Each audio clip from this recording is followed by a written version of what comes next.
Hello everyone, and welcome to the ASMR review show. Welcome back to Elden Ring Remastered. As I call it, we have the all bosses video, but now I'm including all of the DLC fights. So we are going to be building a new character from scratch who shall be named Oppenheimer. And I'm starting as the Wrench class, or Waste of Skin, in as it's known in Bloodborne. So this is, essentially a remake of my all bosses video that I made for Elden Ring. But it's all new footage, so I didn't just take the old footage. I recorded a whole new set of footage for this and did a whole new playthrough, and that's what this video will be. So we're still going to include all of the cutscenes in the intro, because perhaps you did not watch the other Elden Ring video, and this is going to be a bit different because now we're looking at the game from the perspective of someone who has played it multiple times and understands the lore perhaps a little better, and the boss fights better too. So yeah, it's a little more of an experienced take on it rather than how the first video was like a first victory, win by any cost sort of thing. So of course we have the intro, which I do really love. Definitely one of those intros where you don't fully get all the details the first time and then sort of understand them more. So that is good. As you saw, I named my character Oppenheimer, so the footage you're seeing of the base game was actually recorded back in summer of 2023. And that was sort of my, anticipation for the DLC. But, of course, I think I jumped the gun a little on that one, as we didn't get the DLC for nearly a whole other year after that. Oops. And yeah, at the time Oppenheimer had came out, and I had the fun idea to do a playthrough where I would end with the Frenzied Flame, and thus it would be Oppenheimer, his vision at the end of the movie of nuclear annihilation. And what I was going for is, I've attempted this multiple times and kind of abandoned it. I was going for an faith intelligence build. Oh yeah, also I forgot, Tarnished Rise. Great voice acting here, of course. It's Morgott's voice actor, right? Who was also Samuels from Alien Isolation. Of course, the loathsome dung eater. Yeah, but I kind of abandoned that throughout, and we kind of ended up going back to full intelligence, which is fun, but also ironic that my first playthrough ended up being Dex Intelligence, and here I ended up right back at Intelligence, but it was slightly different, so you'll see what I mean. And when we get to the DLCs, you'll see that I have mixed in a couple of my other builds. We've got a Yennefer build, which was meant to also be Intelligence Faith, but I went a little more into the Intelligence with that one. Triss Marigold, who is normally a Faith Dex build, but that's going to be a character who I put to max level by rune farming. And then there's Darth Maul, who is a high arcane build with a lot of Dex. So you'll see those characters representing the DLC footage sort of incorporated in the middle. And also, I'm not going to bother with every single individual boss. That's why this video is shorter. In that first one, I decided to put in every Erdtree Avatar. Time for Elden Ring indeed. But in this one I thought, well, we don't need to double up on the bosses. We know them all already. So I'm putting in like one Erdtree Avatar fight and one Knight's Cavalry fight and one of the dragon fights. I don't think we need that many. We're just getting to the meat of it, so that's why this is a all bosses video, but it's not really an all bosses video, because we don't need to see every single version of the boss. It's all the unique ones, or ones where I made an exception, like I didn't put in a single Pumpkinhead, but I put in the Pumpkinhead duo, and I didn't put in Spirit Caller Snail, because that's either just a Crucible Knight fight with an extra step at the end, or a, Godskin duo fight with an extra step. And I tried to fight Grafted Scion. It didn't go so well, of course. I don't know if I've ever actually beaten him, like, the first round, legit. That's tricky. I know there's a way with, like, using your arrows if you are a samurai build. But, oh well, we'll get revenge on him in a couple hours, I think. Yeah, that'll be good. Anyway, so, yeah, that's our intro, getting into it. Yeah, so, what can I say about Elden Ring, having now beaten the game multiple times, played it with different builds, and also beaten the DLC multiple times? Well, I love it. It might be my favorite FromSoft game. It's tough to compare this one and Bloodborne, because Bloodborne is my favorite, but it's a much more linear game.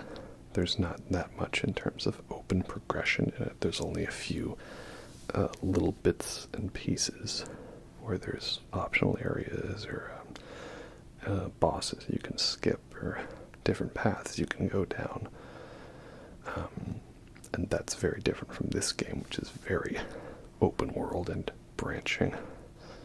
I guess the one thing I can say is that replaying Bloodborne doesn't feel tedious per se. I mean, you do have to go through some tedious areas like Nightmare Frontier, which I'm not a fan of, but for the most part it's just like you're playing a straightforward story game with a couple extra bits and pieces here and there. And you can do different builds, but for the most part your weapon selection is very limited, but that's because they're all pretty good, viable weapons in their own way. But then Elden Ring is very open world, many weapons, most of them not that great, and some of them unique and only in certain spots. But the thing I found about Elden Ring replaying it is I loved the open world element of Elden Ring, because it was like I actually got to explore, and the game doesn't tell me, go here on the map, or go here. It's just, I don't know, explore, figure it out for yourself, which is what I loved about Breath of the Wild. Another great fun game for that. But Elden Ring on the replay, first off we gotta talk about Soldier of God, Rick, the toughest boss of all time. Though I think I got good RNG here. I think he went easy on me, personally. I feel like I got really lucky there. I think if I didn't do it properly, he might have got the drop on me, so that's good. We're moving on now from here. Yeah, Elden Ring on replay isn't as fun, because it turns into all those types of open world games that it didn't be. There's so many open world games where there's a big giant open map, but they just mark it with a bunch of markers and tell you, okay, go here, and go here, but don't go over there. Gorgeous view ahead. Always feels good to be back in Limgrave. This place again. Yeah, and I thought wrench, club, nothing but club, and nakedness. Give me a little bit of an interesting way to start off. you know. Yeah, so, you know, like, for example, like, just to pick one, I love Witcher 3, of course, but Witcher 3 is very much a, here's a giant map, but we're going to tell you where to go and where not to go. And, you know, it's not as fun. I find I like the exploring part. I don't like giant maps where they just tell me where I'm supposed to go. I want to be able to explore and adventure and find things for myself, which is why Breath of the Wild stood out to me so much, and why Elden Ring was so great for that exploration element. But again, on replay, I see the map. I put all the markers on the map, knowing, okay, there's a dungeon here, there's a weapon here, there's a boss over here. And then it becomes that type of game, like Witcher 3. Then it becomes homework and cleanup. It's not as fun. I offer you an Accord. Yeah, Honda Accord. Easy joke is easy. So yeah, Melina, our waifu for the game, who will be our leveling up maiden. That's cool. So I guess we confirmed that she is a daughter of Marika, because Mesmer is a son of Marika, and he saw the vision of fire, and he has a sister. That sister was Melina, so I guess that's confirmed. Yeah, maybe. Perhaps. Maybe it's one of those weird things up for debate. I don't know. Need to look at the big family tree again, right? Yeah, Melina's cool. I just kind of wish she played a little more of a prominent role, but we already discussed that. I think it's been, you know, established already. Still, though, I like how they went back to the Dark Souls 1 version of leveling up, where we just rest at a bonfire or grace point, and then do the level up ourselves. I felt that was less, not necessarily immersion breaking, but I was never the biggest fan of the whole, you know, you need to go back to talk to some lady to level you up, which is funny because until Elden Ring, Dark Souls was the only one that didn't do that, right? They did that with Maiden in Black, Demon Souls, Emerald Herald in Dark Souls 2, Ashen Firekeeper in Dark Souls 3, and the Doll in Bloodborne. And Sekiro, I guess, did, but you don't really level up that much in Sekiro. It's only attack power, right? And the prayer beads. So that was fun. So, of course, the first thing we do on a new playthrough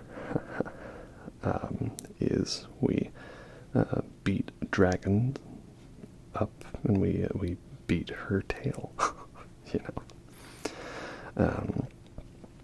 Yeah, so this is basically what I do in every playthrough now, is I just run straight to Grail, grab the Morning Star, and beat her booty, because the Morning Star has bleed. You can two-hand it with any stats, and then you do that, and then you get a whole amazing amount of runes. And if you're using the online the different groups, then you get even more runes. And so I did here, and how many did we end up? We ended with nearly, well over 100,000. There we go. And so then I just put those all into health, because I don't want to make it too easy for me at the start. But, you know, I thought it would be fun. So, hey Tree Sentinel, how's it going?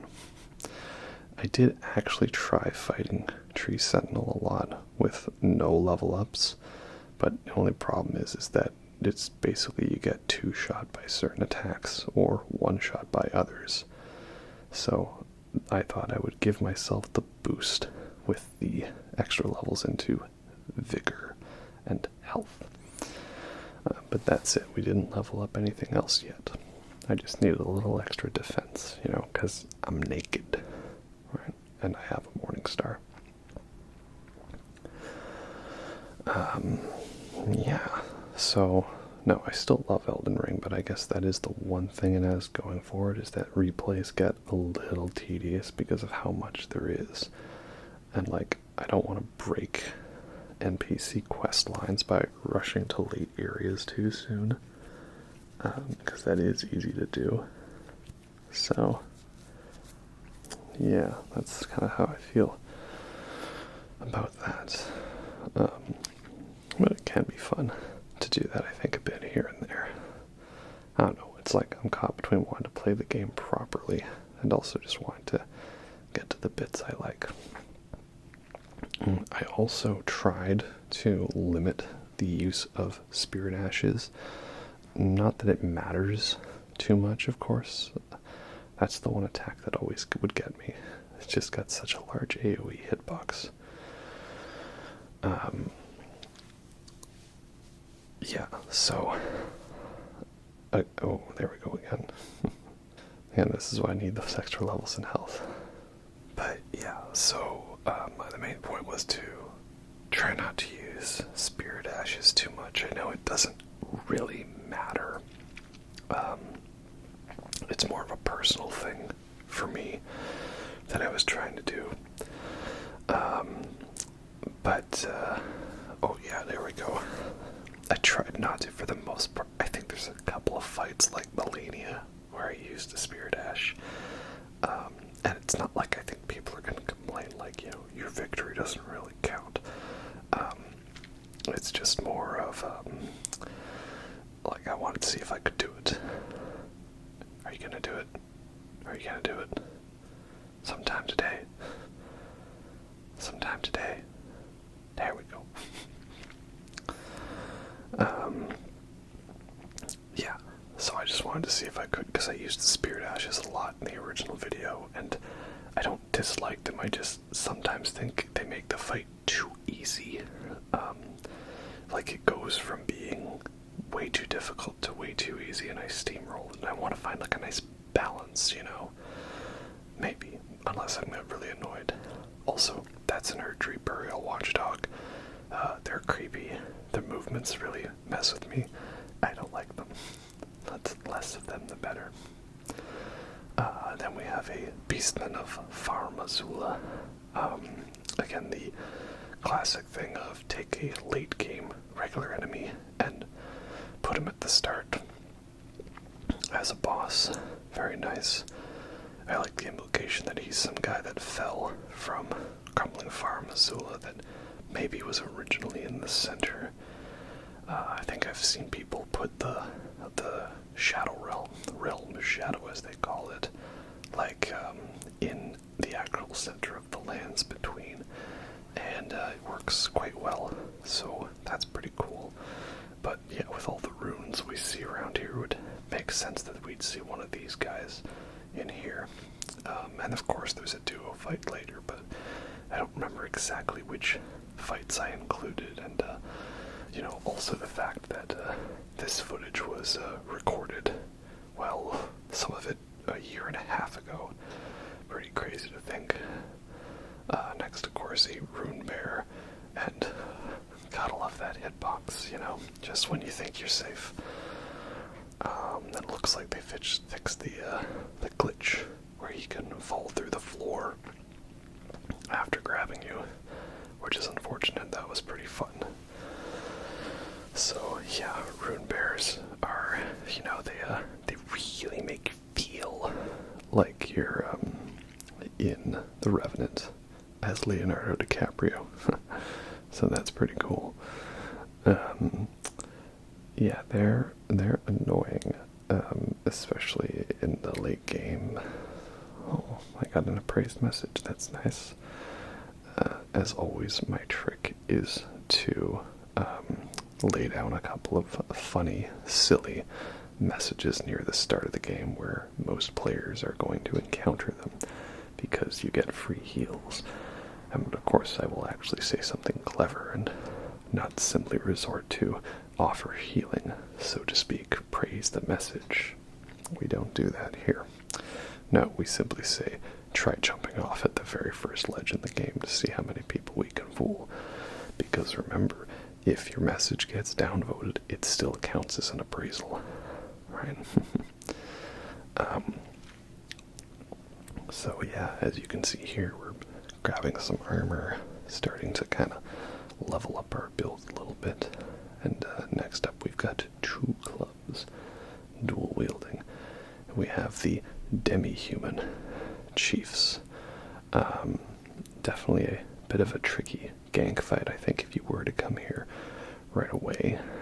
But of course these are like just regular enemies that happen to have boss health bars. And at least in my experience, I've never had the one at the far end actually like gang up and fight me. So I usually don't have too much trouble with this, especially because really this boss is either your gateway to the Dragon Communion Church, which doesn't even have all of the spells unlocked. You have to go to the Caelid one, or it is the way for you to do Bok's quest so that you can get his services. But as fun as Bok is, I feel he doesn't really offer too much that you can't just do yourself with the right equipment. But it is nice to be able to tell him that he's beautiful, because you're beautiful. And, oh, well, this actually got a little intense there for a second, you know? We gotta keep things interesting, right? And praise the jump attack. The jump attack big bonk spam is real. It's just funny that I'm meant to be Oppenheimer and I'm starting off as like a bonk and smash with club build, but we're gonna end up all intelligence at the end. And yeah, that's that fight again. Couple of Demi-Human chiefs. Nothing crazy. Always fun to watch them surrender. Okay, maybe am I gonna slaughter him? No, I'm just gonna scare him. Maybe I will. Just a little bit. Why not, you know? Yeah. Meatball ball. You know, that one sounded like the one guy failing at hitting the one fruit with the machete, and the other guy just yells at him. Meatball ball. I just love when people use that with footage of them totally whipping jump attacks. I'm trying not to laugh too hard. This is Bloodhound Knight Darrell. He's a Bloodhound Knight. He's pretty cool. I like their move sets and their style. Of course, he's got the Bloodhound's Fang, which is, for some people, one of the greatest weapons in the game. I personally didn't use it too much, though, because it is a quality build type of weapon, and it just didn't really fit my play style, you know, but it is fun when I did actually use it. You can summon Blythe for this fight, of course, my wolf daddy, but I didn't, not for this fight, because again, we're just trying to do it legit, as we say. Not that the other way would be illegit, but, you know, just doing it my way, you know. Bloodhound Knights, they're fun to fight. Tricky ones, you know. Did I include the footage of saying hi to Blythe? I think I did. We gotta give him some love and attention here, you know. I'm also trying to remember if I included the fights against him, like, later on. I don't think I did. Because, you know, it's not a health bar boss fight, it's just an NPC fight, and I tried to make it more strictly the bosses for this one, because I knew when we included the DLC that would add to the runtime, and I didn't need another 8-hour video, you know. So that's why we've kind of skipped over some fights here and there, and now I have a big club, so that is good. And of course, this is the one and only Patches. He is back. And I love this. We were wondering what kind of Elden Ring connections would we find in Dark Souls. Well, the most obvious one of them all, Patches. The little bugger is still at it. Only he's now untethered, right? He was unbreakable, and he was a spider. And now he is untethered. Honestly, I find the hardest... Oh, that's bad. Yo, I honestly find the hardest fight in the game is not him, but it's when you come back and fight him, when you're trying to, like, get a certain gesture from him. Right? Like, what you need to do. Oh, that's gonna hurt. Why do I keep doing this to myself? It's like, you need to, start a fight with him, and then get him to make you beg for forgiveness, so then you have to find enough time to run away and use a certain gesture. That's I find tricky, because, I don't want to die in the fight, but I need to make sure I can do the gesture and not get stunned. But yeah, Patches is here. He's fun. He's entertaining. Love how you can summon him for Radahn, only to have him totally, like, nope out. That's great. And I like that most of the stuff he sells is kind of not really that great. But whatever, that's just how it is, Unfortunately, I did kill him for his drip later, for cosplay purposes. We'll give him the universal sign, friendship, and I'll be ready to wheel and deal. You wheel, Cavalry and deal. Okay, further south now. Of course, we go through the Castle Morne. Not like a full-on legacy dungeon per se. Kind of, sort of. It's just instinct now. I see me with an attack and I have to reference that. I'm sorry. I need to stay serious here. It's probably not relaxing to hear me laughing like that. So yeah, Castle Morne, very fun little sort of legacy dungeon of sorts. Really like it. It gave me very Demon Souls vibes with its level design. Very old school, classic, ends with a very fun fight in the southernmost area of the map. And of course, it's got the Baymore. And no, I refuse to not call it that. Claymore is Baymore. It just goes well with every build, and that's what we use. And that's the Leonine Misbegotten. He's a dude that has a thing for collecting great swords, like the Game of Thrones sword, as they call it here. Yeah, look at that. Gorgeous view ahead. So, Nas, we're slowly putting together our build.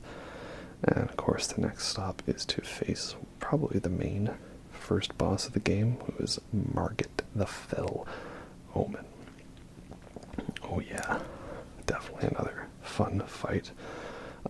Not one that I've ever personally, like, rushed to fight right away, because I know the whole point in his design is that he was supposed to be a difficult guy to give you a hint maybe I should explore more before we go and fight everything else. So I usually took that message to heart and waited to fight him. Maybe one day I'll make a new character and throw myself against the brick wall of fighting Margit with, no upgrades. Maybe. We'll see. So yeah, he's a great fight. It's a good use of a reused boss later in the game when we fight Morgott, because it's meant to be like him at true power. This is just like a weak illusion of him, who is not that weak at all. So I like that. Of course, I've added the Golden Vow, Ash of War, to my Claymore. And yeah, here we go, phase 2. It just goes all crazy, Don't know what level I am at this point. I don't know. I know that the build I was going for was... Ow, that's gonna hurt. The goal was originally to have a level 100 character, but I think I settled on finishing at 125. And again, the balance was going to be a bit of faith and intelligence, but I found it was just too tricky to make that work with a certain level scheme. So I went with just all intelligence, and you'll see me change up the drip and the style throughout. But again, you gotta kind of see my evolution shall we say, through it.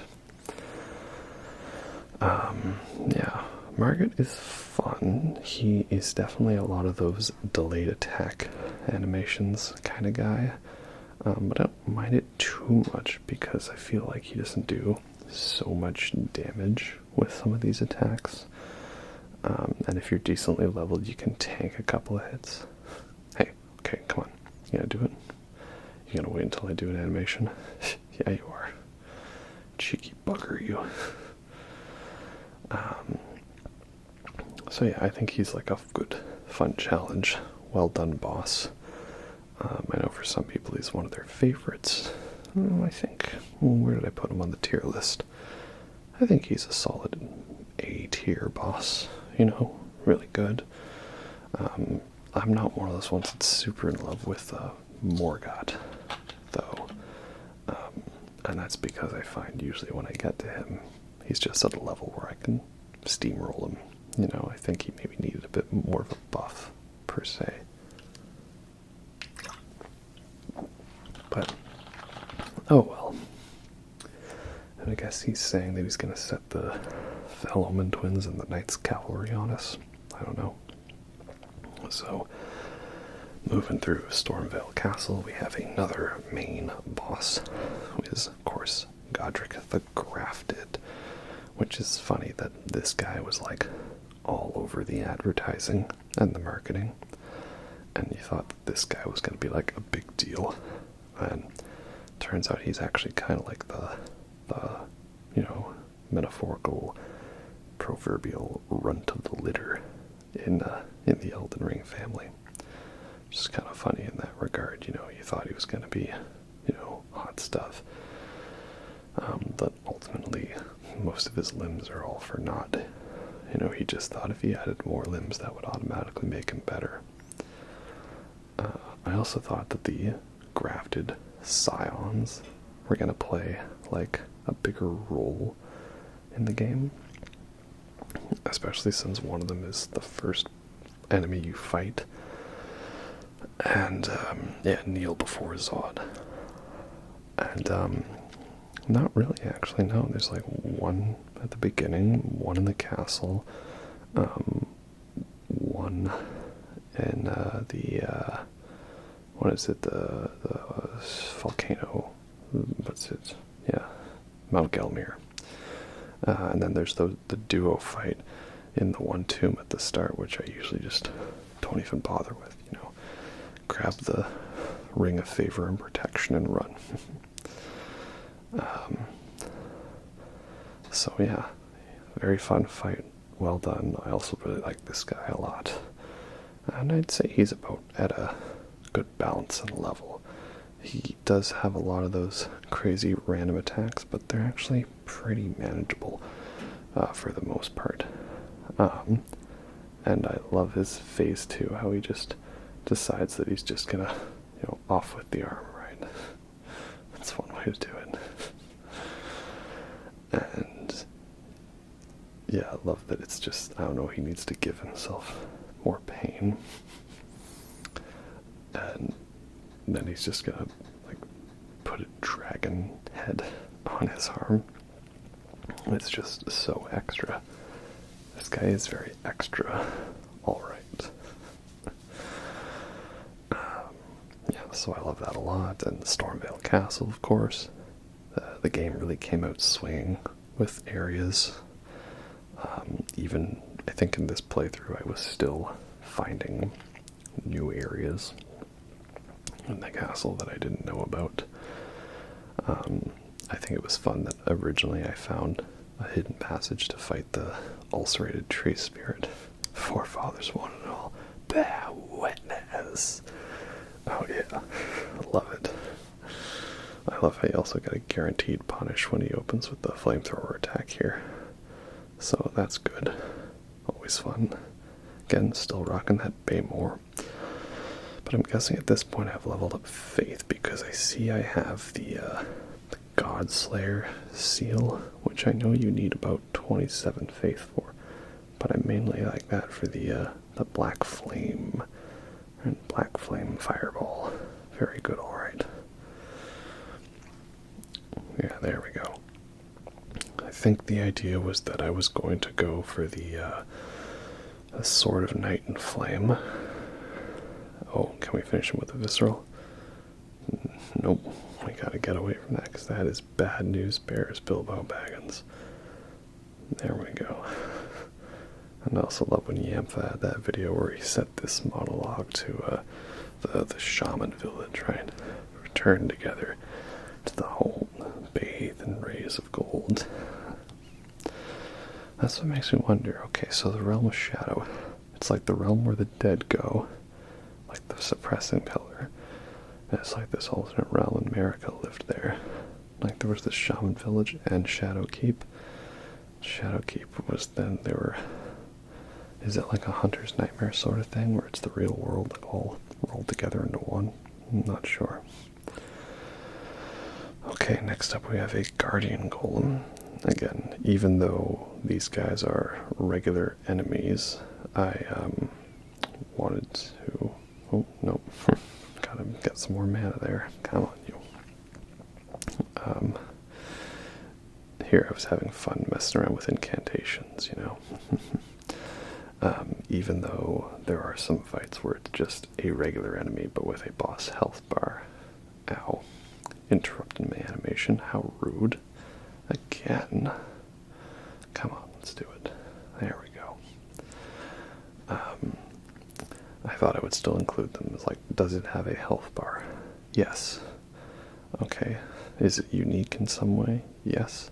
Then it goes on the list. Right. He's a guy with a health bar. Maybe he's a regular enemy, but he's a health bar guy. We got to include him at least once. He fights exactly the same as the regular golems. You knock the ankles and knock them down, because the bigger they are, the bigger they fall.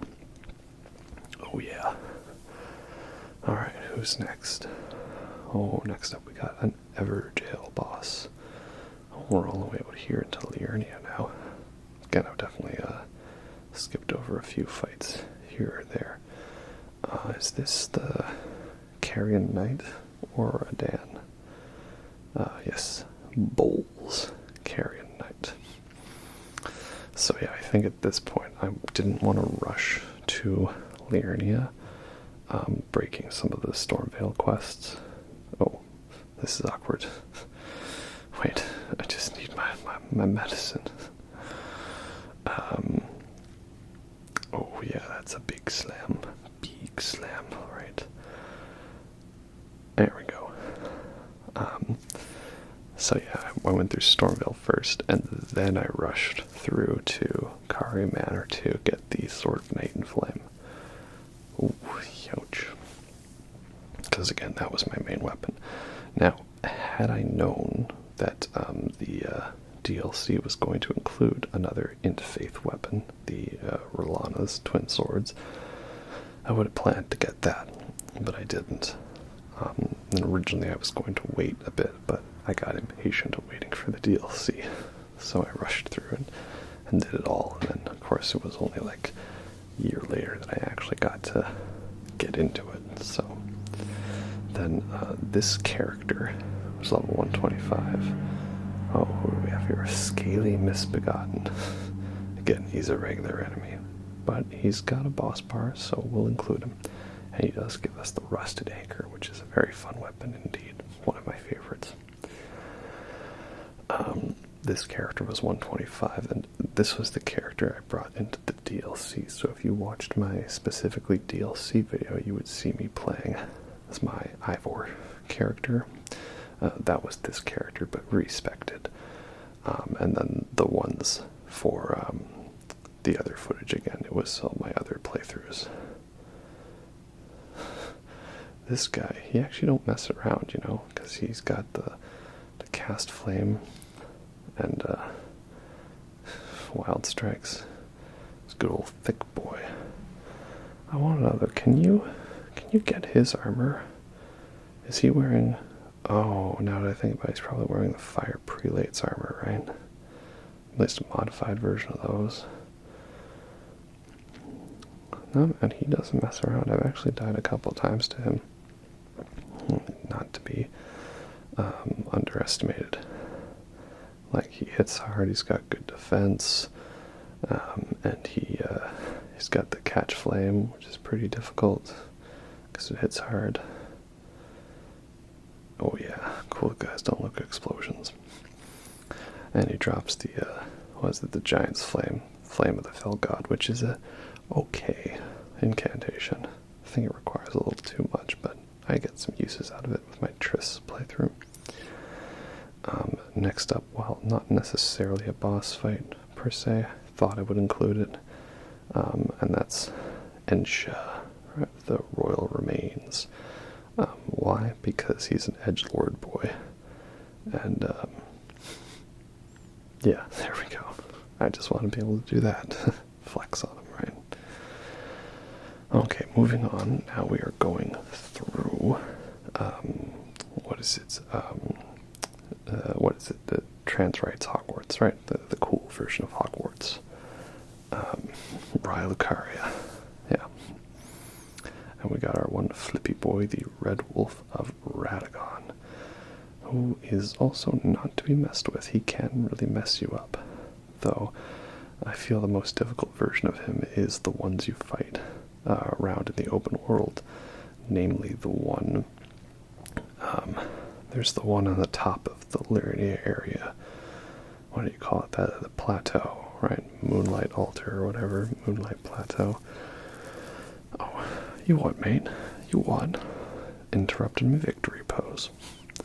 And then there's that one in the Consecrated Snowfield. Those ones just hit like freight trains. So crazy difficult, man. I know. Then, of course, we've now pivoted to be using the Ensha's armor. Not that I need that healing ability that it grants.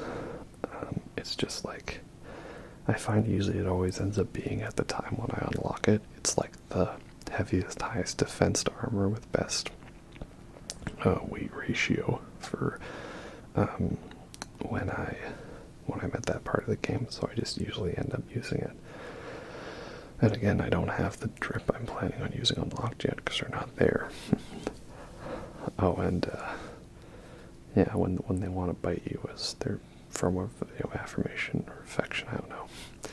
Also, I don't know if you noticed, but I tried to give my Oppenheimer kind of a Dr. Manhattan style facial tattoo. Like, I forget which one that is, but I found when you sort of shrunk it to that size and had it there, it kind of gave off that whole like hydrogen atom tattoo that Dr. Manhattan has, and it's Manhattan Project, Oppenheimer, you know. There was elements of a thought process behind it. I went back and forth a lot trying to figure out what characters I would use and what build I would do, because I'd wanted to try something different. And Oppenheimer had just come out, so I just sort of went with that, right? Why not?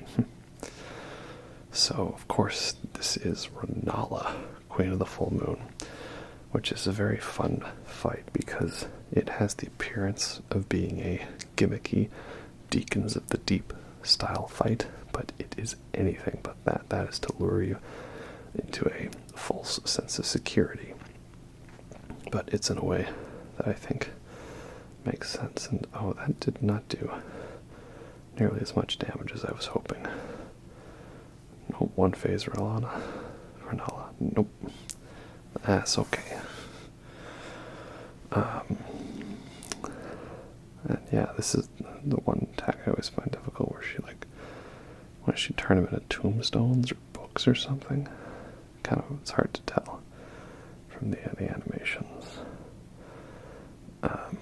Funny, you don't even need to actually kill the 3 ones that are doing the chant. You just need to roll into them, I think, or sort of knock them off balance. But yeah, there we go. We got a little bit. Yeah, I like it because, this is the actual Rennala and her ability to fight you. And then what happens is there's an illusion that appears. It's an illusion, sort of leftover magic, generated by Ronnie, sort of to defend her mother. So you end up fighting like prime Rennala. So I think that's a pretty cool way to have both the current state of Rennala and the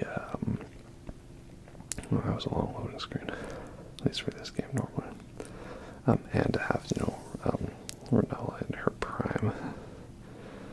I also just love Rykard, such a cool area, and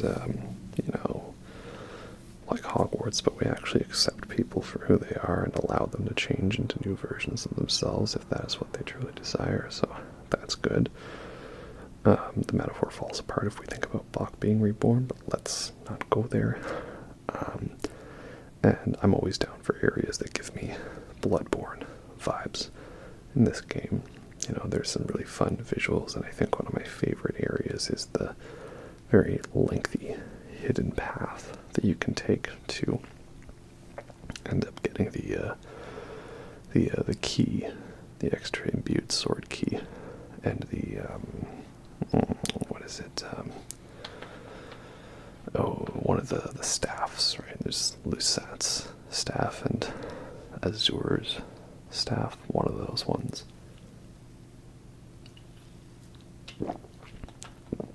Yeah, pretty good stuff. So basically we've got ourselves another ROM, the vacuous spider situation.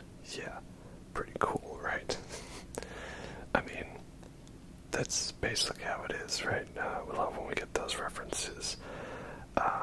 And totally whiffed my ability to get some free hits on. Oh well. So yeah, Rennala, I think, is pretty difficult if you've kind of like rushed to her. But I, of course, am in the mindset, like, if I could wait and, have an opportunity to, go and fight the boss at a later time when I'm ready, why wouldn't I? I know some people always consider stuff about over-leveled, and while that is a thing, I'm not, like, super particular about that. The recommended level is this. It's just kind of, it is what it is, and why would I need to, bang my head against the brick wall too much, right? Plus, I think the second phase can be pretty difficult. At first, I was under the impression that, you had to defeat the phantoms before you could attack her, and actually that's not true. You just have to, give it time and they disappear. And now, I don't recall, it's been a while since I saw, like, the footage from my original one. But did they nerf Rennala a bit so that she goes a lot more passive during when she has other summons? Oh yeah, you throw another moon at me, I'm gonna be pissed. I feel like that thing's got some evil homing on it, Yeah, it just seems to me like she doesn't do nearly as many attacks when she's got a summon out. I guess that's nice. I know that they nerfed the Godskin duo a bit. They made it so if one of them's on the offensive, the other will be a little more passive. And, yeah, there we go. Moon, Infinite Ocean, always fun. I do like when we have these big open areas to fight and we aren't too constricted. It was a lesson they didn't always learn with certain boss fights, Oh well, but what can you do? That's kind of just how it is, right? So, yeah, Rennala unlocks the ability to respec if needed. So that's pretty handy. I definitely mess around with respecking a lot, because sometimes I realized, hey, I needed actually 2 more levels in one stat as opposed to another. So, next up we have the, is this the Royal Remnant, I believe? Let's see. Yes, it is Royal Revenant. So, Royal Revenants are fun, in that you can use healing spells, of course, to damage them. Though, it was weird because this one he didn't get stunned from using Blessing's Boon, but it acted like essentially Scarlet Rot to him. And I was using the Halo Scythe, or whichever one it is, like Angel Wings, right? And he's become Death, Destroyer of Worlds. I am the Angel of Death, right? So, yeah, Royal Revenants, they're annoying, spammy spam guys. And then, of course, we have Royal Knight Loretta. I'm including both versions of her since she's kind of meant to be like a main story boss. I'm trying to think, do you get a remembrance from her? I don't think so. Or no, wait, you get her armor set, right? Yeah. I don't think you get a remembrance, though. I can't recall, honestly. In any case, though, good fight. Kind of like modified Tree Sentinel, but with magic. Never really have too much of trouble with the Carrion Manor Astral Projection version. It is funny that is quite a trend for a lot of bosses in this game, right? It's you fight them, but it turns out it was actually only an illusion of the real thing. There's a Moog illusion, a Morgott illusion, twice, a Loretta illusion, a Godfrey illusion. I don't know, I guess if they have to have repeat bosses, it's a nice way to do it, it's slightly a little bit different in its own way. Next up, I believe this is one of the Alabaster Lords, or the Onyx Lords. Now, I can't recall if I put both of them in, because I think they've got, like, different names, but they are, like, in all aspects, like, basically the same boss. I don't know, so if you consider Onyx Lord and Alabaster Lords different, sorry. But if not, then, oh well, what else can you do, right? But yeah, at this point, I think it was of a decent level where he's kind of a pushover. But, oh well, that's just how it is. Yeah, they're Gravity Magic Lords. They're cool. They're a nice fight. I enjoy them. And now, of course, I've kind of got my, slight bit of a trip going on with my nice hat, right? Always with the fancy hats Oppenheimer is. We've moved into Caelid, and this is where we have the Mad Pumpkinhead fights. Now I was sort of doing a dual thing with St. Trina's sword and the sword of Night and Flame, right? Dual short swords. I was trying to see if I could put one of these guys to sleep and, help sort of balance out the duo fight a bit. And it worked. Yay. Little, of course, was I to know that if I had waited until the DLC, we would have gotten a sort of eternal sleep, which would be pretty fun. I actually did a funny, cheesy thing, so I may or may not have indulged in a bit of muling, shall we say, And one thing I did for fun was I gave the Sword of Eternal Sleep to a new character, right? And then, because the hard part, if you're trying to get to a plus 10 right away, is getting the Somber 7 stone, right? It's a very tricky jump, or you can beat the Godskin Noble. So I gave a level 1 character the Eternal Sleep Sword, so that you could just put that Godskin Noble to sleep, and that's it. No more challenge. Hooray. He literally doesn't wake up. It's amazing. I love it. And then next up we have, this is, I'm keeping an eye out for him dropping in. It's one of the mass production Avas. Actually, no, it's the Dragonkin Soldier of Nokstella. So yeah, these guys are also an interesting fight. I remember I did struggle quite a lot with them in my first playthrough, especially with this one, because he has a whole buffed second phase where he goes all ice lightning. As you can see, we won't be seeing too much of that, but I still think he is pretty cool. There's a couple of them throughout the game, and I think they're pretty good fights. I'd say he's a solid B tier boss fight. I guess it's funny, the first time fighting I wanted to kill him fast before this second phase kicked in, but having fought him multiple times, I now wish we could have gotten something a little longer, you know. Oh well. As you can see, I've tried to really commit to the int faith build by having both magic and lightning, and I thought we'd finish him with a bubble. Omae wa mo shinderu. So, yeah, there's a bunch of others of him, but they're not as interesting, as unique as that guy. So now, of course, we get to the one, the only, a big one, General Radahn, Starscourge Radahn. And, oh yeah, what an epic battle we have coming up indeed. But of course, before we can, allow me to paint you the full picture.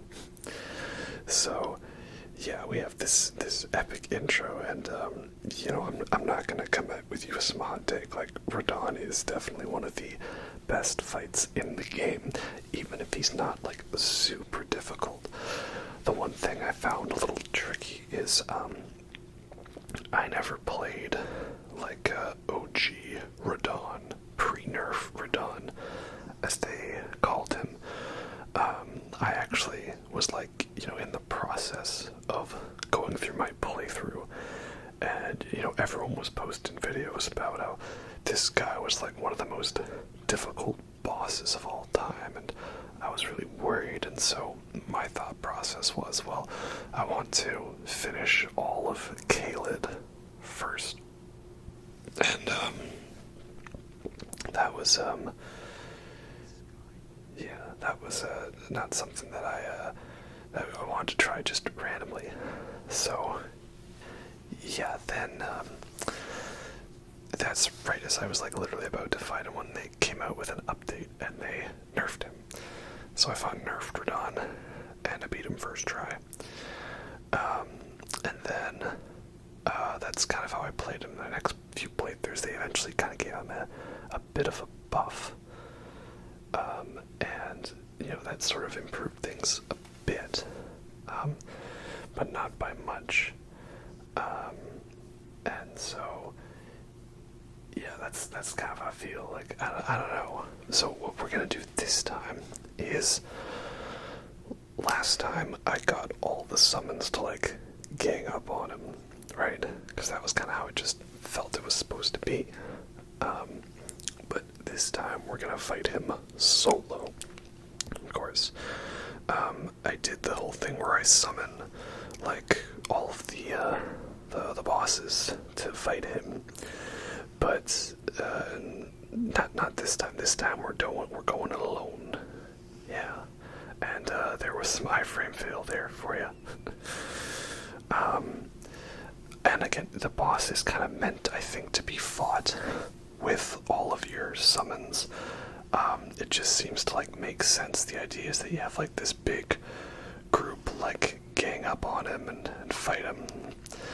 And of course we're gonna be really evil and use Scarlet Rot, cause why not, right? Looks like we'll need another one though. This is the problem, is when I'm going for, you know, faith, intelligence, but I haven't really leveled up mind, you know, so I don't have much when it comes for mana, shall I say. Oh well. So, yeah, that's that. So yeah, he's a very fun fight, very difficult, but, like, in a good way. And again, I just love, like, the idea of, like, all of us ganging up to finally put him down, you know, like, we're all just a bunch of bros who, wanted to, oh, there we go, phase 2, slightly. Yeah, no, gotta dodge that. And, okay, he's off, we didn't even get really that phase 2 there. the best phase transition ever just comes out of the sky like a meteor. Come on, I know you want to do it. I know you want to. Yeah, we just all like gang up to put him down, put him out of his misery, because it's just what I think he would want. You know, that's how much we care. Ooh, that's bad. But we did it.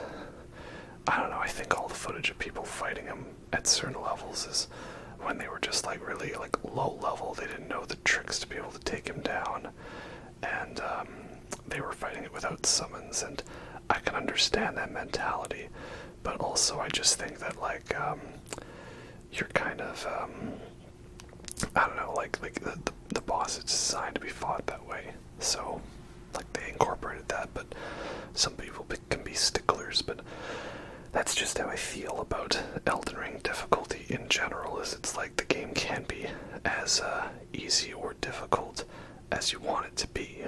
There are so many tools that you can use to nullify difficult bosses. It's only when you get to some of those really tough ones at the end where if you want to play it, you gotta play it legit.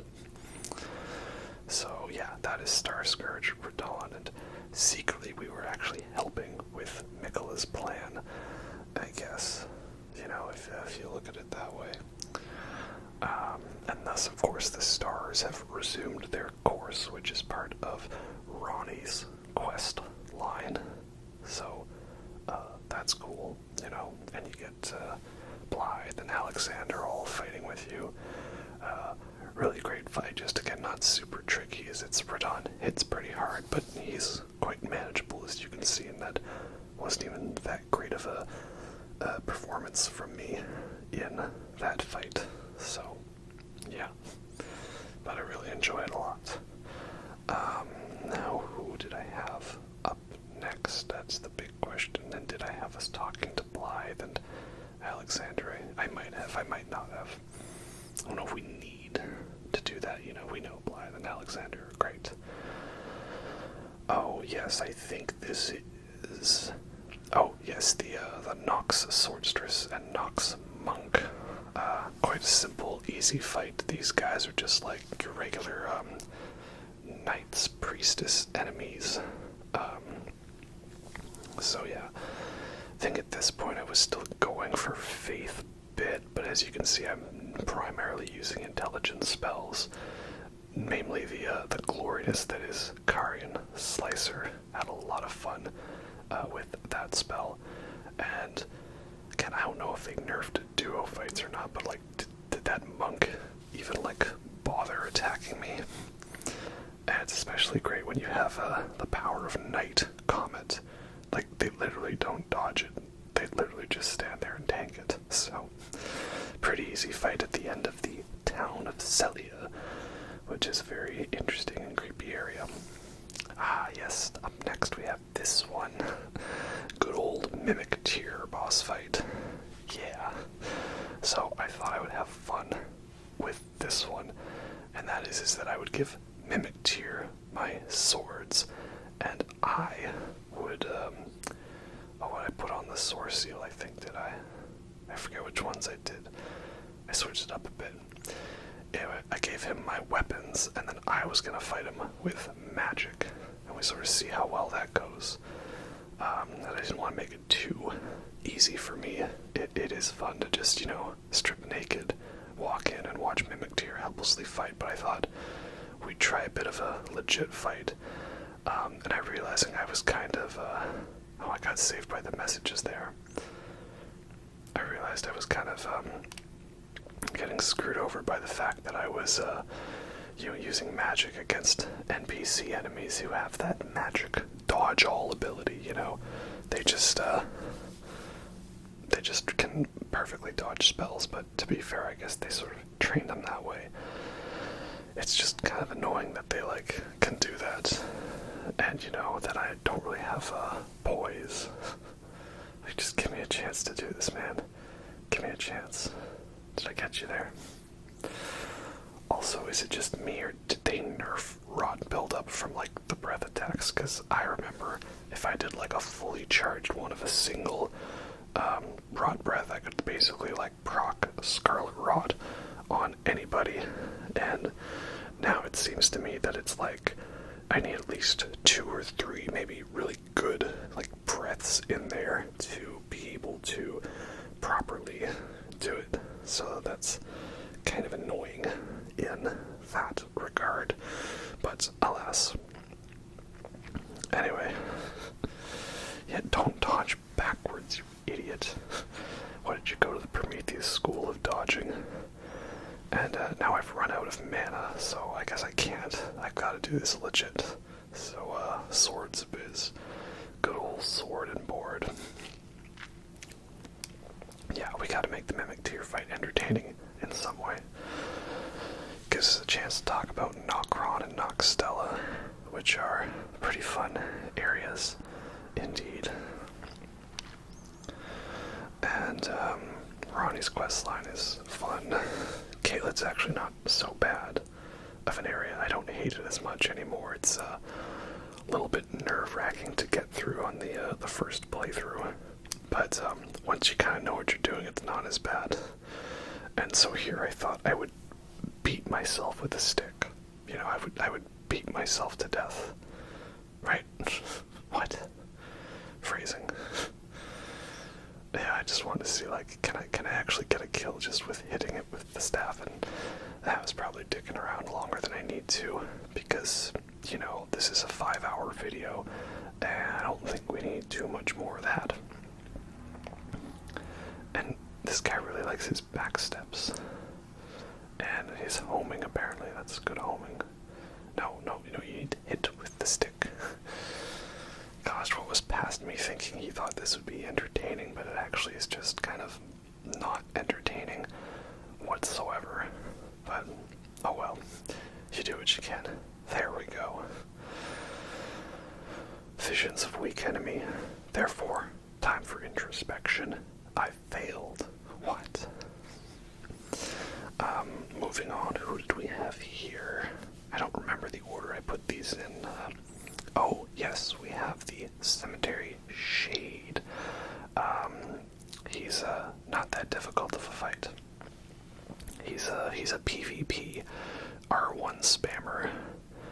You know, it got an interesting design though. It definitely gives me some Brainsucker, Bloodborne vibes. So I like that. But ultimately, he's no match for my R1 spam. So, yeah, that's another catacomb down. Yay. Now, who do we have here? I think another caves, catacombs, dungeons, clean up a boss. Oh yes, this is the Cleanrot Knight duo fight. So, obviously, the Cleanrot Knights are just like a regular enemy, phrased as a boss. But that's okay, because I do like Cleanrot Knights. Apparently they don't really sleep for very long, though. That's okay, though. And no, don't get you idiots. Seems like enemies have that charge where they perfectly delay it, though. I don't hate their delayed charge as much as my 2 least favorite delayed charge attacks in the game. One is, oh, that's good reach, Mesmer's grab, and the other is Horaloo's delayed ass hover in midair attacks that defy all logic and gravity. Thankfully, this Rot Knight was kind enough to just chill while I buffed and healed. Yeah, so I like Cleanrot Knights. They're fun. Good moveset. Doesn't really make sense as a boss, but well, whatever. What can you do? That's just kind of the style of this game. It was something I realized in the first playthrough. I was kind of like, this is gonna be like Dark Souls 2, where you just have like a lot of regular enemies that are placed in as bosses, right? And yeah, that's pretty much exactly what happens. So, oh well, what can you do? So up next we have, well, not a super elaborate boss. Another enemy disguised as a boss, and that is, of course, Battle Master Huge's huge. I don't know, I'm going to assume he's got good magic damage, but I figured it would be fun to beat him with his own spells, you know. Oh, that's cute. You've got your own version of it. How adorable. Okay, maybe you know a few tricks then.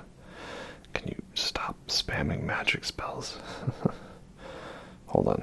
I gotta recharge. Yeah, so not like he's the super craziest of bosses, but I decided we'd have a little fun with him because, you know, why not, right? And of course, Kyrian Slicer for the win. It's funny how this is such a cool OP spell, but I feel like I kind of just sort of discarded it later on in the playthrough. I guess, I don't know, I just had more fun with other spells, perhaps. But it legit is one of the best ones, of course. And again, if I didn't say it already, but the primary game playthrough was done before the DLC, and the DLC was done afterwards, so you'll see no use of DLC weapons in here. Though part of me almost wants to do another New Game Plus playthrough. I realize I'm probably making this difficult for myself, because like I said, I think he's got magic resistance, because he's, you know, a mage. It usually seems to be how it is. It's like whatever attacks the person does, they are strong resistance to that. But oh well, it draws us out so this fight isn't over too quickly.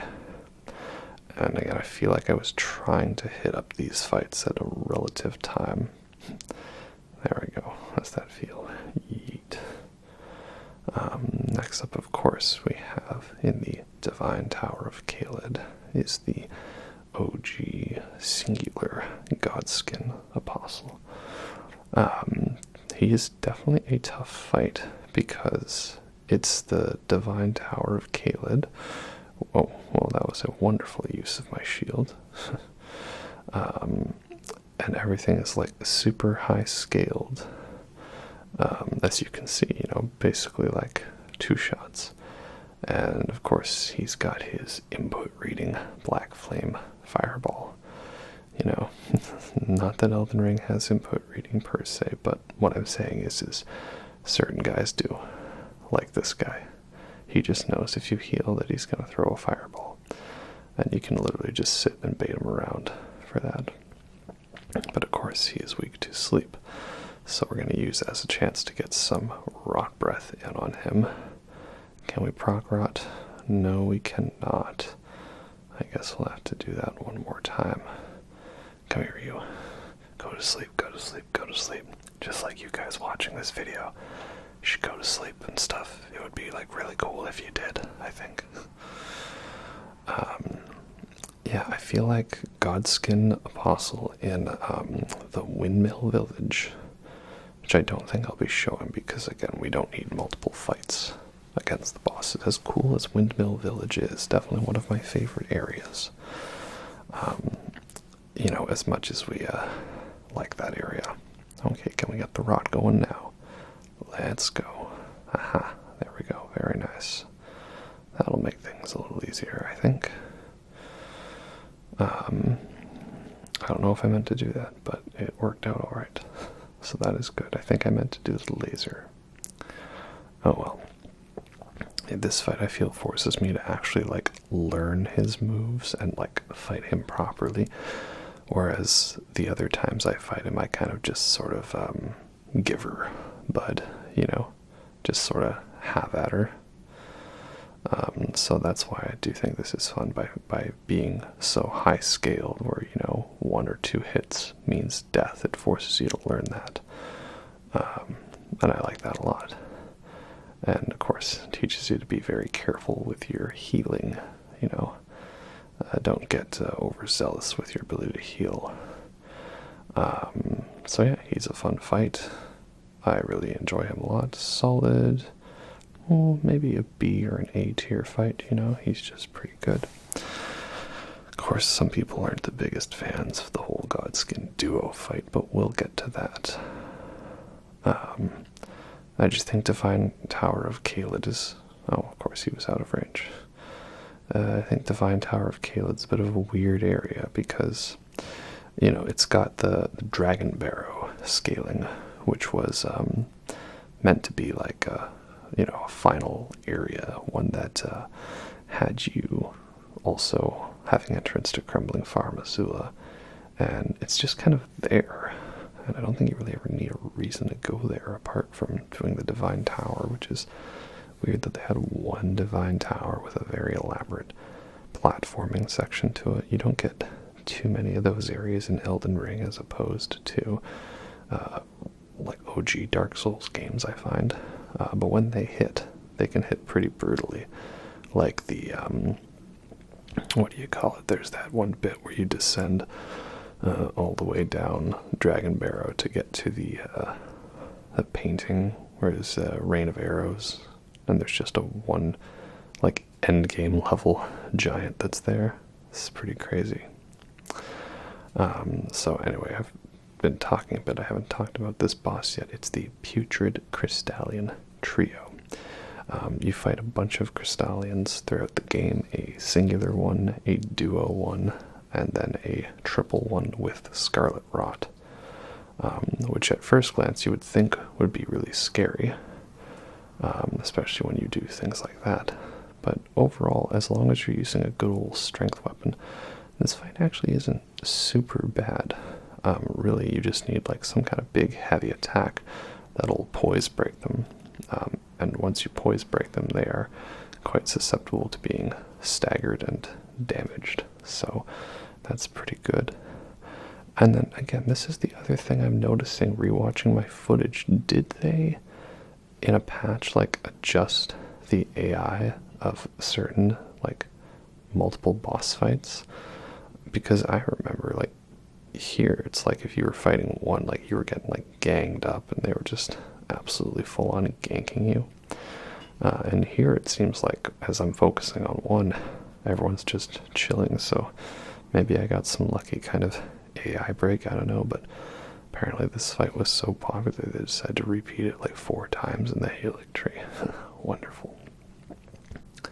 And at this point I feel at last we are back to getting some good old sweet revenge against the Grafted Scion. And as you can see, I am now using the Godslayer's Greatsword, because, you know, I got that from fighting the Godskin Noble, and that's really like what you go do that fight for, because it is one of my favorite ultra great swords in the game. It's got a fun Ash of War, it's powerful, it staggers really well, and it worked really well with my stats. So we're working towards the Oppenheimer build that I had in mind, and it was fun to sort of, you know, slowly make a build piece by piece and not have to go so far in skipping stuff to get it done. So next up we have Flying Dragon Grail, who is completely different from Grail, who is the big immobile dragon. Oh, we got the stagger, very nice. He's probably, you know, pretty not weak to fire, but we'll do it anyways. Or no, we won't. Me bombo. So I'm putting him on the list as sort of the general marker for all of the other dragons, of which there are many, because we've got him, we've got Agzix or whatever, the rot dragon, we've got the Borealis, the ice freezing dragon. You get a dragon breath from Great Worm Theodorix, but I think we will include him because he's a little different than a magma worm. And then of course there was Agil, who was basically just another, you know, fire flying dragon. And there's all other random drakes around, and there's a bunch of these dragons you fight in the DLC. I think they're called Jagged Peak Drakes. So they all have different elemental bits. They've got different attacks. I know the ones in the DLC have some lightning AoEs for follow-ups, which is pretty cool. There's the Ghost Flame Dragons, which I think was very fun and devious of... Oh, youch. Got there. But that was my fault. It was a bad dodge. Nope. the Ghost Flame Dragons have slightly different attacks here and there, which I think is fun. You know, it really messes with, ooh, huge, really messes with your timing, sense of rhythm there. Especially when that one summons all of his skeleton buddies, his little helpers, you know, who said you got to bring friends. Yeah, so overall, they're not like the greatest fights in the game. I do feel like they didn't necessarily live up to the hype that I had from the trailer seeing Agil. I kind of thought he was going to be like a real special, like super tough dragon, and I was actually afraid to fight him because I was getting flashbacks to mid-ear and how tough of a fight that was, and you know, I was seeing how, oh, you gotta like go for the head all carefully, and that was worrying me. Oh, slightly too early there, past me, slightly too early. I included this fight as just sort of a general thing because he doesn't have any special elemental attacks. It's your good old dragon fight on a bridge, the FromSoft classic. Oh, you baited me hard there, didn't you? That ain't fair. And yeah, so I think he's a good placeholder for all of those bosses. I don't remember which ones we threw on there.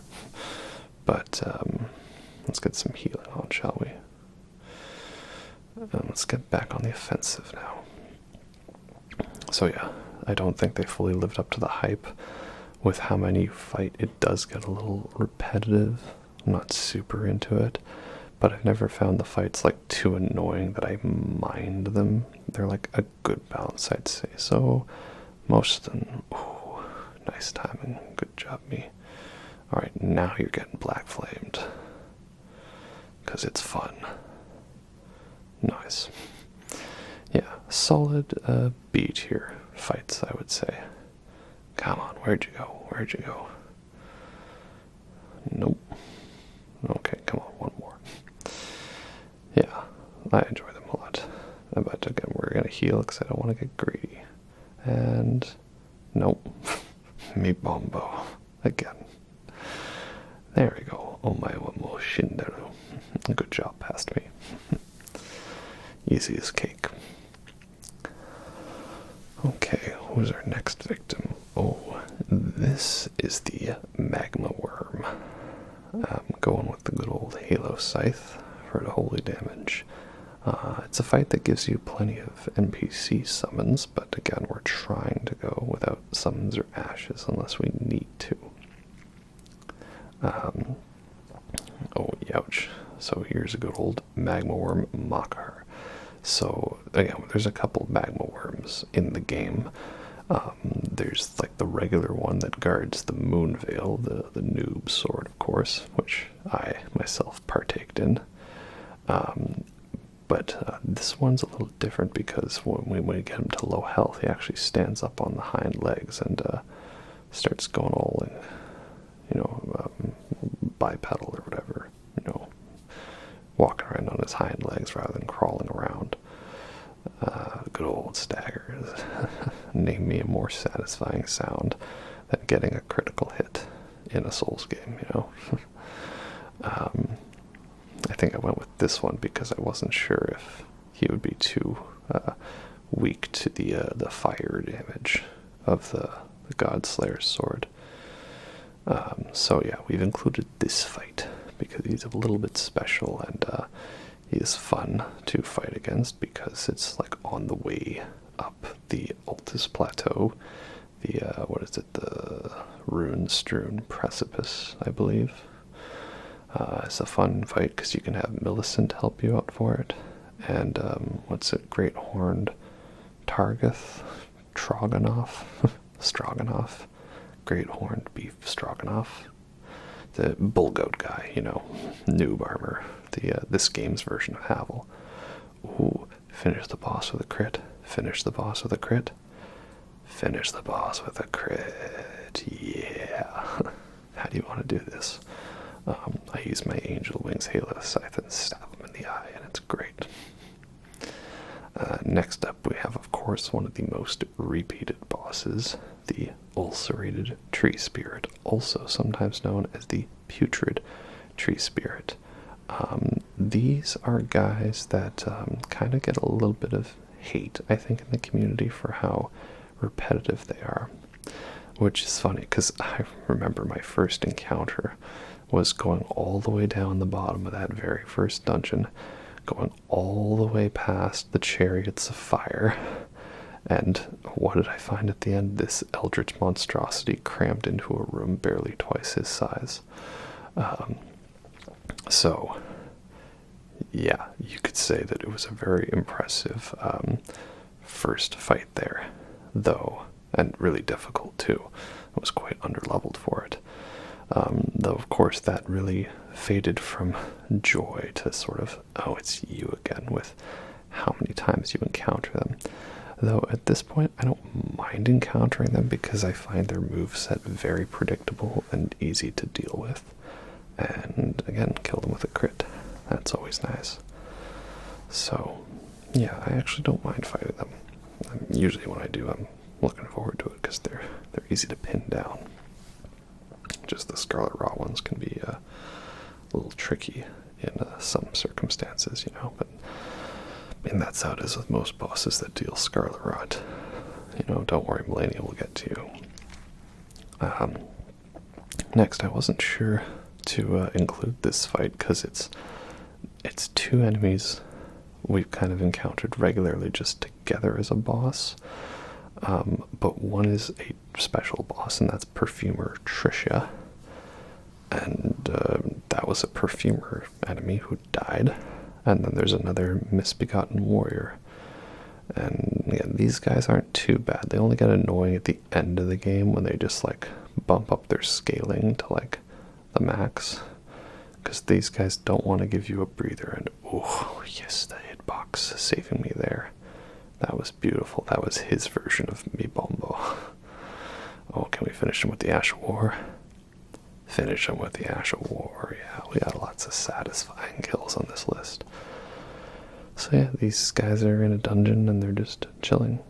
And yeah, moving on. Next up, would it really be an Elden Ring playthrough if I didn't end up wearing the, what do you call it, the stuff that gives you the jump attack, you know, the jump attack boost. And here we have Necromancer Garrus. You see, he was here chilling, doing some necromancy when I burst in and I ruined his time and tried to fight him. To which, of course, he said, "Can I wait for a bit? I'm in the middle of some necromancy calibrations." Well, I'm sorry, Garrus, but I am the Tarnished, and this is my favorite dungeon on the Lands Between. He's kind of interesting. He's a bit of a unique boss. He's not like he's super tough. He's just an NPC fight, but I don't know.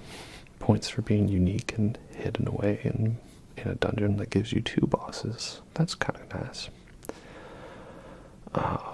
Who do we have up next? Big fight here, because I don't remember the order I did. Oh yes, the Regal Ancestor Spirit. So there are actually two Ancestor Spirits in the game, but this is the one that gives you a remembrance, and he's a more unique one. He's a slightly more challenging version of the one you previously fought.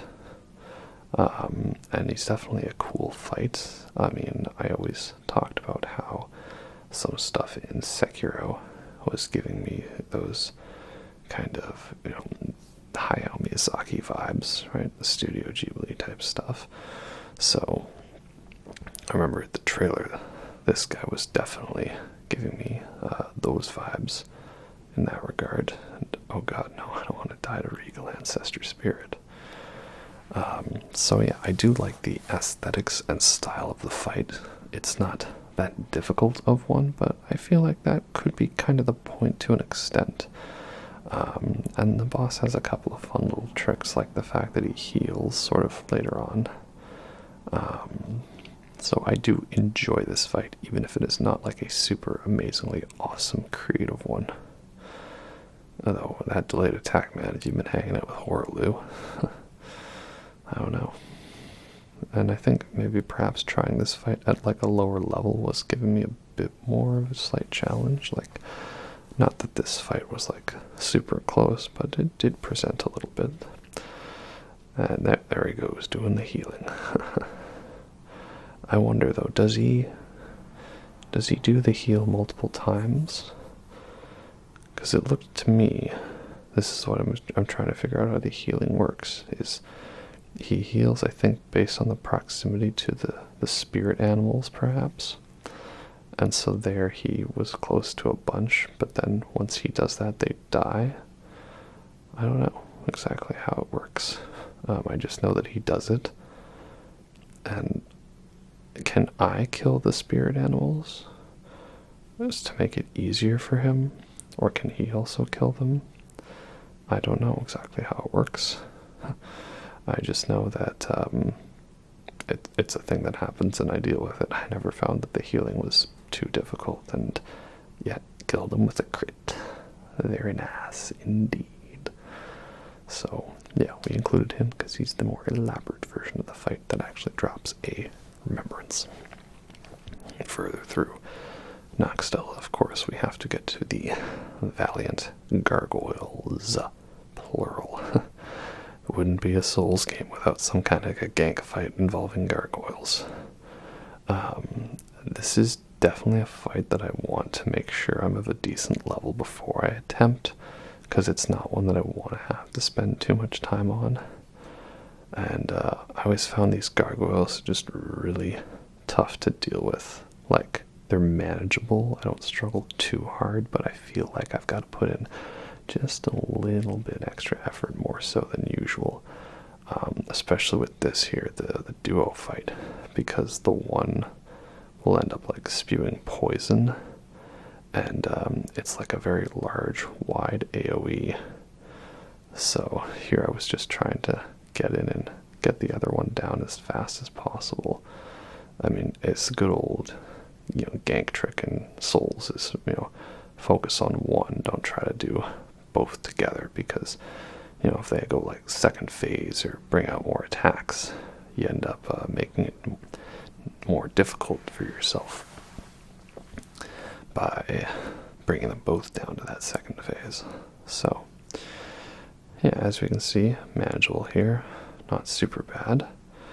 I see, did he buff himself there? I don't know. I just know that that was a little too close for comfort, so let's not do that again, shall we? Yeah, I don't know if I put any of the Black Blade Kindred fights in the game. I think maybe I had the one where you would have summoned Millicent in the, what is it, Forbidden Path or whatever, a little transitory area behind Leyndell. Because there's that Black Blade, and then you got the other one that's chilling outside of Garank's place, just sort of taunting you. Come on, I want the Ash of War hit.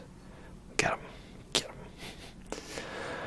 him. Yeah, so I can't recall if I put those on the list, but they're basically the same as the gargoyles. They just have extra sort of Blade of Death effects on their blade, which I found odd that they get the whole Blade of Death, and we don't get that when we get their weapons. We just get weapons that have poorer scaling and do holy damage, which is not that great in the late game. But I guess they made it better in the DLC. There are a lot of enemies weak to holy, so that is nice. But yeah, Scratch 1 Gargoyle Duo, and now it's time to go ring the Bell of Awakening at the top of the Undead Church in the Undead Parish. Am I right? Okay, next up we have, well, there's that lovely Lovecraftian monstrosity. That's the body of a Godwyn the Golden. And we, of course, are going here to fight Fia's champions, the Sim Squad, am I right? Well, not exactly, but I mean, the idea is that these are all, like, people that she's, like, absorbed the essence of by giving cuddles. So, that's why there's a random person who's based off of other actual characters, similar to the Knights of the Great Jar. That's why Roger is here, because he has bedded with Fia. Come on, chill, dude. Chill. Just let me do it. Let me do it. There we go.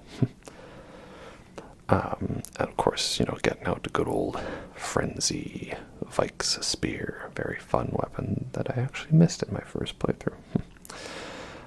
And then we've got 2 champions and Lionel the Lionhearted, who is, I guess, Fia's sugar daddy, perhaps? Oh yeah. Good old Frenzy Flame Thrust.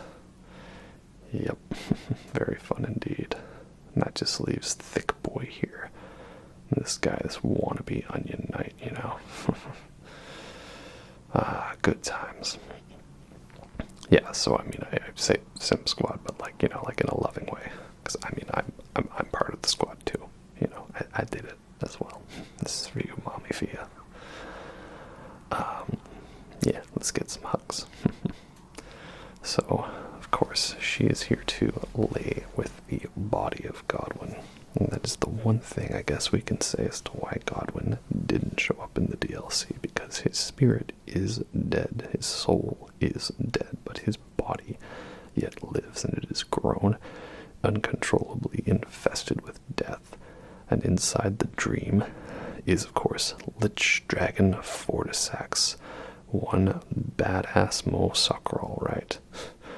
I mean, people have complained that he needs a little more health, but at the end of the day, he is just a souped-up version of one of them ancient dragons, you know.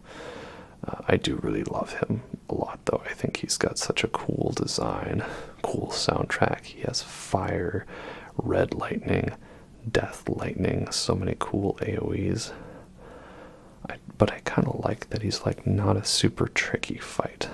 I feel like if he was, it might get a little too frustrating. Plus, we have so many frustrating fights against these ancient dragons late in the game. There's like all of the fights throughout Crumbling Farm Azula, which are just really tricky because those bosses do so much damage. And then you've got that horrible one against, what's it, Senesax or whatever, the one in the DLC where just every one of his lightning AoEs does, or his lightning attacks do extra AoEs, and you're in water, so you take more damage from lightning. Like, yeah, I'm not a big fan of that fight, so I like Lich Dragon Fortissax where he's at. He's pretty cool. And the sky, I think I might show it at the end, but he's got like the Deathblight ending. And I didn't know if I timed that right, if I need to do multiple rolls, just spammy spam, right?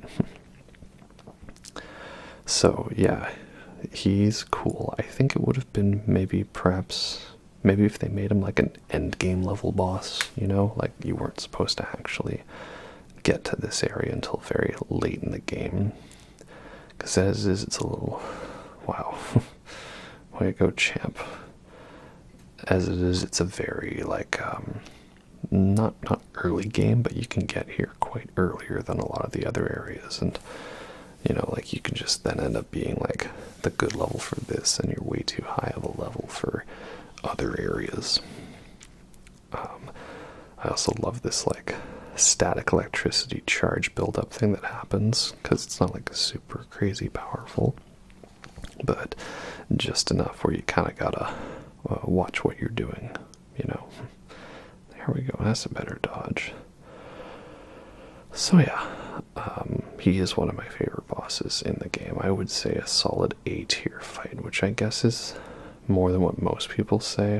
I think a lot of people would only put him at like a B or a C tier, have him a little lower than that, and I don't agree on that. I think he deserves a little bit more love. And, you know, having him at the end of the whole Fia quest line is really cool. I've always loved doing that quest. Even if I don't really fully understand it, I get hugs, you know. There we go, finish him with the Ash of War. Nice. There you go, there's the Deathblight Sky. So yeah, that was Lich Dragon Fortissax, who died trying to save his master, but he was corrupted by the Deathblight. Oh well. Next up, we've got good old skeleton Bodie McBoatface, the Tibia Mariner. Oh boy, what a guy.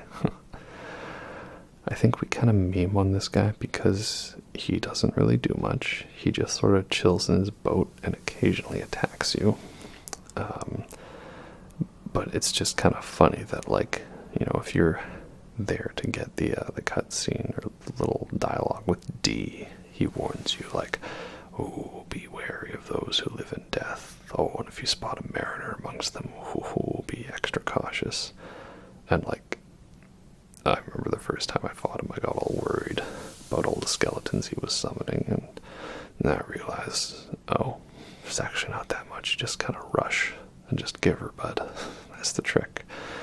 But I included this one because he was special in that he summoned a skeleton bro. You know, he summoned Vavelord Wolnir in an attempt to help me out. But it was alas no use. Should have been like that one in the DLC that summons one of them Revenant guys.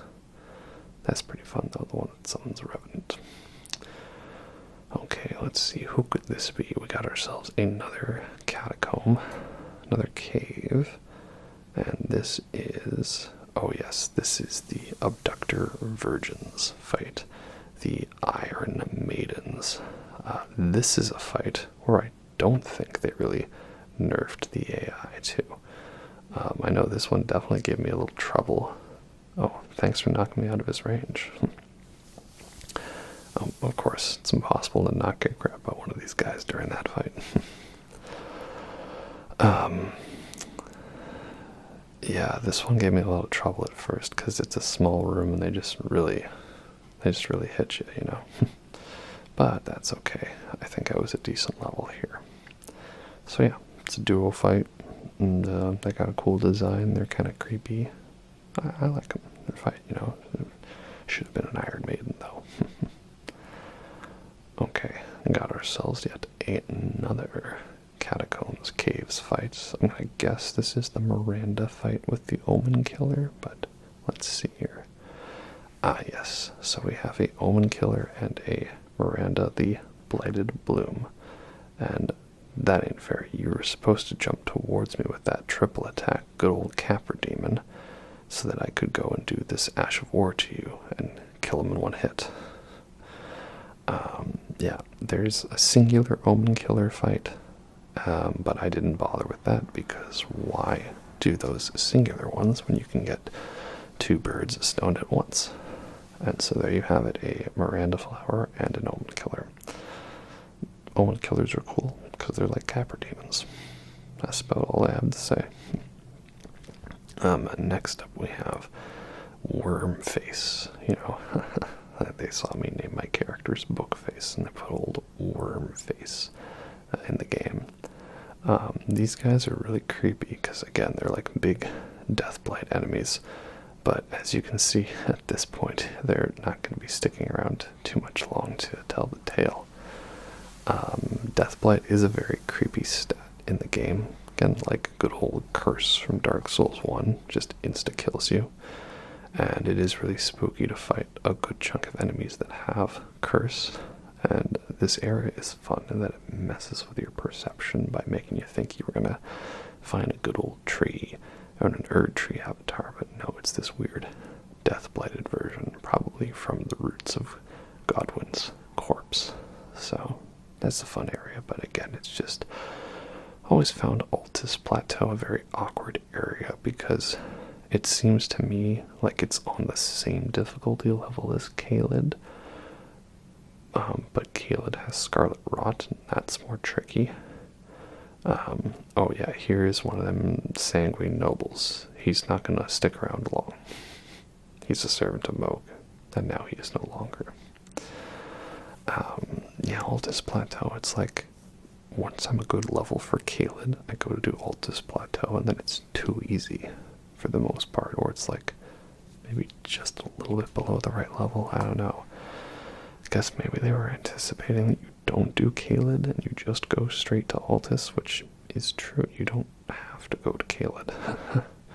Go to Caelid, they said. It would be fun, they said. Well, actually, it's not.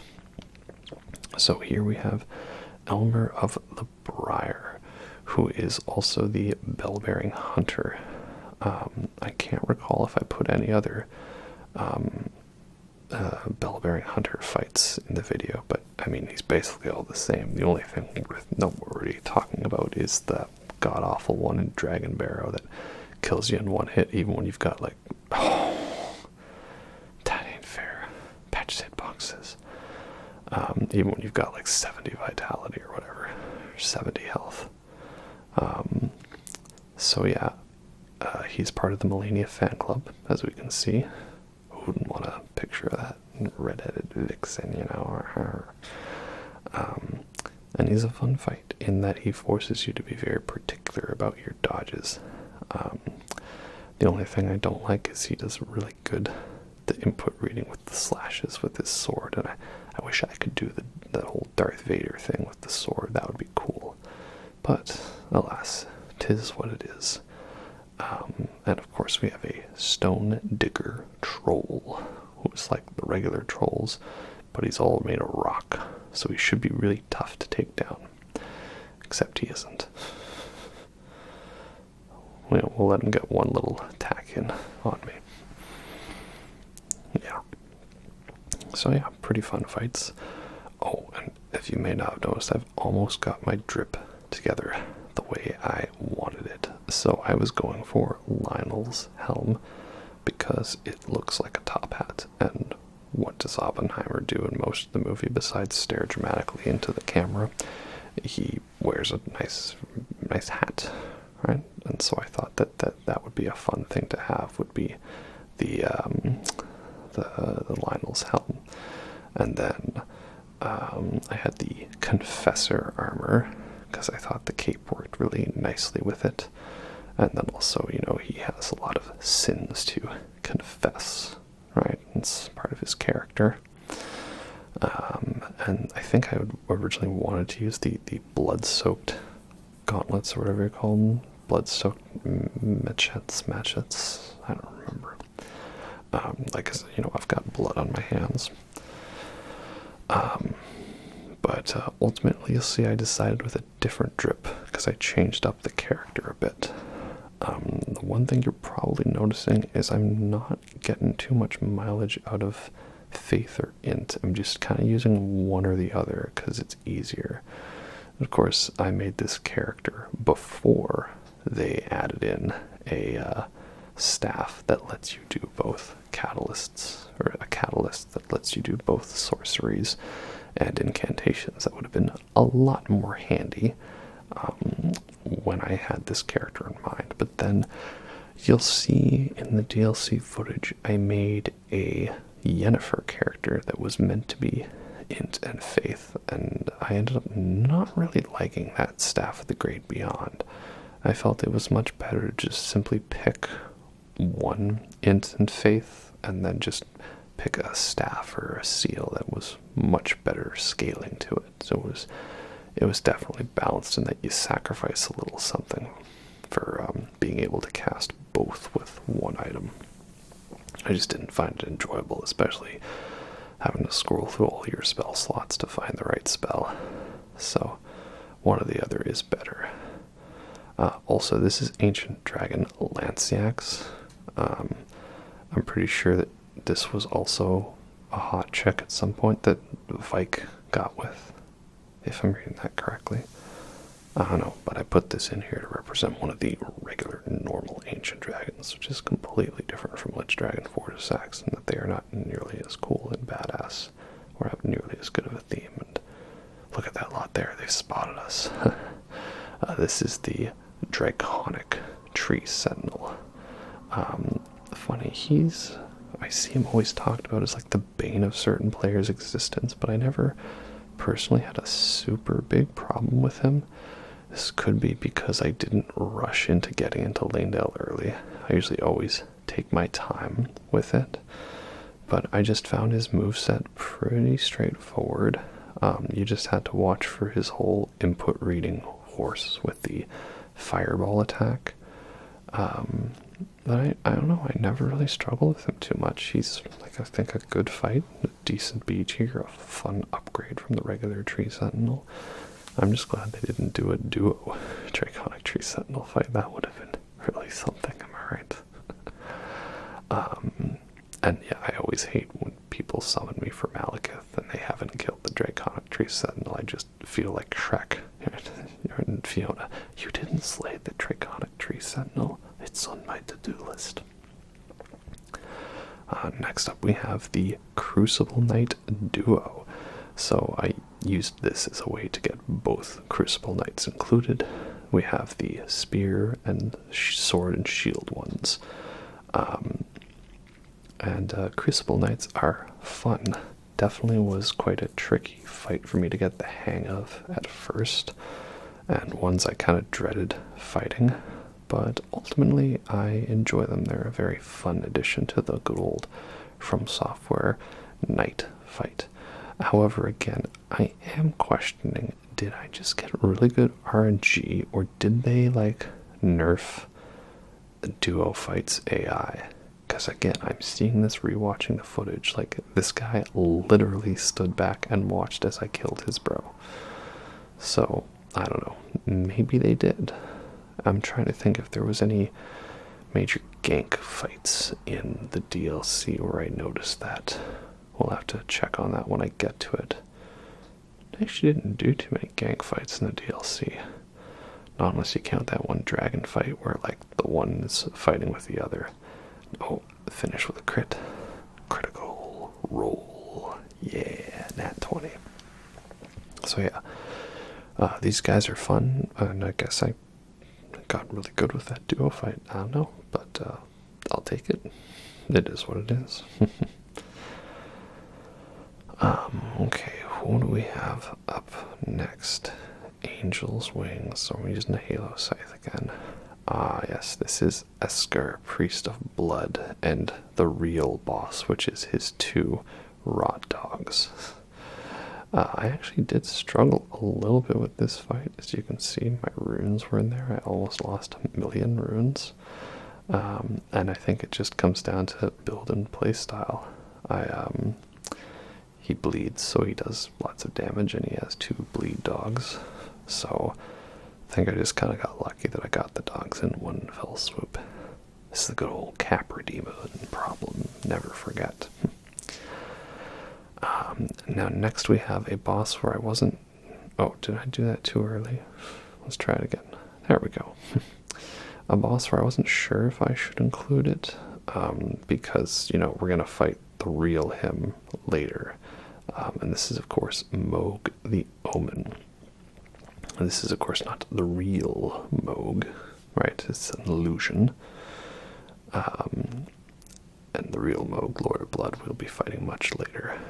Much more difficult of a fight than this one. Because essentially you're fighting a boss that is only phase 1.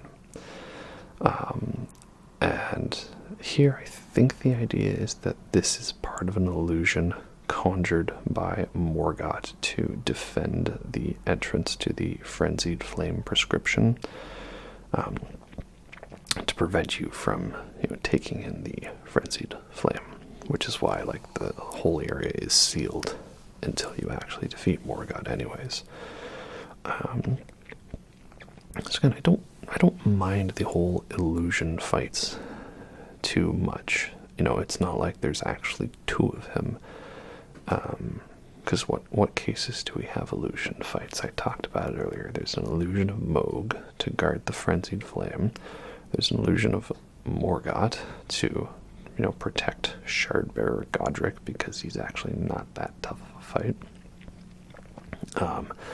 And there's an illusion of Godfrey, probably left over when he left behind to defend the throne. So that's good. Oh my Womo Shindaru. That's why you keep throwing daggers for those 1 HP in a dream moments. The less said about Godrick the Grafted, though, the better. Now I'm trying to think, we all made memes about that there would be Everjail fights in Elden Ring, and that it would just be like the same boss, but you know, just with a slightly different name. Like it would be, you know, Melania, Blade of Mikella. Right? They didn't really actually do that, though, did they? I'd have to think back on it again. I don't know. I mean, there were a couple of dungeon fights where the boss was just a regular enemy. Well, what can you do? So speaking of illusion fights, we have Godfrey, the first Elden Lord. But, of course, this is not really Godfrey. It's just an illusion of the real thing. He's definitely a heavy-hitting fight, but feels always like one that I can just kind of brute force my way through, as you can see there. I don't think he hits hard enough to warrant like learning the attack patterns, not like the actual Godfrey. But of course, you knew that already. And now finally, at the end of our journey into Leyndell, we have the king of the throne. And who is it? It's gonna be good old Morgit back again. So, again, an illusion fight. Funny how I realized we had all three of these fights I talked about back to back. But we will not be including Godfrey on the list. We do not need to do that. Yeah. Like, it talks about all the thrones and how everyone's deserted him. And, funny how we're still finding out about characters at this point, because a lot of these characters you haven't really met or heard of. General Radahn, you're cool. I like you. Freighter Rykard, yeah, I don't like you. Lunar Princess Rani, we like Rani, yeah. Not that I'm going over quest lines in particular, but, if I was, we would talk about that. But, I think I included getting married to Rani, because she gives me my main sword, the Dark Moon Greatsword, and it's just, like, the best. So yeah, Morgit is really cool, very fun, very tragic story in that he's still helplessly devoted to the order that shuns and despises him because he was locked away in a sewer because of his Omen horns, which originally were not something bad, because horns were a mark of the Crucible, which is why we see all those beasts in the realm of shadow that have horns, and it's actually like a divine element. So yeah, that is very sad for him indeed. Now, the only problem I have with Morgit, though, is I think he's a little too squishy of a fight. In that, while I may be like super overtuned with my magic for using both of the staffs that give me damage boost, and use more FP, right, the Lucette's and Azur's staff. As you can see, we've barely gotten a fight on me here. He does get a little bit here intense, as we can see if I had nearly done goofed it here. But ultimately, there's not much else to discuss, I realized I was using my wrong spell there, though. So, that's the only thing. I just wish maybe he needs like a little bit more health points, just a bit. Or also the problem is like I'm getting all these dungeons done before I fight him, and thus I'm a much higher level, because I'm the kind of guy that doesn't like to lose runes. So I'm usually always banking runes. Take that, throne. That's what I think of you. I'm usually banking my runes in, or, farming that last little bit. If I'm like 1,000 runes away from the next level, I'm going to go level up. I don't want to lose them in the boss fight. I'm very particular about that sort of thing. Oh, well, it is what it is. And then next up we have Astel, Natural Born of the Void. I'm not gonna lie, I'm not the biggest fan of this boss fight. I just find him kind of annoying to deal with, because if you're below him, he just spams AoEs to make you leave, get off of him, sort of. He's always teleporting away, like a more annoying version of Elden Beast without all the epicness to it. I find him just tricky to deal with. I don't really know what his big weakness is. I think he's weak to rot. I don't know exactly. yeah, something about him. I don't really dig it a lot. Like he throws out so many AoE spells. It's like if he catches you in the middle of an attack, you won't have enough frames to recover to defeat him. So it's funny that everyone was all like annoyed at him being repeated. There we go. In a random dungeon. When I was annoyed that he was repeated in a random dungeon because I just didn't want to face him again. Like, I'm pretty sure I almost audibly went like, no, when I saw like Astel, what's his name there? Like, I don't know. He's got another name in there. Whatever the one is that's in the winter, the catacombs that consecrate Snowfield. We're not going to bother with that one. And why would we? I mean, he's basically the same, except for he's got a sort of shadow clone jutsu attack. You know, the meteor attack is cool, even if I don't know how the hell you're supposed to dodge it other than spam rolling and praying. I also really don't like that he has basically an insta-kill grab attack. Like, is it even actually possible to survive his grab attack? Or if you get got, is it basically game over? I don't know. Yeah, so that's why here I was just kind of like, you know what, we're going to go with ranged magic, because I feel like this boss was not made for melee whatsoever. Always need some kind of ranged element in the game. Oh well. I mean, I also don't mind that there's multiple Astels, because it makes sense to me, because you see how this thing like evolves over time. Like, it starts off as like a falling star beast, which is some weird kind of alien fallen star entity from beyond the worlds. Alright, come on, dude, do the grab. I know you want it. I know you want it. Oh, not this time. More meteors. So, you know, he's some kind of being from beyond the stars. I like that. And then you see there's that sort of half-grown ones of him in some of those dungeons and catacombs. So that's cool. And then we see here's the full version of him. So, again, it makes sense that there's multiples. It shows that almost like we're not alone in the universe. And, oh, well, I guess I'm taking damage now. Yay. Ow. Alright, now you're doing the grab attack. Come on. I want you to do it. Come on. No, I guess not. No, he's just doing the meteor for the third? I feel like that's a lot. I don't think I see him do the meteor that much. Anyway, let's just, you know... Nope, that's what I get for wanting to do it with Kari and Slicer. Come on. There we go. Good riddance. And right at the end of my mana, too. Perfect. So yeah, I'm not a super big Astel fan. I'm sorry, he's only about a C-tier fight for me, personally. Now, next up, I believe we have, this is the cutscene moment of us finally getting to marry the lady/doll of our dreams. Yeah, this is Ronnie, and we're getting married. Yay!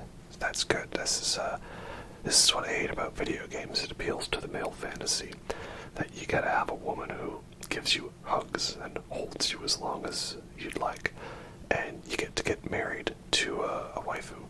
So, yeah, again, that's what I hate about video games. It appeals to the male fantasy. Yeah, but essentially you're agreeing to be Ronnie's consort, dear consort, fair and eternal, fair consort, dear and eternal. Yeah, and that is good, and this is how you end up getting the Age of Stars ending. So that's nice. Ronnie here has used the Finger Slayer knife to rid herself of her own 2 fingers, and that's what's interesting, is that the fingers are all bending to the will of Meter, the mother of all fingers, you know. And she's not actually able to communicate with the greater will. Yes, it was I would become thy lord, through this very elaborate fetch quest of strange proportions, like talking to a doll. Okay, then. But yeah, we love Ronnie. She's great, awesome.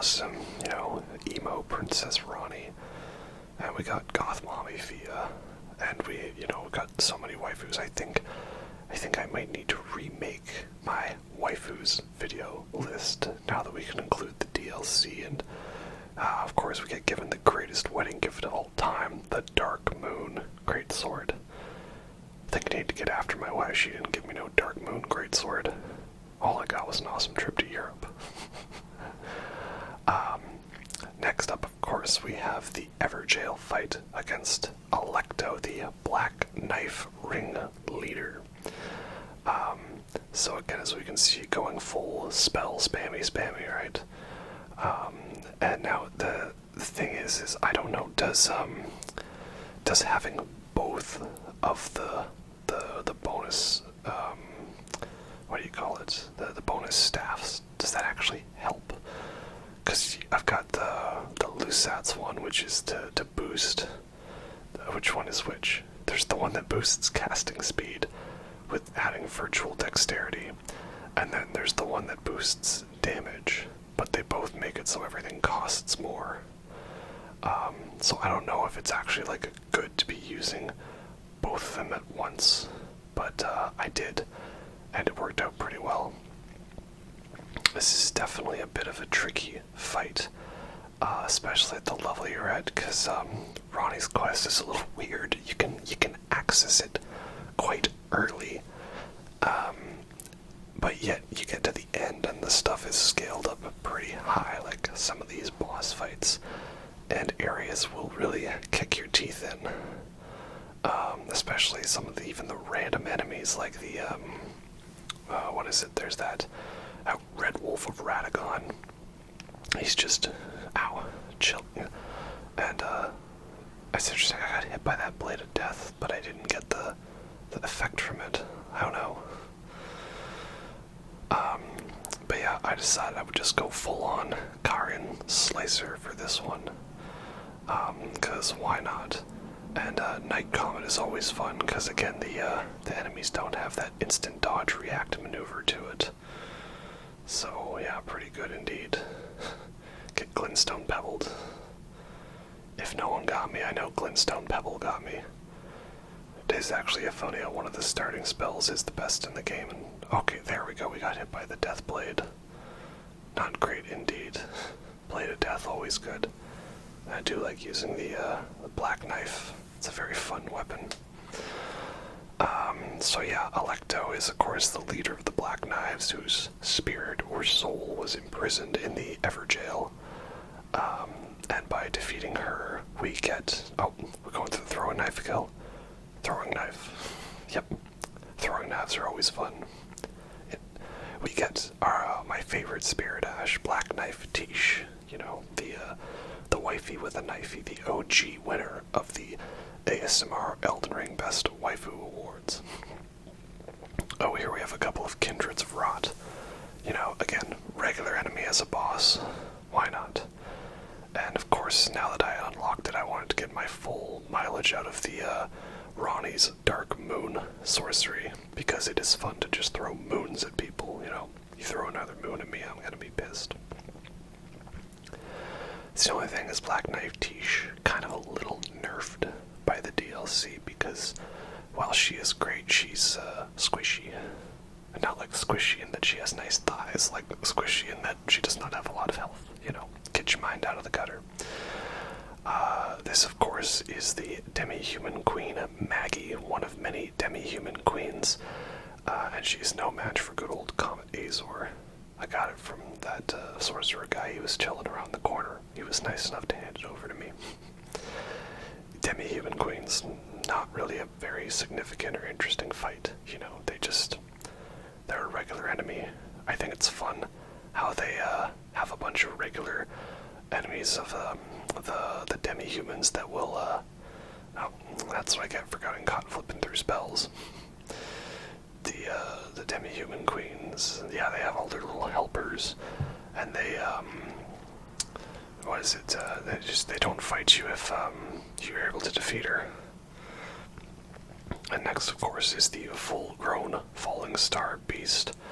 I don't really know what makes this one different, per se, from the other ones. is he slightly larger? I don't know. But this is probably my favorite out of all the fights in the game with the Falling Star Beast. And that's because it's one of the ones where just you actually have the space to be able to manage him. So that is important too. I don't really like that fight where it's in the one cavern and it's so tight-knit and close. Oh, I guess this is maybe because he's full-grown. He has this buff that he does. I don't know. But I do know that, again, if nobody got me, Rocksling got me. It is funny how some of the best spells in this game are... Wow, nice dodge, champ.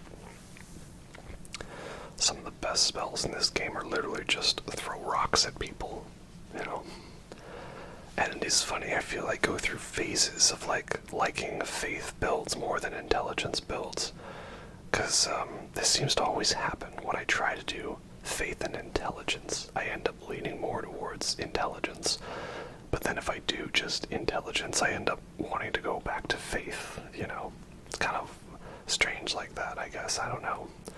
So you'll see by the end of it, I kind of respec my build a little bit from what I was going for, and I end up going for just intelligence, right? But, you know, we'll get to that many hours later.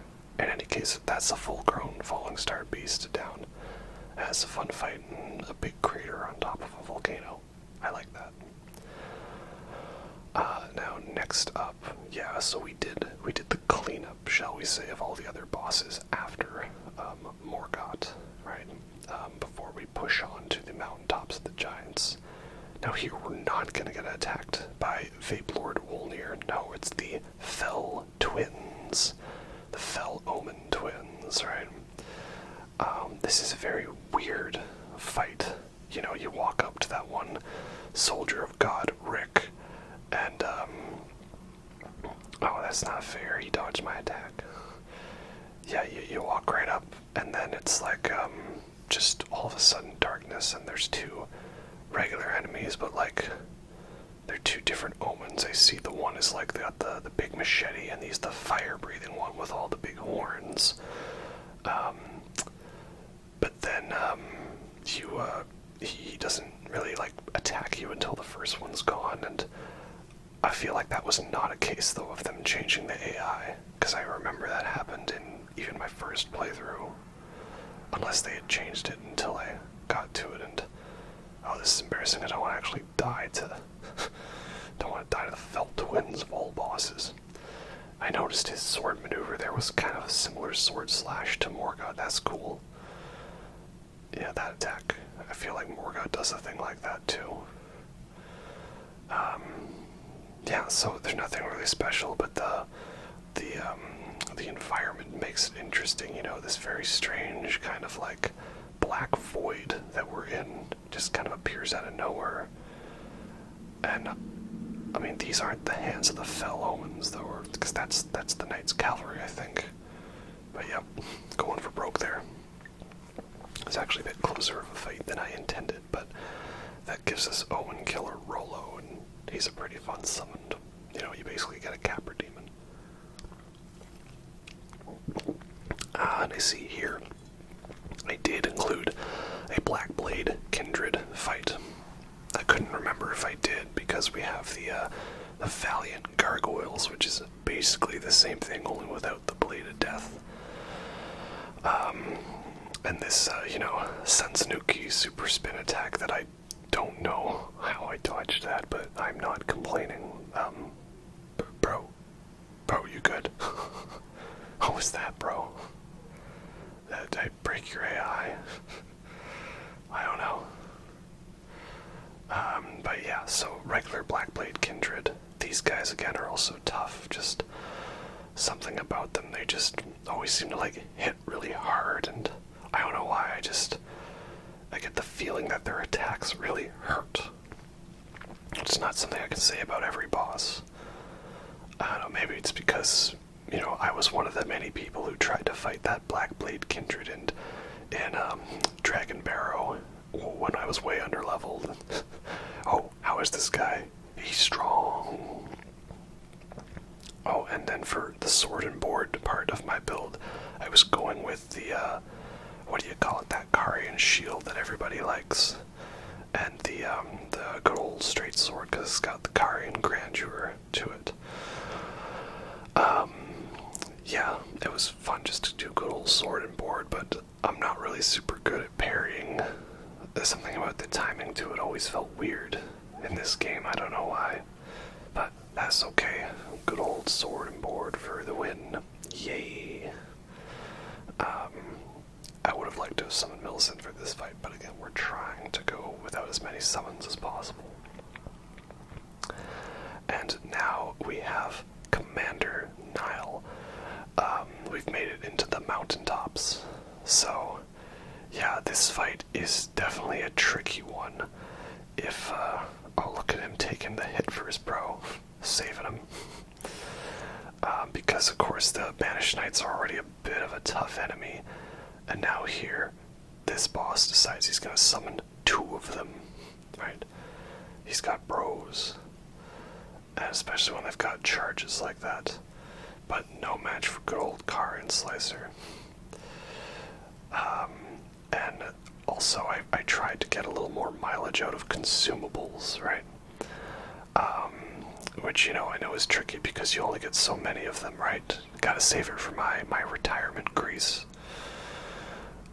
But now we got a good old normal fight going on here. Just get out of the way. Get out of the way. Damn it. So close. Oh well. I'm trying to think, did I have any runes there? I haven't gone and grabbed them, so I probably didn't. Oh, you're also gonna chill. Okay. Literally, because he has frost. Yeah, so not the biggest fan of this guy.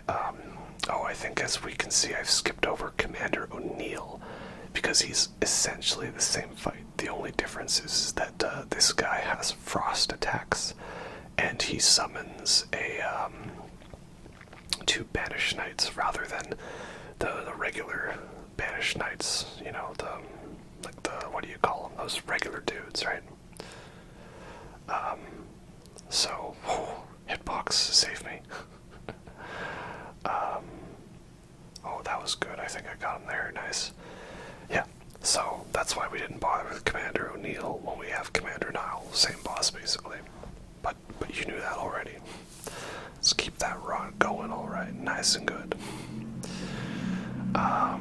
So yeah, it's a bit of an annoying fight, because if you don't get that gank part out of the way, you might get kind of screwed over, you know. But I think we managed alright, did we? Once I get some mana back. This is also the fight where I noticed I finally got into the habit of using the quick selects as my healths and my flasks. It just felt a little easier to be able to access my flasks rather than flicking through the inventory. So next we have an Erdtree Avatar. I don't think we actually showed them at all yet, and that's probably because, again, we're only doing like 1 or 2. We don't need 10.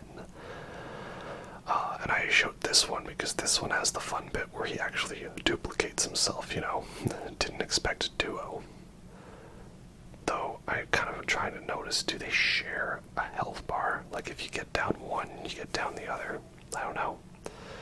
In any case, as you can see, trying to use consumables more. We use the rot pots on Commander Nile, and we use the flame pots on this one, and we're going to be using those holy water pots when we get to them pesky death birds, you know, pesky bees.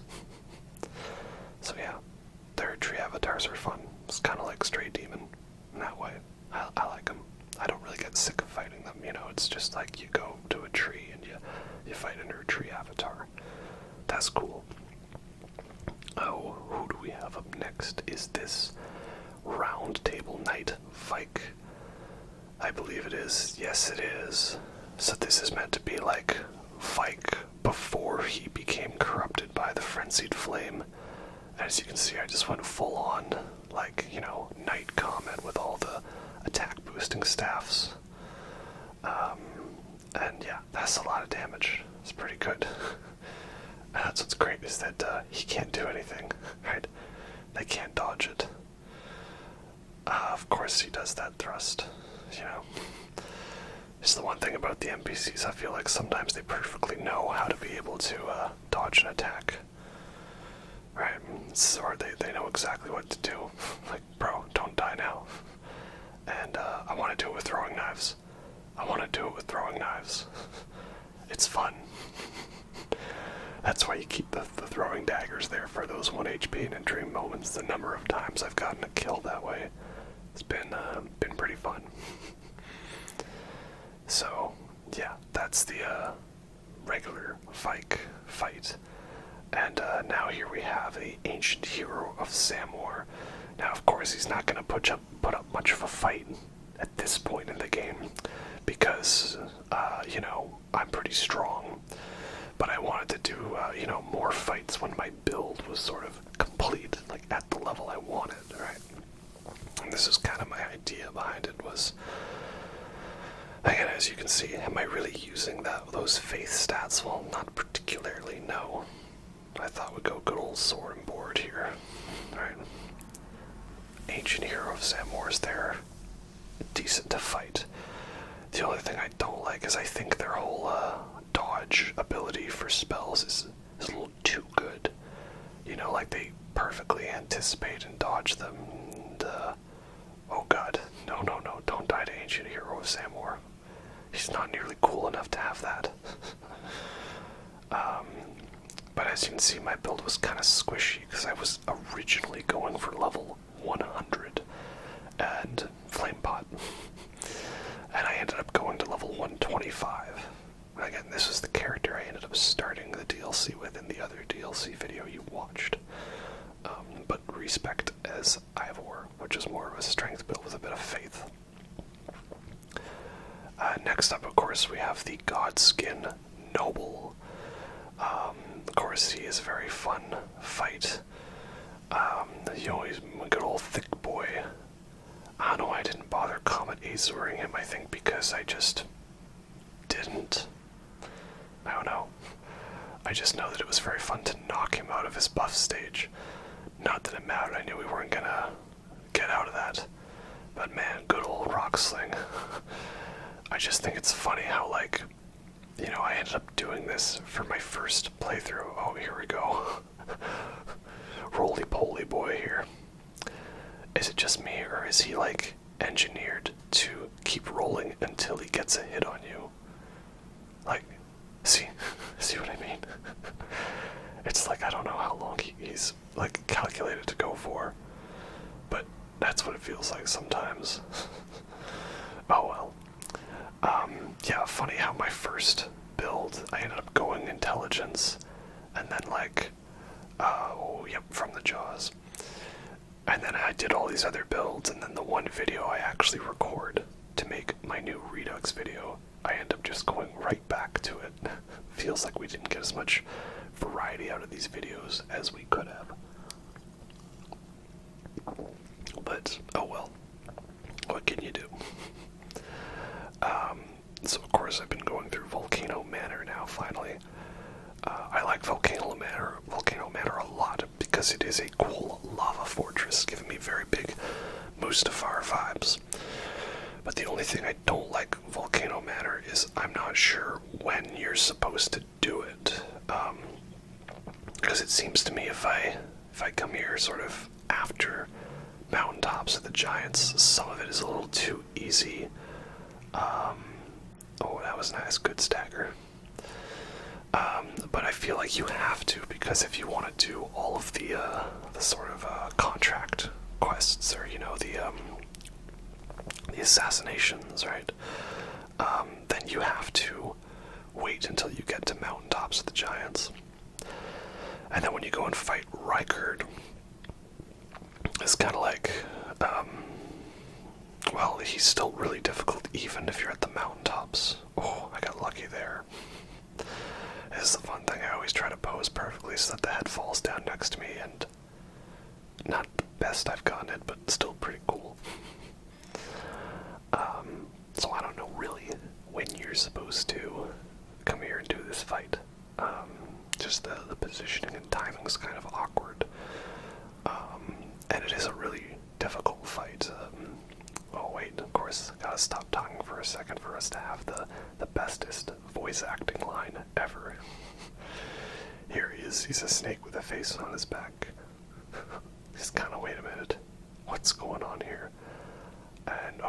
Say the line, Rykard.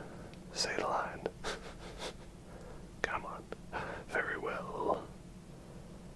Oh no, first he's gotta pull the sword out of his mouth. Yeah, the Blasphemous Blade. The Noob Slayer 9000. Not gonna lie though, it is one of my favorite weapons in the game. It's just, you just can't top it for me. Blasphemous Blade is my Bloodhound's Fang. And oh, those are the corpses of all the people he's slain previously, all the other tarnished that were given to entrance to the Lord's Chamber. Alright, here we go. Join the Serpent King as family.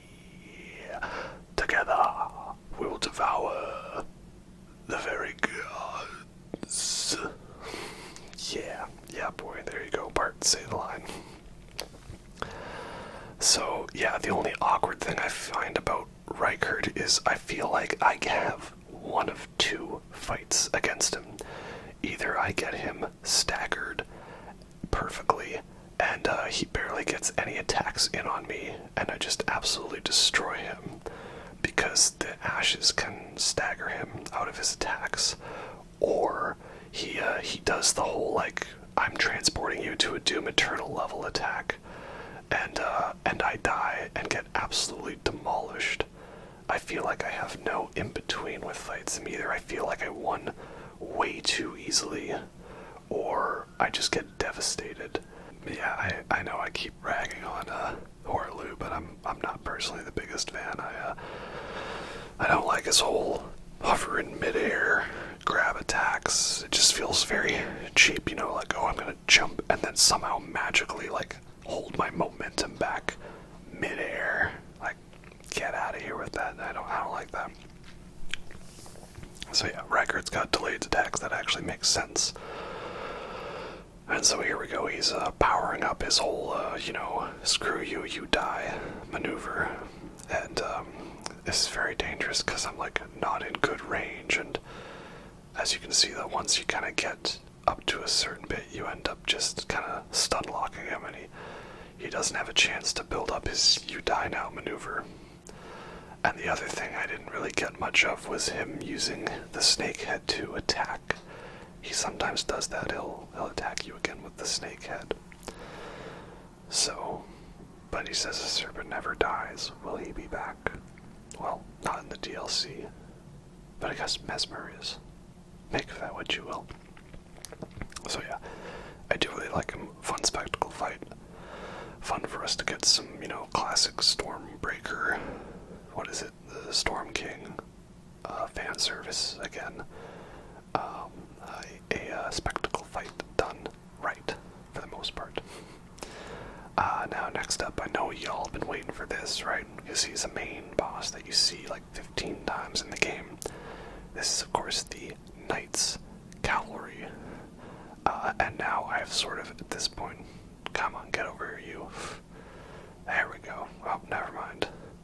I've kind of finished the sort of quote-unquote build I was going for. So what that is this is a strategy I sort of found on the interwebs. But the idea is that you use the Jellyfish Shield and the weapon art of the Moonlight Greatsword, the Dark Moon Greatsword, sorry. At least you attempt to if this guy would stand still for 5 seconds.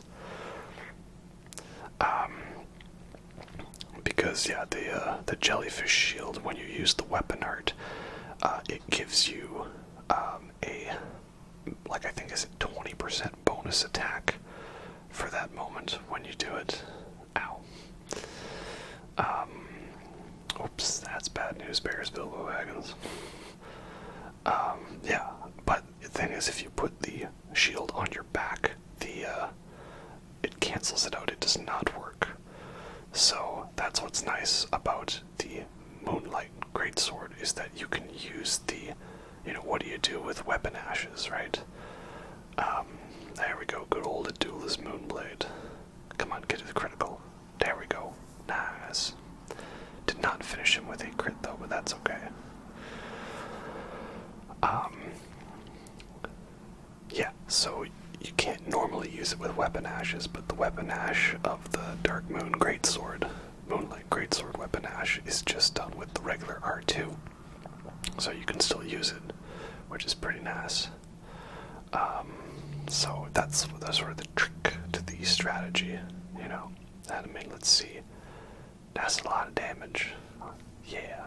You get even more damage if you're able to actually hit them physically with the sword, not just with the art, the weapon art, ash.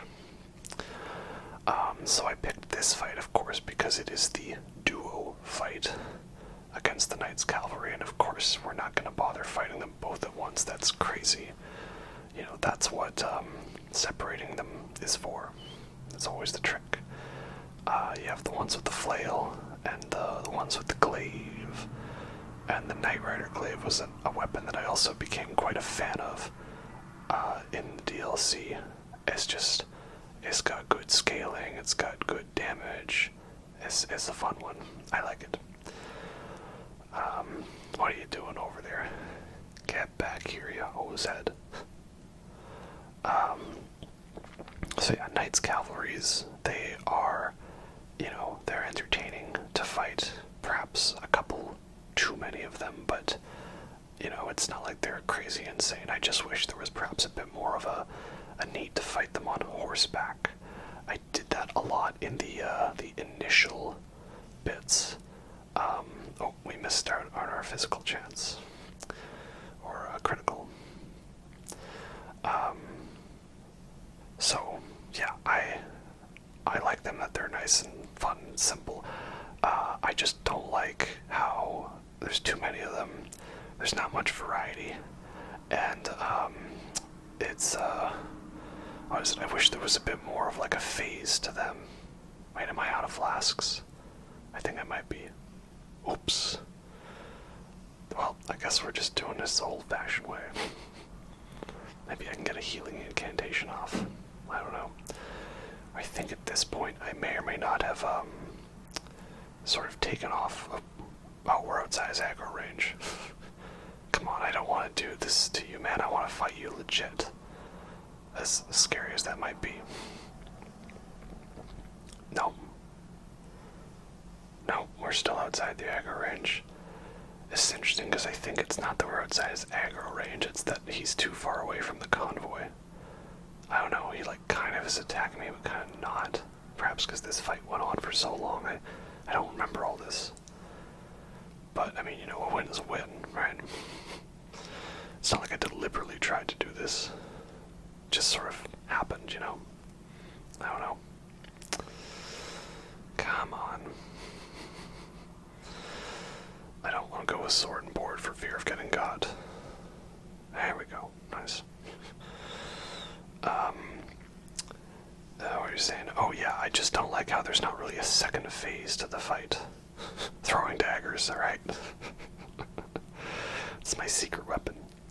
Yeah, it would be cool if it had a whole second phase to it, but it doesn't. He kind of does 2 swings with his weapon, and he gets back on his horse.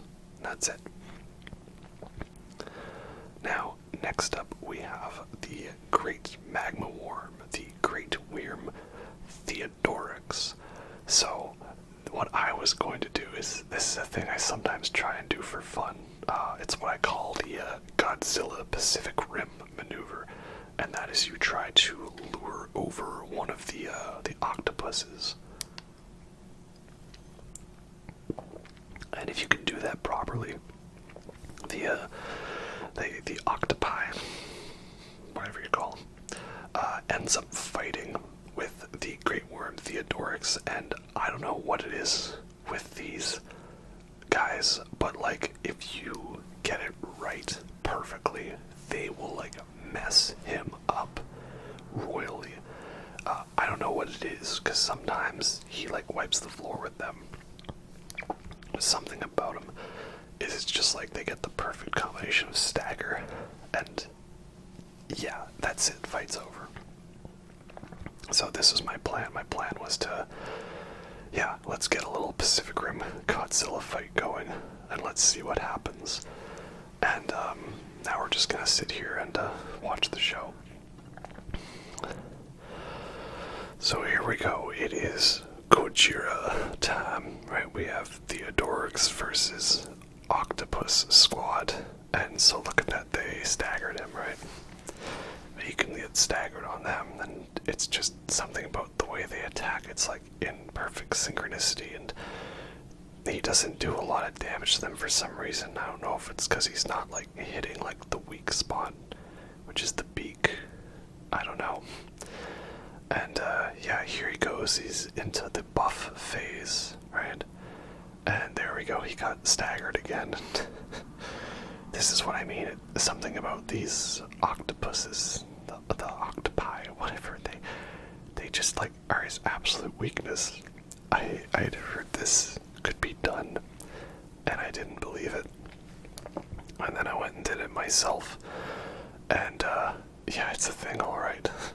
So I don't know. Make of that what you will. Again, I already included a legit magma worm fight in this one, so I don't feel the need to do it again. Also, I ditched the top hat for one of the crowns, because it gives me extra intelligence, and I was able to allocate a few stat points. Now, of course, I'm going to show why I, though, am top dog, not you guys. That's really nice of you to help me out, but now you must die. Get crit. I think I ended up at level 125, at least like 60-something intelligence, so I could use Ronnie's Dark Moon, and then enough strength to be able to one-hand the Dark Moon Greatsword. Now next up we have the Putrid Grave Warden Duelist, and here I am, done goofing with my spells again. This is embarrassing. It's not how it works, okay? I swear, just give me a chance. Come back here to my magic spell, okay? And get got. There we go. So yeah, the Putrid Grave Warden Duelists and the regular Grave Warden Duelists, they are just a pretty simple enemy. Nothing too spectacular to them. Again, this guy has Scarlet Rot to him. Not that he lasts very long. I find it very strange that they put super easy bosses at the end of very difficult dungeons, but I guess we can be merciful about that. You know, that you didn't end it with a super difficult boss fight. And here we go. The good old Deathrite Bird. Now that I'm thinking about it, did I not put a Death Bird? Because we already had a Deathrite Bird. I'm guessing my thought process when editing was probably, well, he's basically the same boss, it's just one of them has the whole Ghost Flame attacks added on to him. And he has an annoying habit of having explosions that always perfectly align with where I dodged. You know, somehow he knows. He just knows. I don't know how. And, of course, you know, we've gone with the good old holy damage here because he takes extra damage from it. And holy water pots are the way to go. Oh, that's gonna be bad. Yep. Something about that explosion, it does like an X out from it, and it always seems to be that, like, he's, it goes where I go. And, yeah, I may have done goofed and forgotten to take off the Lord of Blood, purifying crystal, whatever you call it. Oops, I've been exposed, caught in 4K. So yeah, this guy I remember was the bane of my existence on my first playthrough, and I ended up accidentally cheesing him. But there's no cheese this time, just holy damage, right? But yeah, I've kind of gotten the hang of them to an extent. I was really, really annoyed when I saw one show up in the DLC. I thought, no, you can't do this to me. Do you know how much I've sacrificed? But he actually wasn't that bad. I don't know. I found this to be the most annoying one. And this was, of course, coming after I had, dealt with a really tricky one in the mountaintops for them to throw another one in the snowfield. Yeah, bit of a tricky fight, alright. And holy pot to your balls. Power of Christ compels you. There we go. So yeah, they're basically the same boss, so I think I only put the one, but yay, that's done with that. It's like how I didn't include Spirit Collar Snail. I think I may have said this already. I don't record this all in one night, so sometimes I forget what I said. But there's no need to put Spirit Collar Snail when it's just a Crucible Knight fight with an extra step at the end, or a Godskin duo fight with an extra step at the end. And we've already got Godskin fights, and we've got Crucible Knight fights, so we don't need that. And that was a use torrent for iframes fail, alright. So yeah, here we have the Fire Giant. First, I gotta get all my runes that I'm not even planning on using because I'm not leveling up much. Yeah, so Fire Giant, definitely a bit of a not my favorite kind of fight, but always really fun when you can do that and just absolutely get him deaded with a couple of hits. Oh yeah, that was pretty good on my part if I do say, and let's just see if we can skip that whole phase entirely. There we go. So yeah, he's good, but not great. I think for me he's about a C or a B tier, perhaps. The only thing I find annoying is just the camera. I really wish it could pull itself back a little bit more. You know, like we already had a really good camera system in Sekiro that would like pull out for the really larger bosses like the Guardian Ape. So it's really odd that it doesn't do that here, you know. I mean, I think this phase transition is pretty badass. He just like breaks his leg and he sort of offers it up to some kind of, you know, to awaken sort of the fell flame within him, and that's what it is. He's got like the fire god still within him, and that's what the weird eye face thing is. And that's the symbol of the fire god. But it's funny because I put that on in what is it? I put that on my character, you know, my Oppenheimer character. Not that you can see because I'm wearing a mask, but that was kind of the idea, was I had like a Dr. Manhattan symbol. So yeah, now he's gone all full like rage mode, and I don't blame him, just spamming all the fire spells like he's some kind of, you know, wizard or cleric in D&D, whichever one it is that spams fireball. Is it wizard? I think it is. So yeah, this is the part I find always tricky. I don't really know how to properly deal with this, because he just like goes all crazy with the flame AoEs, and his weak part is his hands, but he doesn't really keep them down long enough for you to get proper hits on him. Doing hits to the back of the body doesn't really do that much damage, and I think here I was just trying to like, can I get an opening please?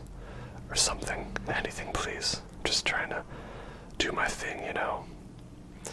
But no, he doesn't like to give you openings, especially when we're running low on flasks. But I guess that is kind of on me. One for, you know, keeping spamming buttons here and there. And then the other for staying at long range. Because that's the thing with a lot of bosses, is they have those certain moves that they like to spam at long range.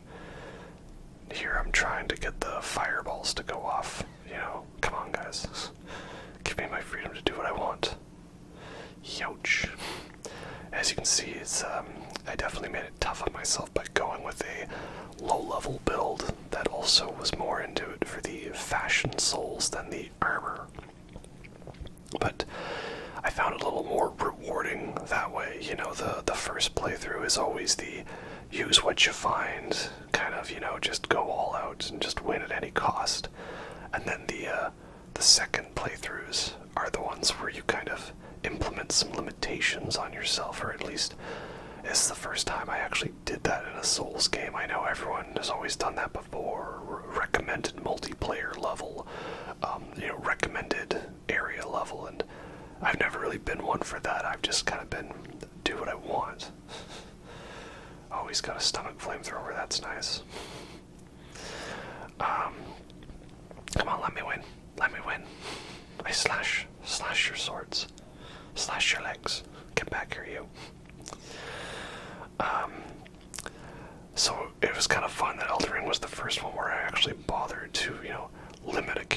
a certain level and limit myself to certain weapons and techniques and have a goal in mind. And I think that's because with the open world nature, it's the easiest it is to give yourself a build to be able to work towards. In other games, it would be like, right, I need to use this weapon and this spell for my build. It's at the very end of the game, so you're either doing it in New Game Plus or you're using glitches and stuff to get there. That's just not nearly as fun. So, next up, we would, of course, be able to use Melina to help kindle the fire from the Forge of the Giants to burn the Erdtree, thus allowing us to eventually destroy the impenetrable thorns. But no, we're doing it different here. We are going to embrace the Frenzied Flame because we don't want Melina to die. Taking good old advice from Shabriri, you know. He told us, go below the capital and, embrace the three fingers and the Frenzied Flame prescription. Yeah.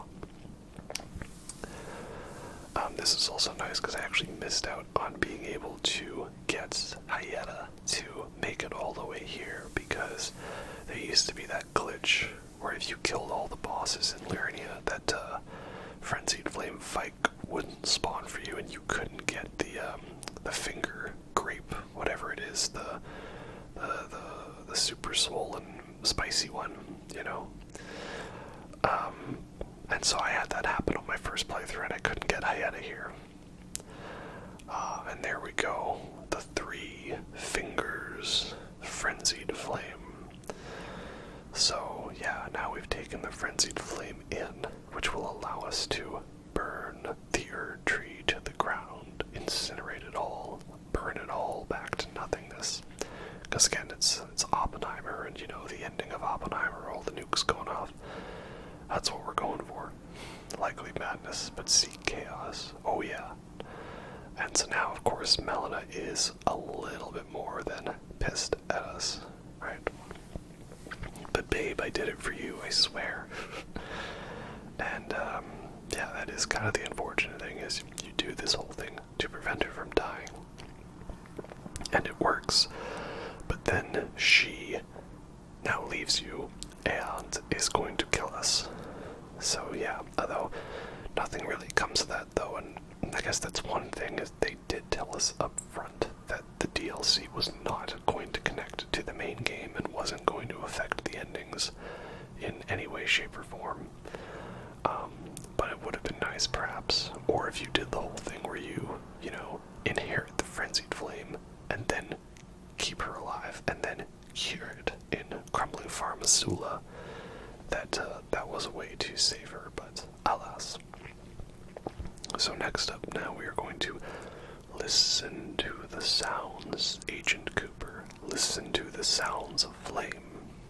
Oh yeah. So what I've got, Confessor set, Confessor boots, I think, and some kind of different gauntlets. Maybe the blood-soaked gloves, which would make sense.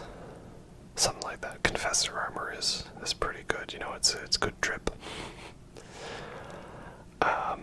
And yeah, now again I want to do it differently, because in the first playthrough we got Melina to burn the Erdtree, and then we didn't get the cutscene of her saying she was gonna come after us at the end. So now we're going to get those cutscenes in this one again, because this is my Elden Ring remastered video, right?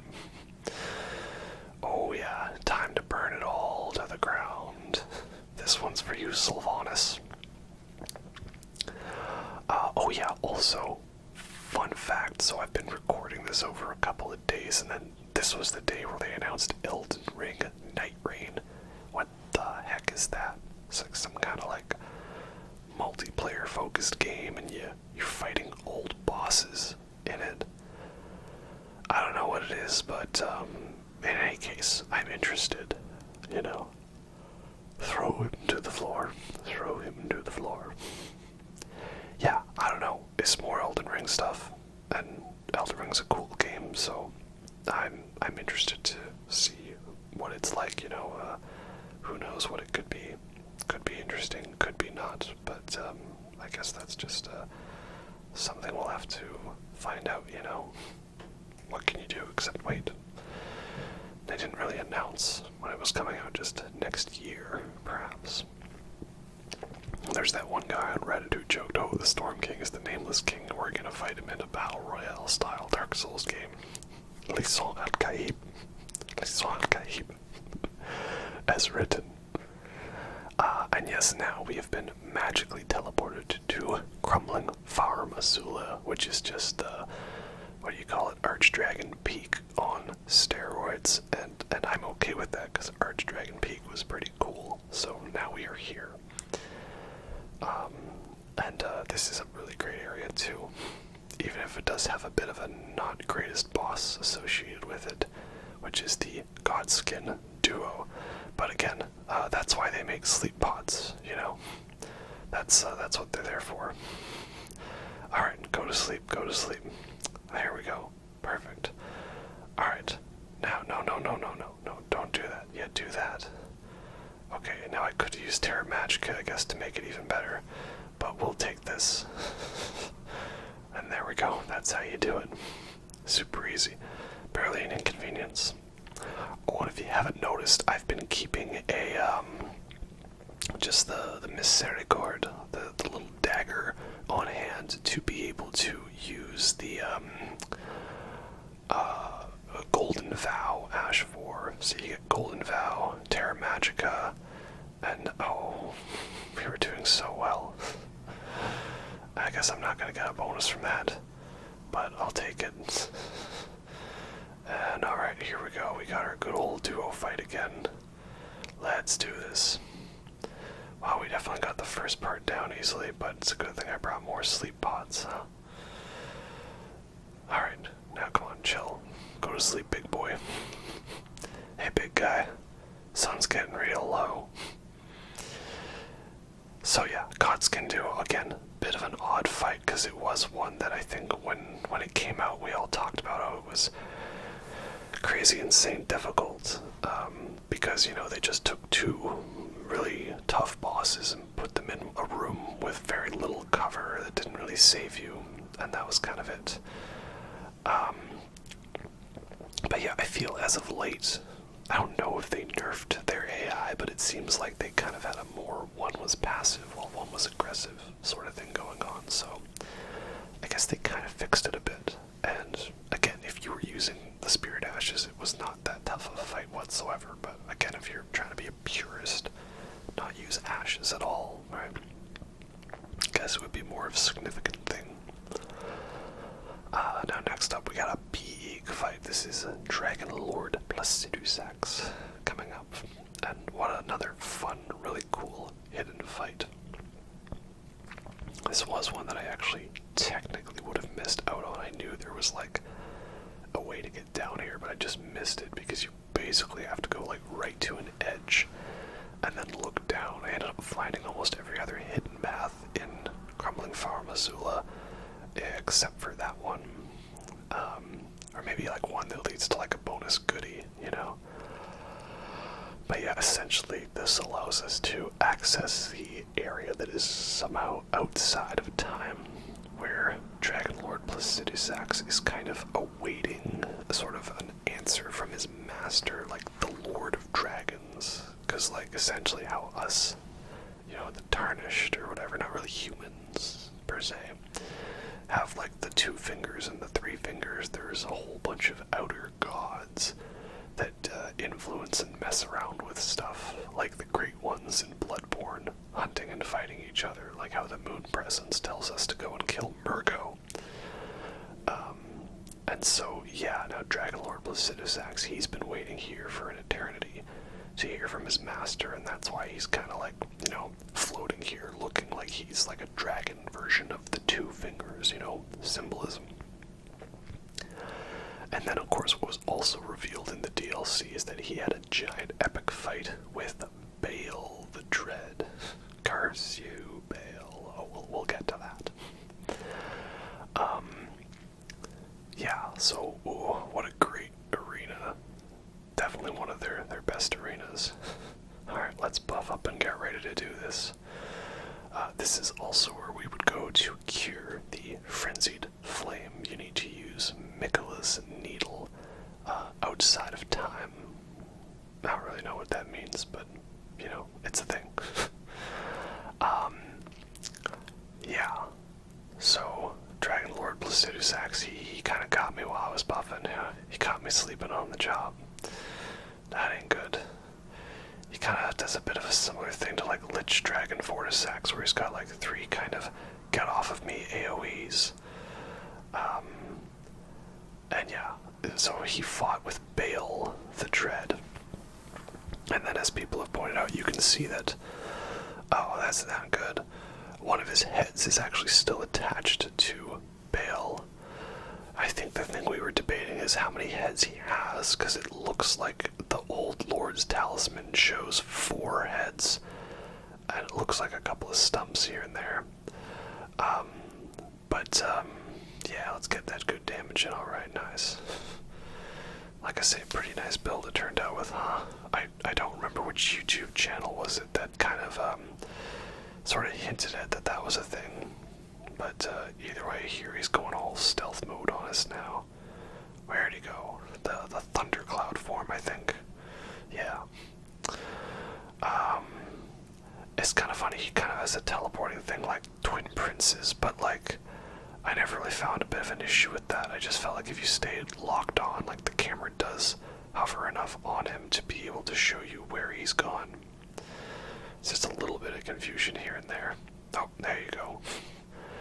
And of course, they love doing these timing attacks. I think it's funny how he does share many similarities in style to Bale, which makes sense because they were meant to be like equals that, oh Jesus. That's gonna hurt. Oh jeez. 1 HP in a dream, baby. Literally. No. No. Oh yeah, this is where he goes all Super Gojira, Laser Beam, Dark Eater, Mid-Ear, get away from me. Yeah, I love it. Sort of unleashes the rage here. Yeah, very fun indeed. But he does need a breather after that.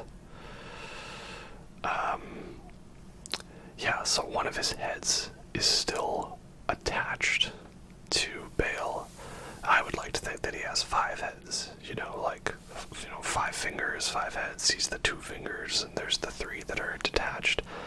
And then he's like, what is it, Tiamat, or whatever, that 5-headed dragon from D&D, or the 5D, 5-headed dragon god from Yu-Gi-Oh! Remember when they went to the virtual world in Yu-Gi-Oh? That was pretty fun. I like that. Yu-Gi-Oh! Was good. So was Animorphs. Animorphs is great. I had a bit where I was explaining the plot of Animorphs to my wife, explaining how I didn't think it was, like, super crazy, just, oh, this is the stuff that happens, and it's just as is. And she was, like, mortified, like, this is a kid's book series. I'm like, yeah, it was cool. She's like, no, I would have had nightmares. I'm like, oh, maybe looking back, Animorphs was a little weird and odd, and that's why I was the weird kid for liking Animorphs when nobody else did, but, what else is new? So next up we have Loretta, Knight of the Erdtree. Now I know I kind of said I wouldn't necessarily want to be showing off too many of similar bosses, which is why we didn't do Commander O'Neill and Commander Nile, and we only did a Deathrite bird, not a Death bird. But I did show the Loretta illusion, and so now we're showing the Loretta Knight of the Erdtree. Why? Because it's a cool fight, it's got good visuals, and as you can see, my build is kind of OP if I get the right strategy, so it's not like it took up too much of the video time anyways. So yeah, Erdtree is cool, alright. I like it. Now of course we get to the boss that shall still forever live in infamy. Good old Malenia, Blade of Miquella. So, despite the fact that Malenia is incredibly difficult and has some questionably, bullshit attacks and moves, she's still one of my favorite, if not my favorite fight in the game, and I just, never get tired of fighting her, even though she's tough. And I never get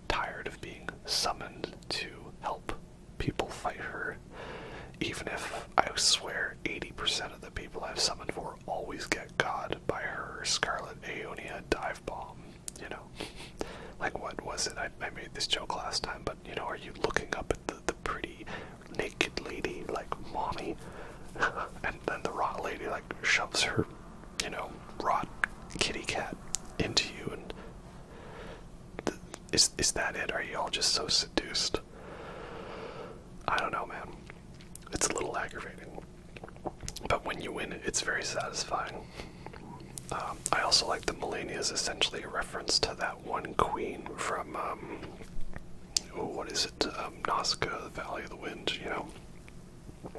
She's got a prosthetic arm, right? Everybody's got a prosthetic arm these days. It's all the cool kids are doing. And I love the helm, I love the look. Yeah, she's nice. Very nice indeed. Yeah. So this is the one fight. Oh, there we go. I am Malenia, Blade of Mikola. Oh yeah, you are. And I've never known defeat. Oh boy. Yeah, here we go again.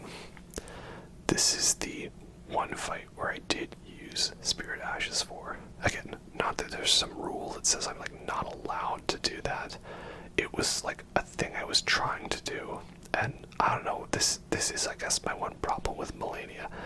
I personally find that like if I go it solo, I can't do it. I think she's the only boss I've actually never beaten solo. Well, at least base game, that is. There's another DLC boss I haven't fought solo yet. Maybe I'll change that when we get to him on my other playthroughs. But the other thing with Malenia, I feel, is that is my issue with Spirit Ashes is it's like she's too tough for me to beat solo, or you need like certain builds or styles, namely, you know, Frost and Bleed. Those the tricks, right? So there's that. I can't really get her down with other builds. And if I use Spirit Ashes like Mimic Tear or Black Knight Tish, it just seems like she's way, way, way too easy. Like, I was trying to fight her solo, and I was getting a little frustrated, and I was like, let's give it a try with Black Knight Tish. Hey, wifey, knifey, mommy, can you help me out with this fight? And, that was it. It was over in, like, the first try. I feel like this was either first or second try, and wait, words that haunted everyone to their core. I didn't hear no bell. I always knew she had a second phase, so like this wasn't a shock to me, but I can't imagine being the other people going in to do this fight blind and then finding out there's phase 2. Phase 2, no. Scarlet bloom flowers once more. Oh yeah. And now she's naked. Well then. But like more in that kind of like, you know, Renaissance Rococo kind of, you know, goddess body looking thing. You will witness true horror. Oh yeah, she was talking about this fight indeed. But yeah, I love her fight and her design. I love the story. It always gets me sad going through the Erdtree. I guess I kind of like her a little less knowing that she was in on the whole, like, let's kill Radahn and Moog for funsies, because it's what Mikola wants. But, you know, what can you do, right? So, you see, people, wasn't that difficult to dodge her. Now, if only I could actually, like, select my spells properly, right? Oh well, 'tis what it is. So, yeah, this was just, it's like I found I could handle phase 1 alright, because she gives you a decent amount of breathers. I just always felt in phase 2 like I needed somebody else to help take the aggro. But, as you can see, Tish is doing most of the work here. And this was before they even, you know, buffed her. Oh, here we go, waterfowl. Did I learn how to dodge it? I did, for the most part. That counts. Yeah, I just always felt she was too relentless in phase 2, which I guess makes sense, you know, no reprieve. But that's why I always felt I needed like an Ashe to help take the aggro off. I feel like a hyper-aggressive boss like Mesmer, oh, this attack, the freaking like shadow clone jutsu attack, I always felt was like the scarier one because of how much damage it did and how the timing was slightly off. Yeah, like hyper aggressive bosses like Mesmer, I felt like they didn't always do like enough damage with their bits that they still gave you a chance to get a quick heal in. But I feel like Malenia doesn't. And here we go, look at that. Tish is so much of a hardcore badass, she doesn't even let me get the final hit. Your strength. Was it really my strength or was it my intelligence? My intelligence to make it a 2-on-1 fight, so it was gonna be an uphill battle. Anyway, like I said, I gave it my all, trying to fight her solo. And then I tried it with Spirit Ash and won like right away. So, I don't make of that what you will, right? I know I'm defending myself against people that don't exist, but it's like I would like to point that out there. The idea was to try to not use Spirit Ashes, and we did that for the most part, you know, but what can you do? A win is a win. It's not like I cheesed it, right? And now she has bloomed into a Scarlet Aeonia, so does this mean she'll be reborn again? Maybe. But in either case, we return the unalloyed gold needle and get Miquella's needle from that. And I'm reminded of Millicent's quest, and I'm very sad that we never got the chance to be able to get Millicent actually to Malenia to return to her the will of her own, right? So, now next up we have, of course, we went there to find Miquella at the Erdtree, and he was not there. Why? What happened to him? Well, that's Miquella there in that cocoon that was ripped from the Erdtree. And who could it be that is with him? It is, of course, Mohg, the Lord of Blood, who I guess is not guilty on all accounts now. Well, per se, I mean, he's still the head of a weird-ass dynasty, depending on who you talk to, of a bunch of weird-ass blood servants, and, you know, creepiness, so he's still a bit of a creepy dude. He's just also not someone that needs to appear on the episode of Chris Hansen or Dateline or whatever the show was, you know, like, I'd like you to have a seat over there, you know.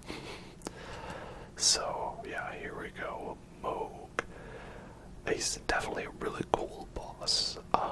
Not a personal favorite of mine, but I think about a solid A tier fight, this guy, yeah. Love the voice acting from him, too. You know, he has this kind of very, like, soft, kind of, like, creepy vampire sort of thing, you know, dearest Miquella. And then he sees us here, and all of a sudden it goes from dearest Miquella to welcome, honored guest. And one of his horns is going into his eye. Yeah, definitely some, like, Dracula vampire vibes.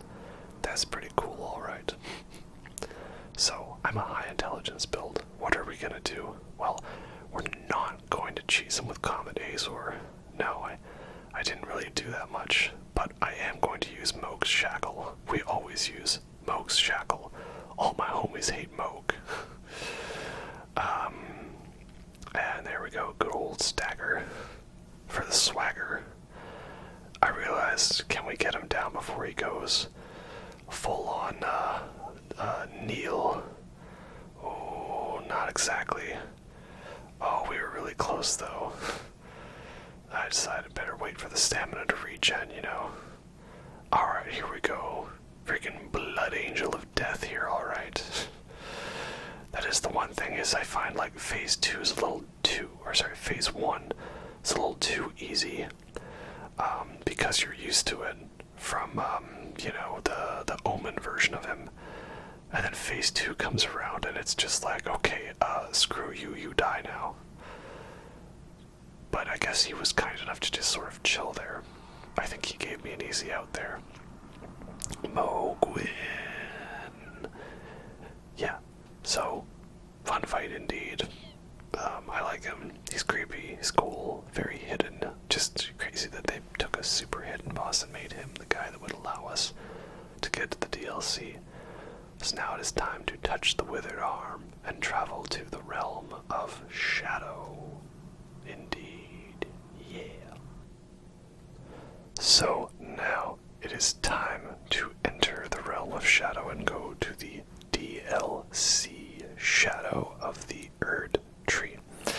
Now, for this part of the video, the characters you shall be seeing, it's going to be a bit of a blend of the 3 characters I played the DLC with.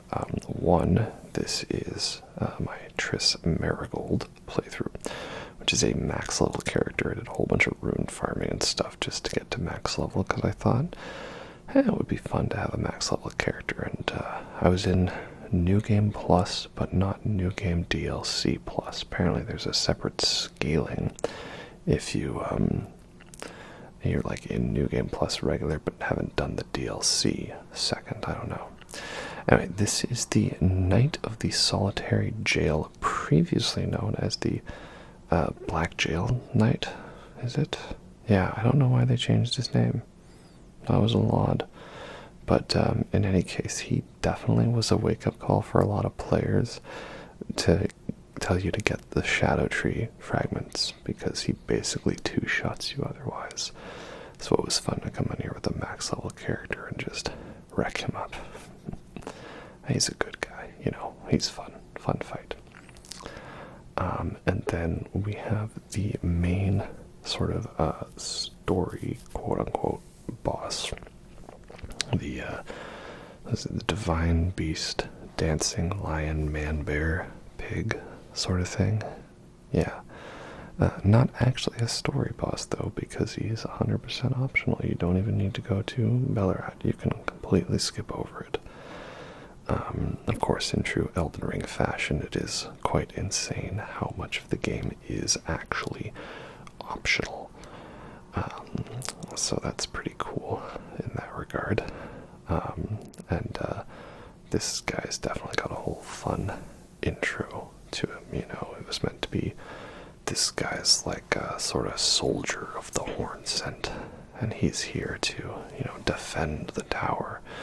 But it's actually like, you know, 3 kobolds in a trench coat. It's like 2 dudes just chilling, hanging out, controlling this weird-ass divine lion, Chinese dragon looking sort of thing. So, yeah, that's pretty cool. So for this playthrough here, this is my Yennefer character, right? We have Triss and we have Yennefer. Now, Triss was, of course, a pyromancy sort of based max level character, whereas Yennefer here is level 200. Now, again, I was attempting to make this one a int faith build, right? I wanted to use all the cool intelligence faith spells that were added. But ultimately, I ended up not really bothering with a lot of the faith stuff and going with just a good old intelligence. So, essentially mirroring the playthrough I did for the main game. I really wanted to use the Royal Greatsword, you know, Blythe's Greatsword, because I just really like having the big bonk. The big bonk is always fun, you know. And of course we opened with Comedies, because it's fun, you know. Yeah, oh, me Bombo. Haven't said that in a while. Yeah, he's definitely a fun but very intense, difficult fight. If you do come in with lots of Shadow Tree fragments, that would help make it easier. But I usually like to try to go to him right away. Give myself a pretty half-decent challenge. He's got a couple of delayed attacks, some that are pretty tanky. I don't know, the whole him grabbing you and doing the heal thing can be a little annoying. Oh, can we finish with a crit? No. Oh well. And I wanted to finish him with the Ash, but he dodged that, so we're back to lightning. That's the only thing I don't like, because I feel like the lightning one can be a little tricky to manage. Now here I probably could have just gone in with a range attack, but I wanted to finish him with the Ash. So there we go. It's my Yennefer character. Again, I ended up just respecking and going full intelligence with her, which would make sense, I guess. Triss is more Dex Faith, and we made Yen sort of more Strength Int. That's how it is. Then next up we have my Darth Maul character. And this is against the Curse Blade Labyrinth. So, also, again, with Darth Maul, you may have seen some of him in a previous video of mine. He doesn't mess around, as you can see. Wild strikes for the win. Yeah, we'll talk more about his character later, but that was one of them Curse Blade guys. They're kind of annoying, kind of spammy, you know, R1 spam. I don't like them that much. But that's okay, what can you do? That's just kind of the nature of them. Okay, so now next up we have back to Yennefer, the Demi-Human Swordmaster Owns. You know, Master Yoda in his prime. Definitely an interesting fight, this guy. I mean, I don't really struggle with him too much, but it's usually because I end up getting to this dungeon when I've already got a decent amount of Shadow Tree fragments, because it's not usually ones that I like to wait on. I kind of like just go straight for them. You know, why would I give myself that trouble? You see, this guy, he thought he could go int dex, but I'm showing him the true master of int strength. Good old big bonk sword. So, yeah, he's definitely a fun fight. Pretty cool. He's not repeated too much, so that's nice. I like him. Never really used him as a Spirit Ash, though, per se. I don't know how well that would go over. Back over to Triss. Again, while this character is max level, I did have like a build idea in mind, and that was, of course, using all of the fire-based spells, 2 giant seals for maximum fire boost, and the good old magma blades. Totally worth the farming. And this is the Lamenter. Of course, he's a bit of a weird, slightly puzzle boss sort of thing. That is, that when he disappears and respawns in with all of his clones, you need to take them down, because after a certain amount of time, the clones kind of add on in that weird, like, sort of skull head effect on you. And then the more that are there, the more skulls build up until you, like, insta-die. The trick I found, at least in my first playthrough, was that Lamenter, he kind of can get blood on him if you bleed him. And that can help kind of make him stand out from which clone is which. So, yeah, kind of a bit of a weak puzzle boss, but, oh well, you know, they always gotta have one of those in there, a good old Deacons of the Deep sort of thing. Back over to Yennefer, who I also gave the, the Rellana's twin blades, the moon fire stance blades, right? So you see here, this is my attempt at trying to go a bit of int faith, you know, having the black blade, having Ronnie's dark moon, and having these fun swords.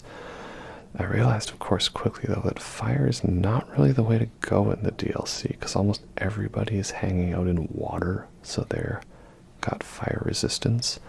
It's actually better to go for lightning. And the lightning is the best, before it was nerfed. And while these swords may not be the best for scaling or damage, I do just love the moveset. So ridiculously fun. Paired light great swords. Just, it looks great. So I went with that, and of course went with good old Dark Moon Greatsword, because why wouldn't you? We already established in the main game how great it was. And these things do like really decent posture damage. They've got, you know, some fun weapon arts to them. It's like the Sword of Night and Flame, but they didn't like nerf it to the point where it felt too bad. It does good posture damage and stance damage, and yeah, that's that. So I didn't even talk about the boss. He's a chief blood fiend, one of the servants of Moog. It's kind of annoying that he's just a regular guy, but larger. But again, that's from Soft for you. And then we have the Dancer of Rennala, another one of them NPC mausoleum fights. She is like a very dodge, spammy kind of girl, and that's kind of hilarious to watch her just always consistently backstep from you. So here I thought I would just bait her around a bit, be like, oh yeah, maybe you can dodge the blade. But can you dodge the frozen aftermath? I don't think so. No, you can't. She also has got like her own version of like Flame of the Red Mains, I think it is. She's got some kind of fire spell she like loves to spam, and it's, you know, super effective. Yeah, and I don't like that, but that's okay. It's 4 of these sort of mausoleum fights, and they let you get some drip and some ashes and some weapons, so yeah, they're pretty good as it is, and I kind of like the idea of like you slowly finding all of them throughout the game. The western, eastern, northern mausoleums. That's nice.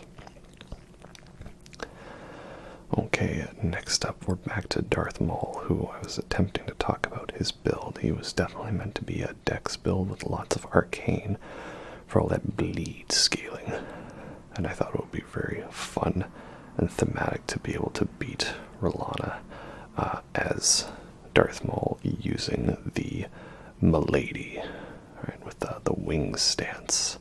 Such a fun move, you know, very Sith Lord indeed. I don't know how much of it you're going to see in the footage, because I don't know if I ended up using it for like winning boss fights. But one thing I loved doing was using the Blood Flame Blade on both this weapon and on the, oh, they're not the Black Knights, but the, they are Black Knights. You know, the ones that are all around the Shadow Realm, right? Or Black Steel Twin Blade, Black Steel Great Hammer. Yeah, using the Blood Flame Blade on the Black Steel Great Hammer is, oh boy. You throw another moon at me, I'm going to be pissed. I'll tank it. I won't tank that. That's not good.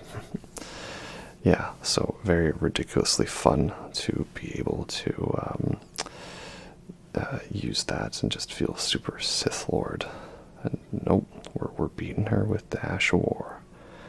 Them's the rules. We're beating her with the Ash of War, okay? I wanted... Okay, fine, I guess we're not. Oh well. But, yeah, there we go. Is that Sith Lord enough for you? I think it is. Very lightsabery. So, yeah, fun weapon. Rennala's a fun fight, even if she's got an infinite stamina bar. I just don't like how there's no summoning pool in front of her, you know. I want to help people fight her, but it sucks to have to run through the entire castle first. Next up is Dry Leaf Dane, whom I guess counts as a boss fight.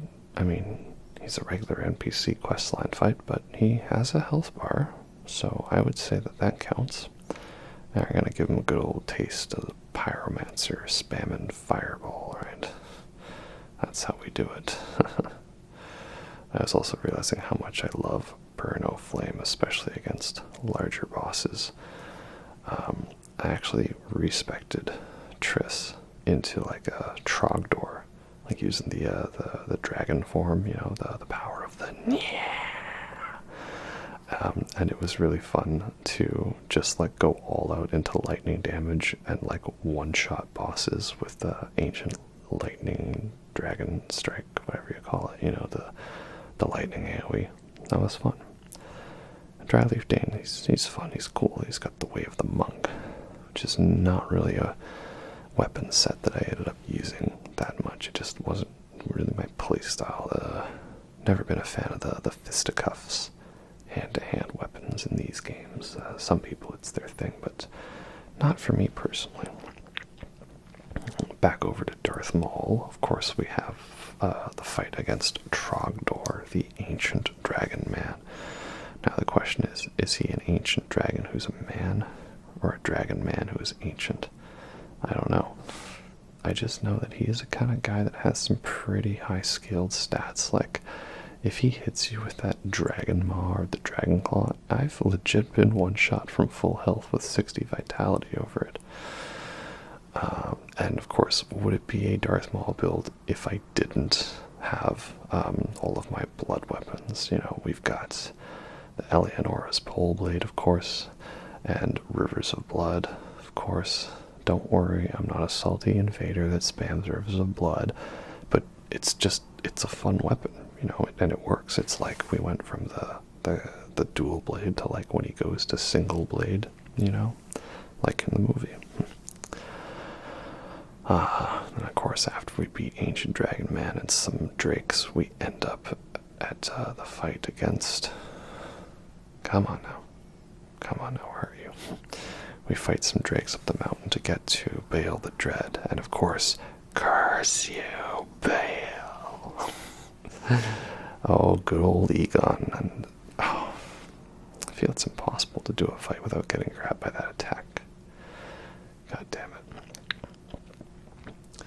Yeah, and Egon, man, we love him so much, especially because he hypes us up. You know, he tells us a true Drake warrior and Egon, so I'm the Drake warrior. That's nice.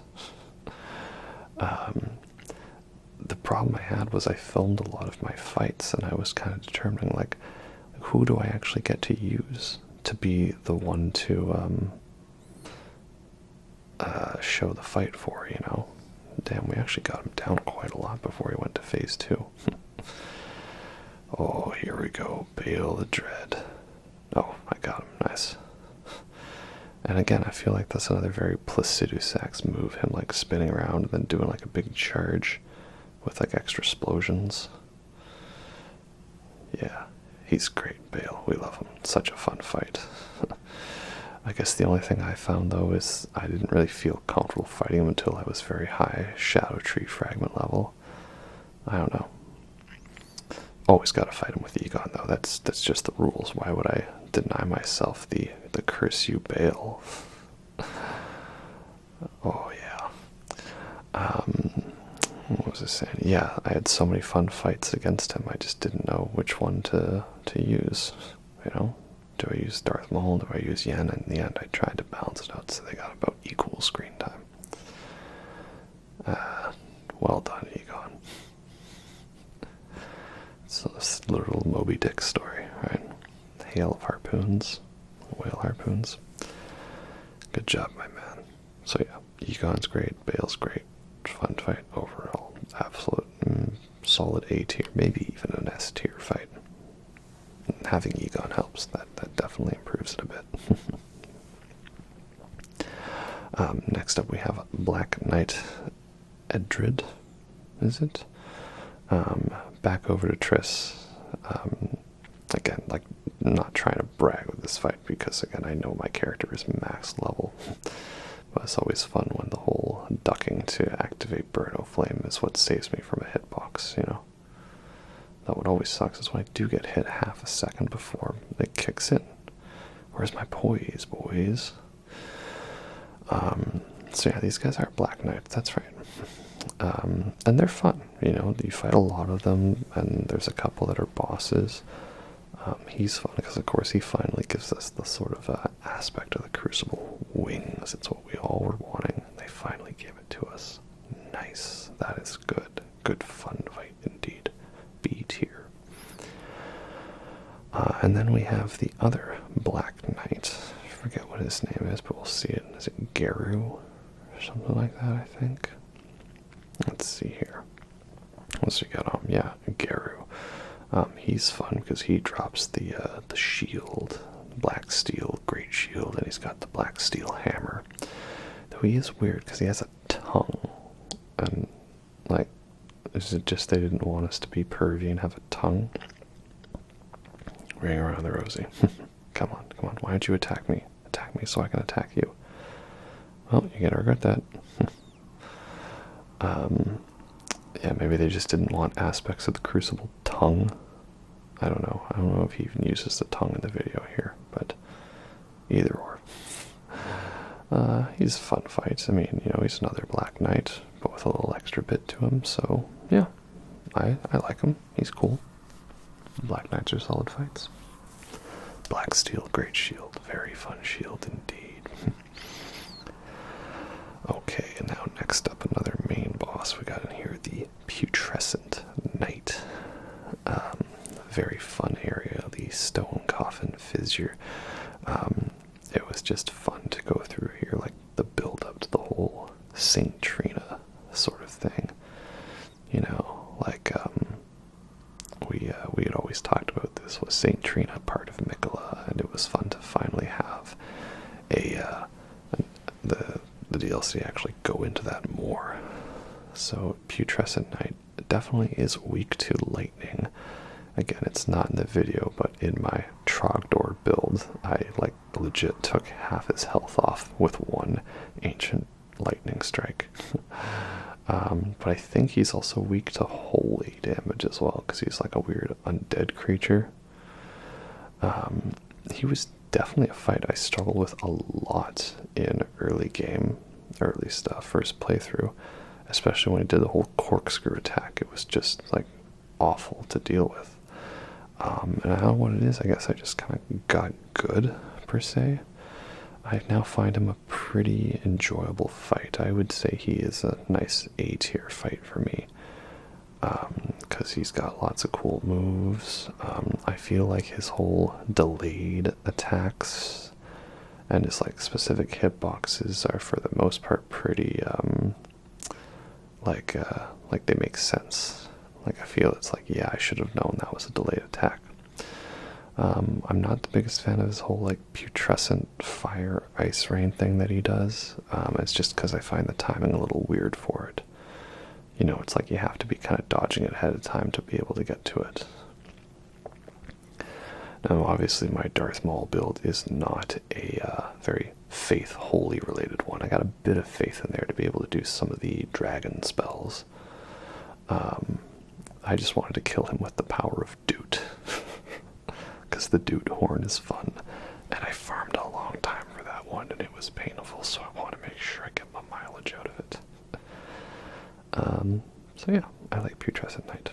Good fight indeed. Entertaining. Enjoyable.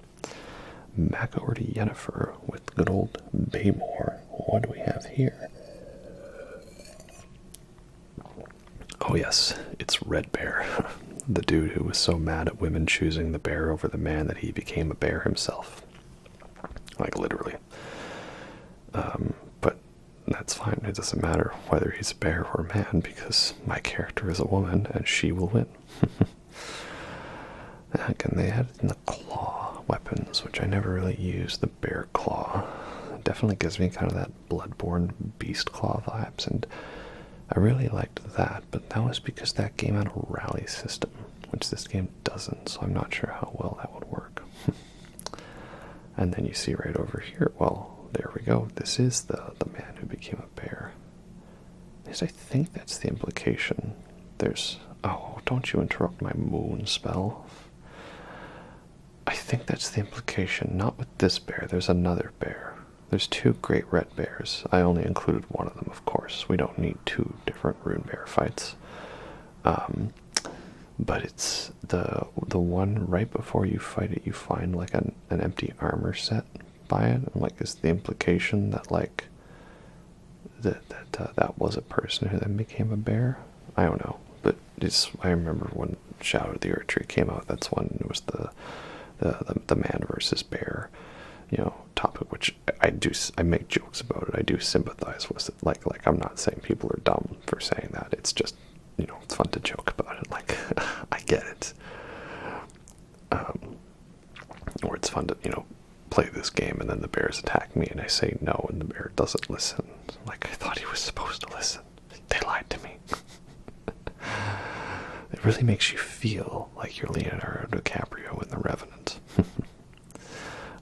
We had the good old Moon Veil again, because I love the Moon Veil. I don't use it as much anymore because I feel it's just like the easy way to win, not the normal way to win.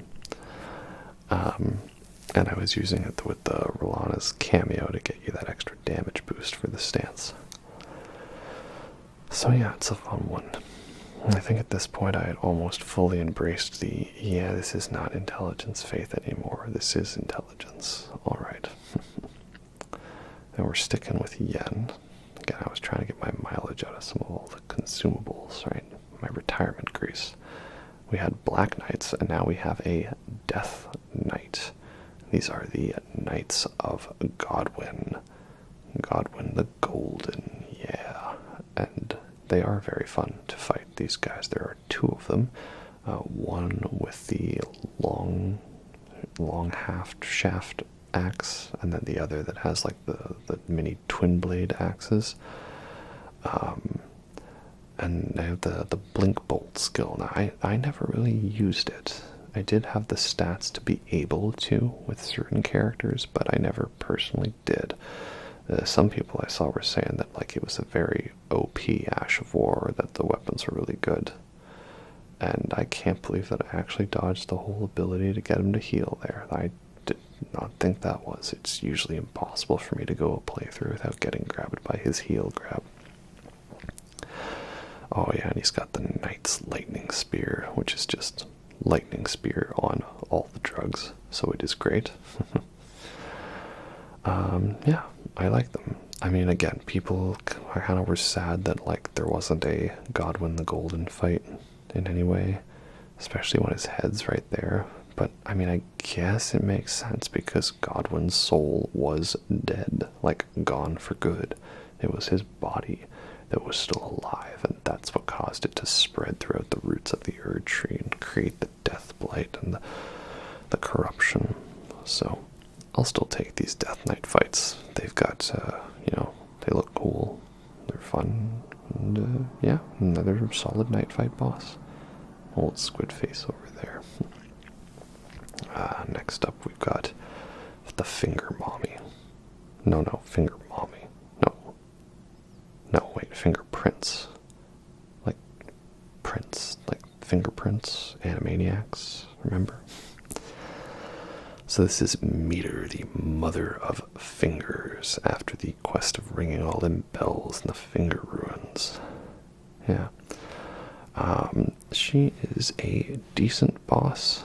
The only thing I'm not a fan of is that it just seems like it's not input reading, but it just seems like, I don't know, maybe I have bad luck, but that it's like if she has the head slam attack, and it's like if I prepare an attack after 2 hits, then she does 3, and if I do like prepare for the 3rd one, then she does 4. I don't know. Can never seem to dodge that in time. I don't know. So of course this is the main weapon I ended up using up with good old Darth Maul build, is the chicken leg, chicken wing as I call it. What is it? The Blood Fiend's blood arm, you know? And it's funny because in my first playthrough I kind of heard about this weapon, but I didn't have any arcane, so I didn't use it. See, was prepped for one there. There we go. Just hoping for that swagger. Oh, here we go. Super laser beam attack. Shh, I don't deserve life. Not there, at least.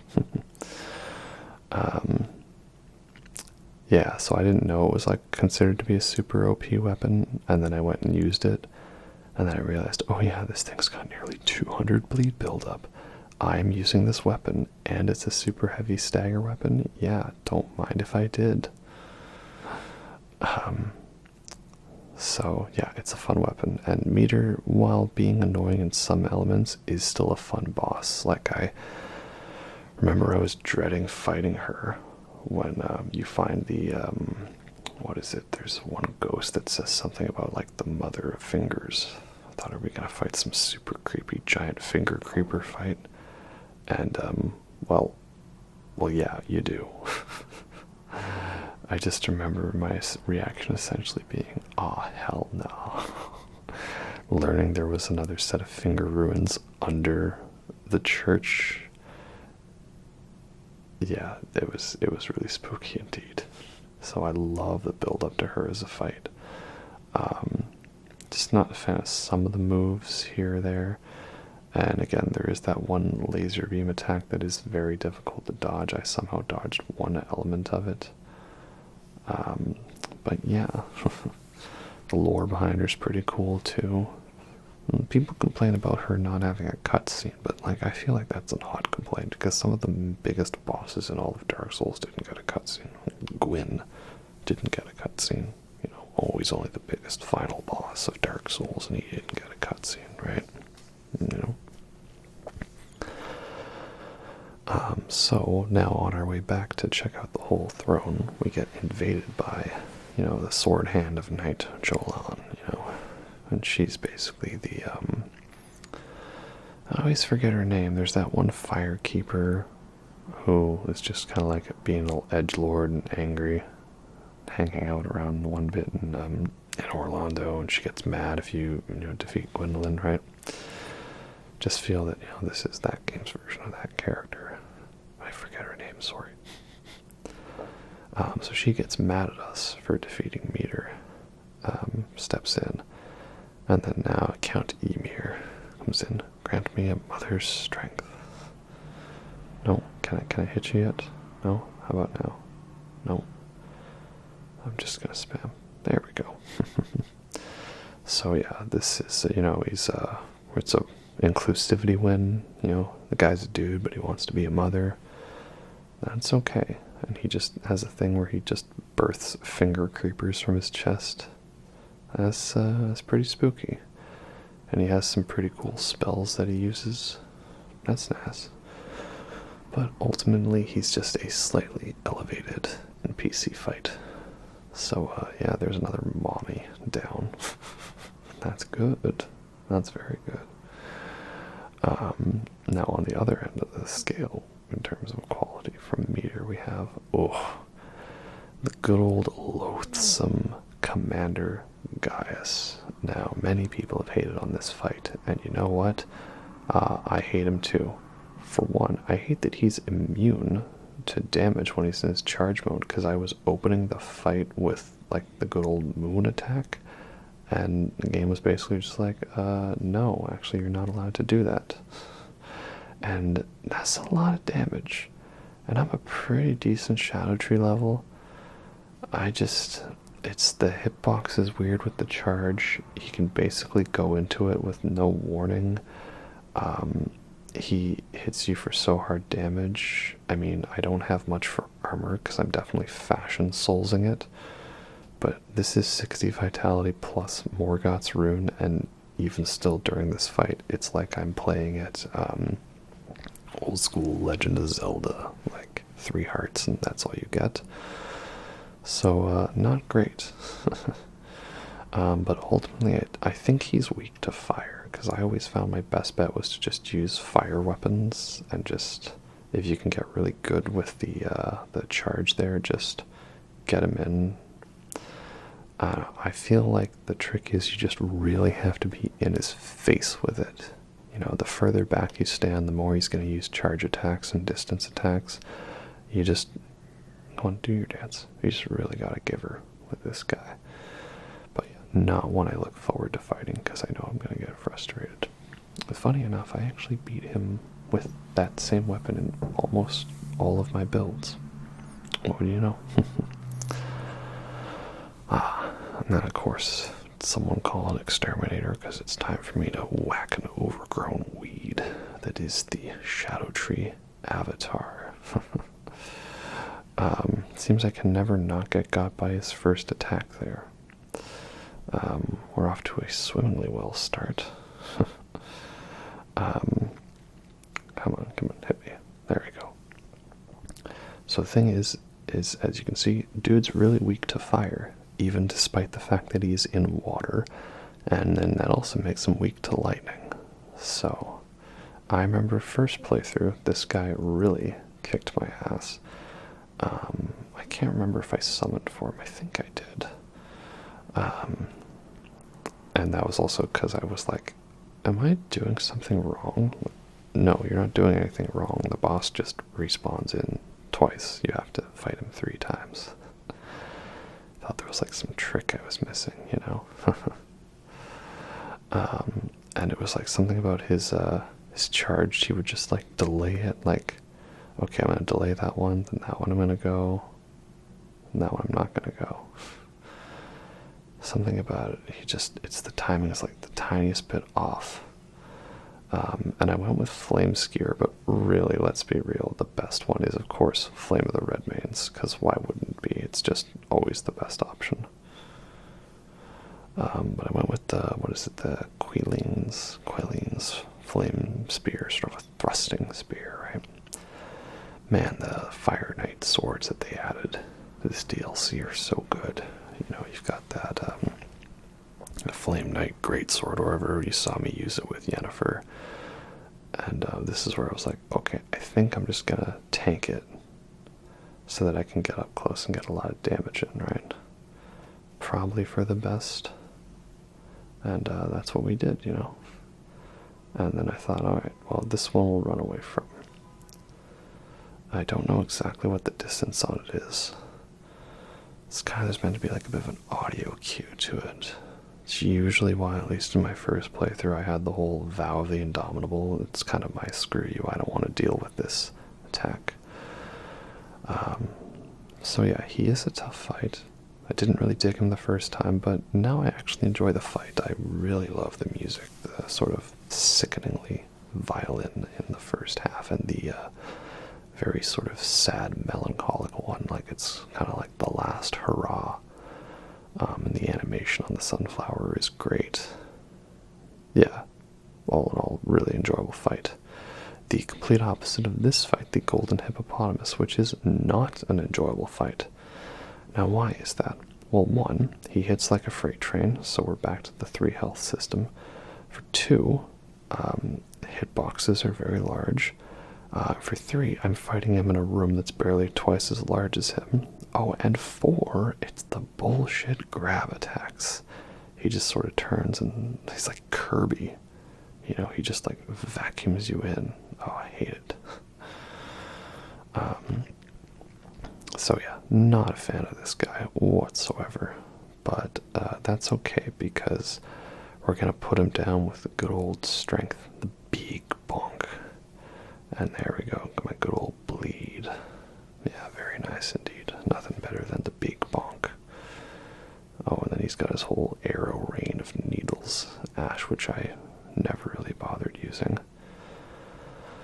Can someone explain to me what the deal with Golden Hippopotami is? I don't know. I just know I don't like him whatsoever. I almost like caved and went with ashes for this one, and I think I was trying it with different weapons. I feel like Darth Maul, at least during him, my sort of mentality was like, that's it, I'm getting me chicken leg. You know, that's it, I'm getting me rivers.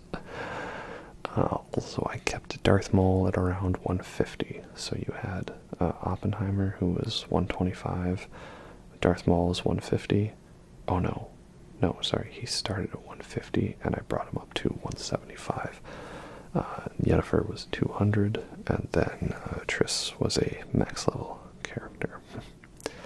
So now, of course, we're getting to the big fight of the DLC, the one with all the hype. Of course, that is Mesmer, you know, the serpent guy. What do you call him? Mesmer the Impaler. And of course, all of a sudden, we have Snake. Snake. Yeah, so isn't it that Mesmer is blind, or he can't see, and so he sees through the snakes? I don't know. Mesmer, now, it's not exactly a hot take that I have, but maybe perhaps a tiny bit spicy. I'm not the biggest fan of him. What I mean by that is, for some people, Mesmer is like full-on S tier, best fight in the game, best boss of all time. I still am not yet at the point where I agree on that, and that's having fought him multiple times. For me, he's about a solid B, maybe a low A tier fight. I just think there's a few things he has holding him back. For one, I don't like that the arena you fight him in is so small. He has a lot of those delayed attacks that I don't really like whatsoever. Like his whole charge where he goes to impale you. I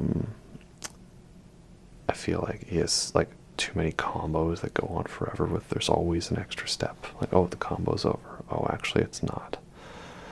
And I feel like pacing wise he's like perhaps a little too fast, like doesn't really give you a chance to heal. So yep, combo's still going. Yeah, he has that one attack where it's like he sort of like slowly holds the spear down and then like does like some like very like annoyingly lengthy charge. I don't know. I'm just not into it yet. And and especially with the phase 2 where he just goes all overboard with the snakes. I don't really like that. I find with the snakes that there's just a little too much of a cluster, and the fact that he can just go into the snake from like anything, and a number of times I've been one-shot by that. I don't like it as much. I don't know. But I did manage to beat him solo this time. I didn't do that before. I had to go with either Black Knight Tish, Mimic Tear were my mains, and I really liked the Sword Hands of Knights, Yolan and her sister. I forget what her sister's name was again, but you know, the duo of them together. Because it's like 2 bleed capable knights. That is good. And here we go now. Mesmer is sort of removing the seal of grace. That is, as you can see, it's Marika's seal right before it cuts there. And that's to allow him to, withdraw sort of the primordial serpent from within, or the abyssal serpent. Is it Dark Souls? So if I understand correctly, what Mesmer was, like, he kind of had another sort of curse thing on him, like Morgott with the curse, or Malenia with the rot, or Mikola with the always looking like a femboy. And his curse was that he had the power of the abyssal serpent within him, which is that kind of similar to Rykard feeding himself to the great primordial serpent. Not sure I fully get that. And that's what's kind of weird, is like how much of this DLC was planned and how much of it was hammered out later, you know? I don't know. Some of it feels like it was kind of thrown in there, like, you know, we don't know about Rennala and Mesmer and all these other pretty significant characters. They're just kind of there. But then you have stuff like Moog and Mikola and Malenia, and the detail of like her Malenia whispering to Radahn. That feels very deliberate, so I don't know. Yeah, I just feel like your chances to get hits in on Mesmer are entirely dependent on good positioning. And, yep, his combo's still going. Are you done yet? So, once again, bleed OP. I think that was the first time I almost entirely dodged that attack. Nope, we're tanking it. There we go. That's that. That's how you put down one base serpent, Mesmer. Yeah, so I don't know. I just kind of found that like using this build, it sort of wrecked him, and other builds were not nearly as effective. So, yeah, make of that what you will. So, moving on from that, of course, there are still more Mausoleum bosses to defeat. The last one we have is the Rakshasha, is it?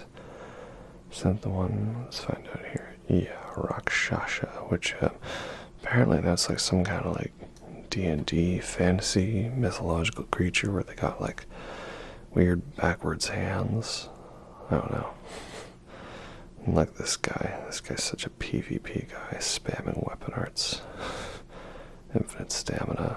Oh, but you need the right time with the good old Lion Claw. And again, that's if I die to the fight. If I'm annoyed, just that's it. I'm getting me chicken leg. So yeah, this guy, again, NPC fight, like spamming a weapon art. That's basically what they do. He's just a little obnoxious because he loves spamming his weed cutter attack. And he's wearing an armor that makes him do more damage but receives more damage. But he's no match for the power of chicken leg. Again, it was funny. I'd heard there was this OP weapon. I didn't really try using it. Then using it with Darth Maul, I realized, oh yeah, it's pretty good, all right. Yeah. Back over to Yennefer now. We got one more set of catacombs to go through, which leads us to Jory, Elder Inquisitor. And I really like what they did with this one, in that the catacomb actually leads you into a new area. Of course, I got the dual Moonveil action here. I may or may not have did some trading, you know, on the merchants, shall we say. I kind of figured, like, you know, this is like my 5th or 6th playthrough. It's fine if I, you know, do a little bit of giving myself 2 weapons without needing to go to New Game Plus, right? It's not like I did this to make some kind of, you know, scrubby, like, level 5 invasion build. It's just for my own personal use. And come on, man, dual Moonveil, right? If that bothers you, just imagine I'm using the Meteoric Ore Blade instead, right? Yeah, I like the way they did the catacombs in this one. They actually lead to new paths. You've got this one that leads into the Abyssal Woods or whatever it is. And then you got the one with Trogdor in it that leads into the Jagged Drake Peak. So that's cool. No, he wasn't the one I was aiming for. There we go. Oh yeah, this is Jory, Elder Inquisitor. He's like one of them Inquisitor guys, but stronger. He's an alright fight. It leads to the Abyssal Woods, which is not that cool of an area. Kind of a bit of a letdown, I must say. Okay, back over to Darth Maul. We've entered Midra's Manse. We're going up against Midra, Lord of Frenzied Flame, which was very funny that this was, you know, encountered on my Oppenheimer build where I did the Frenzied Flame ending. Like, nah, you ain't the Lord of Frenzied Flame. That's me. Oh, and yes, also again with this character, I did a little trading. I gave myself dual Rivers of Blood because it's just so much fun. Jan. Again, it's like my multiple characters, and I did the first playthrough legit, and then I thought we'd have a little fun with it, right? Dual Rivers of Blood is fun. My idea is that it's like the Eleonora's Pole Blade was like the, you know, the dual blade, and it breaks in half, right? Oh yeah, so Midra. So he's a very fun fight. I really like him. Probably another solid A-tier fight. I guess for some people he goes into S-tier purely on the fact that he doesn't have too many crazy dumb moves. All he's got is like the one hook grab attack weapon art thing that some people have been spamming a lot of, and not really been the biggest fan of that in PvP. So I like him a lot, but this is going to be a very short fight, you will see, thanks to the power of Bleed. Love his design. He's got the weird head eye of Sauron thing. I just really wish we could have had that. It's like some kind of like headgear, you know, something like that. I think would have been really cool. But oh well, what can you do, you know? But that is definitely a great boss intro indeed. So yeah, it's annoying you gotta fight the little guy every time, but whatever, that's just part of it. Alright, my turn to spam weapon art. I thought they nerfed Rivers of Blood. I don't know, man. To me, that's a lot of damage. Yeah, so again, the fight's not going to last very long, but that's okay, because it's a good fight. I don't remember what my Shadow Tree level was here. That's how I feel about Midra. I just feel like, again, he's a boss where the right builds can totally annihilate him. Like, basically in, like, there, deaded, right? Even on the one with Yennefer, I went in just with, like, the Royal Greatsword, Frostworks, Bleedworks, did that with Bloodhound's Fang. That's about that, but he's still a very good, enjoyable, entertaining fight. I like him a lot. Maybe I should try it with less Shadow Tree fragments next time, you know, or not dual rivers. We'll see. And then, of course, we have Ramina, Saint of the Bud. So, yeah, a bit of an interesting fight. And, you know, she's there prominently in the trailer, but almost feels like she comes out of nowhere, you know? And finally, we got a nice addition to the trio of a hot lady atop a bug. Right? You know, good old Quelaag and, was it Scorpionus Najka? So very good indeed. This fight I was a little fed up with, so I just thought, you know, that's it. I'm getting me Blasphemous Blade, right? Because I didn't want to do everything with just the chicken leg. And Blasphemous Blade is a great weapon. I never really get sick of it. I guess, you know, you can criticize me for using what is essentially the game's easy mode between Rivers and this, but I mean, I guess Darth Maul is a Sith Lord, so he would want to win at all costs, you know. I did want to finish this fight in style, though, so the plan was to finish it with Bale's Flame Lightning, but that's the question. Can I get the timing for it right? Well, let's see here, and... oh, yes, I did. Now that's how you finish a boss in style. Finish with the Dragon Incantation. Yeah. So yeah, interesting fight. But I just wish we kind of knew a little more about her, because she's like a person who helped give birth to Rot, and then she was part bug, and she lived in a church. And that's about all I know. Maybe there's more to it than that. Especially because she's a pretty significant boss, and that she is only one of 3 mandatory bosses in this DLC, right? You've got Mesmer can technically be the first boss you fight if you just do a little playing around with pathways here and there. So, yeah. And again, just to reiterate, this is not like a first victory attempt video or a strategy guide video. It's just me recording the boss fight, and I had multiple playthroughs to choose from for my footage, at least for the DLC, and I decided it was like a quote-unquote victory lap for me, so I had a little bit of fun with using multiple types of weapons and doing a little trading. If you consider that not cool, then too bad. I did it already.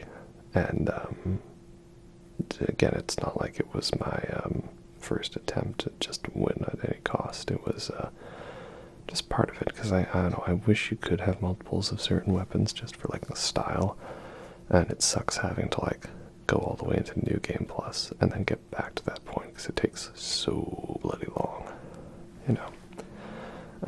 Oh, and then of course, you know, we're including some story cutscenes. So here we have the story cutscene of the Enir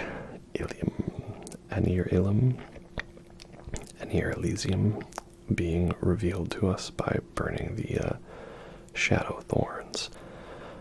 It's definitely a fun transitory cutscene, though I just feel it's a little too similar to the whole burn the Erdtree Thorns in terms of plot, and I don't like that the game gave us a big, cool, giant staircase to enter in, and then didn't bother to teleport us to give us the satisfaction of, like, finally going up, and instead we got transported to some random, like, you know, side path, but, oh well, what can you do?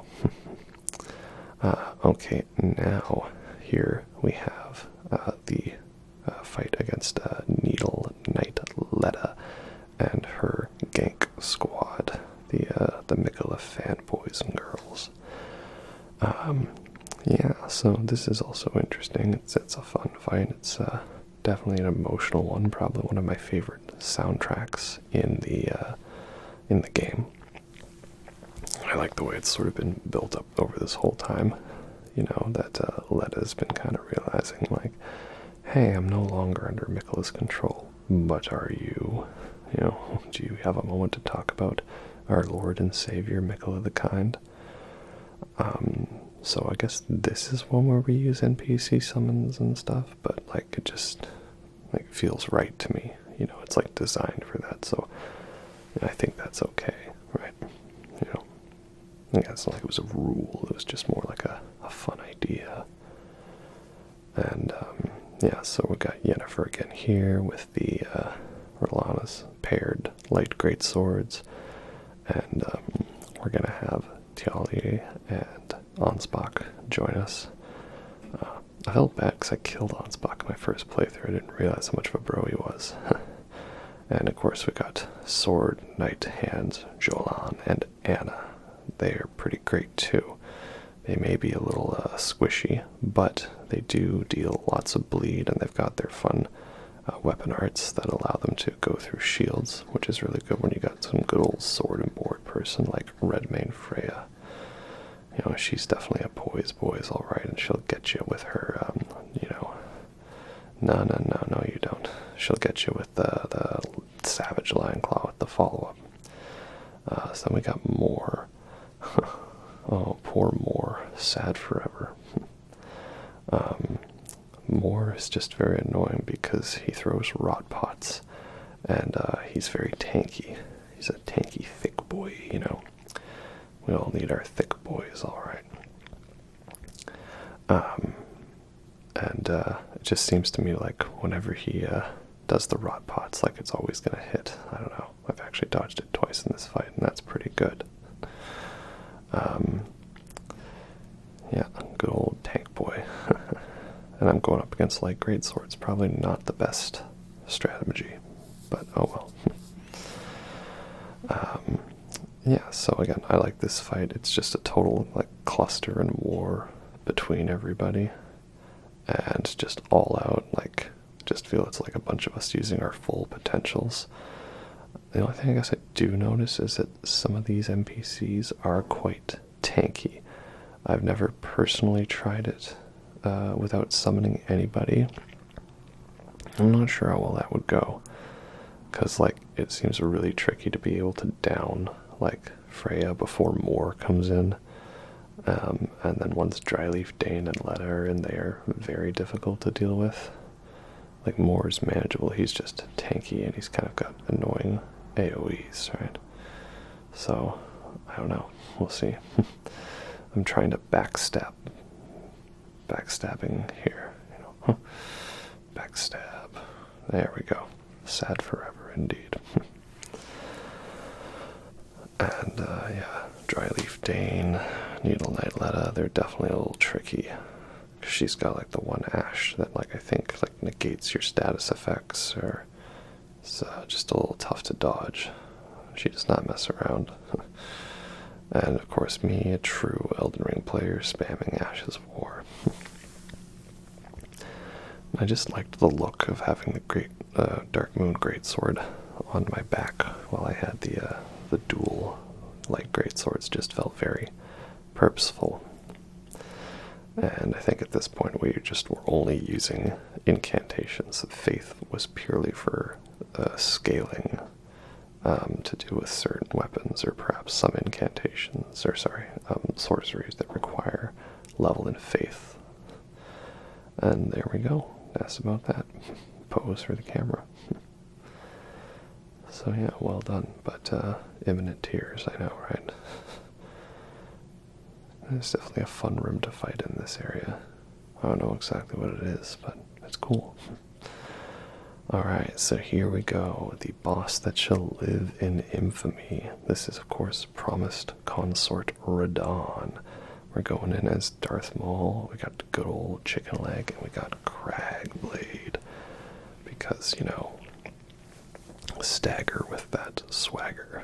Oh yeah. So, Loyal Blade, of course, refers to perhaps Melania, and then the champion of the festival. That's me. We finally get to meet Mikla, and what's he doing? Well, he wants to become a god of the new world, and with sort of the age of kindness, right? But I'm guessing the idea is that he wants to basically force everybody to be nice to each other. And is that truly ethically right to be forced to love? I don't know. I do think this is really cool that in-game we get to see Radahn do this whole like move set that he did in the cutscene against Melania. I remember seeing that and thinking something about those swords just look like they really hurt, you know? I mean, all the weapons hurt, but me, I could just feel like my health bar slipping away watching that. So, yeah, good old promised consort Radahn. So this fight is a pre-nerf Radahn, as you can see with the double cross slash, the move that shall live in infamy. I did then beat him with Yennefer character, and that was the post-nerf fight. So Make of that what you will. I guess I could finally say I beat a pre-nerf Radahn. It was an interesting fight in the way that he felt very like I had to fight him old school.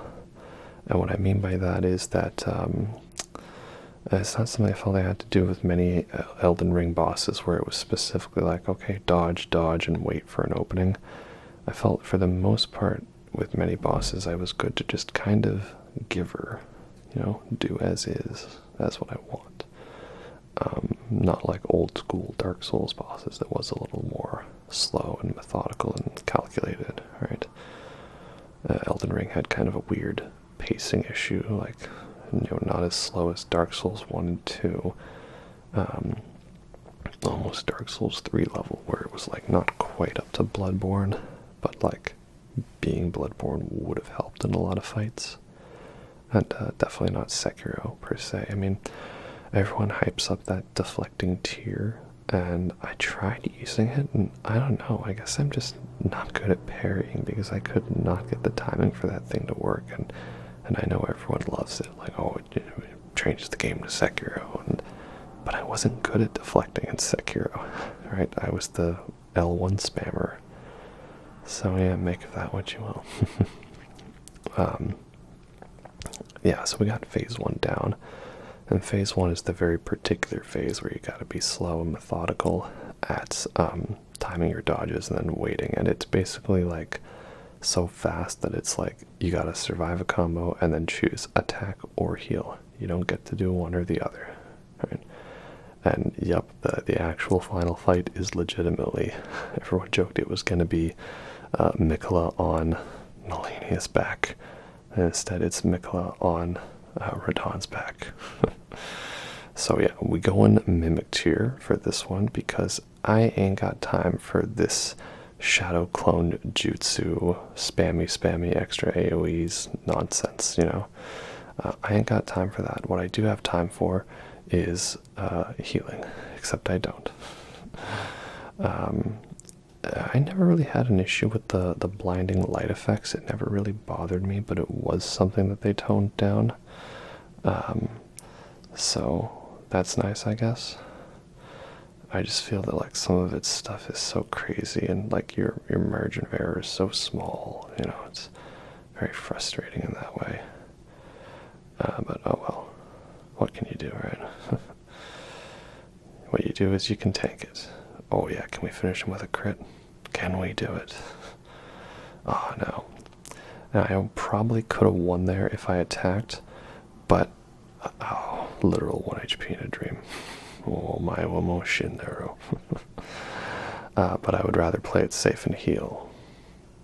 I also don't really know the proper way to dodge that attack. I just usually run. Oh, you get down here, man. You're mine. I'm just tanking this hit. Let's go. I unga, therefore I bunga. Yeah, boy. A Sith Lord, indeed.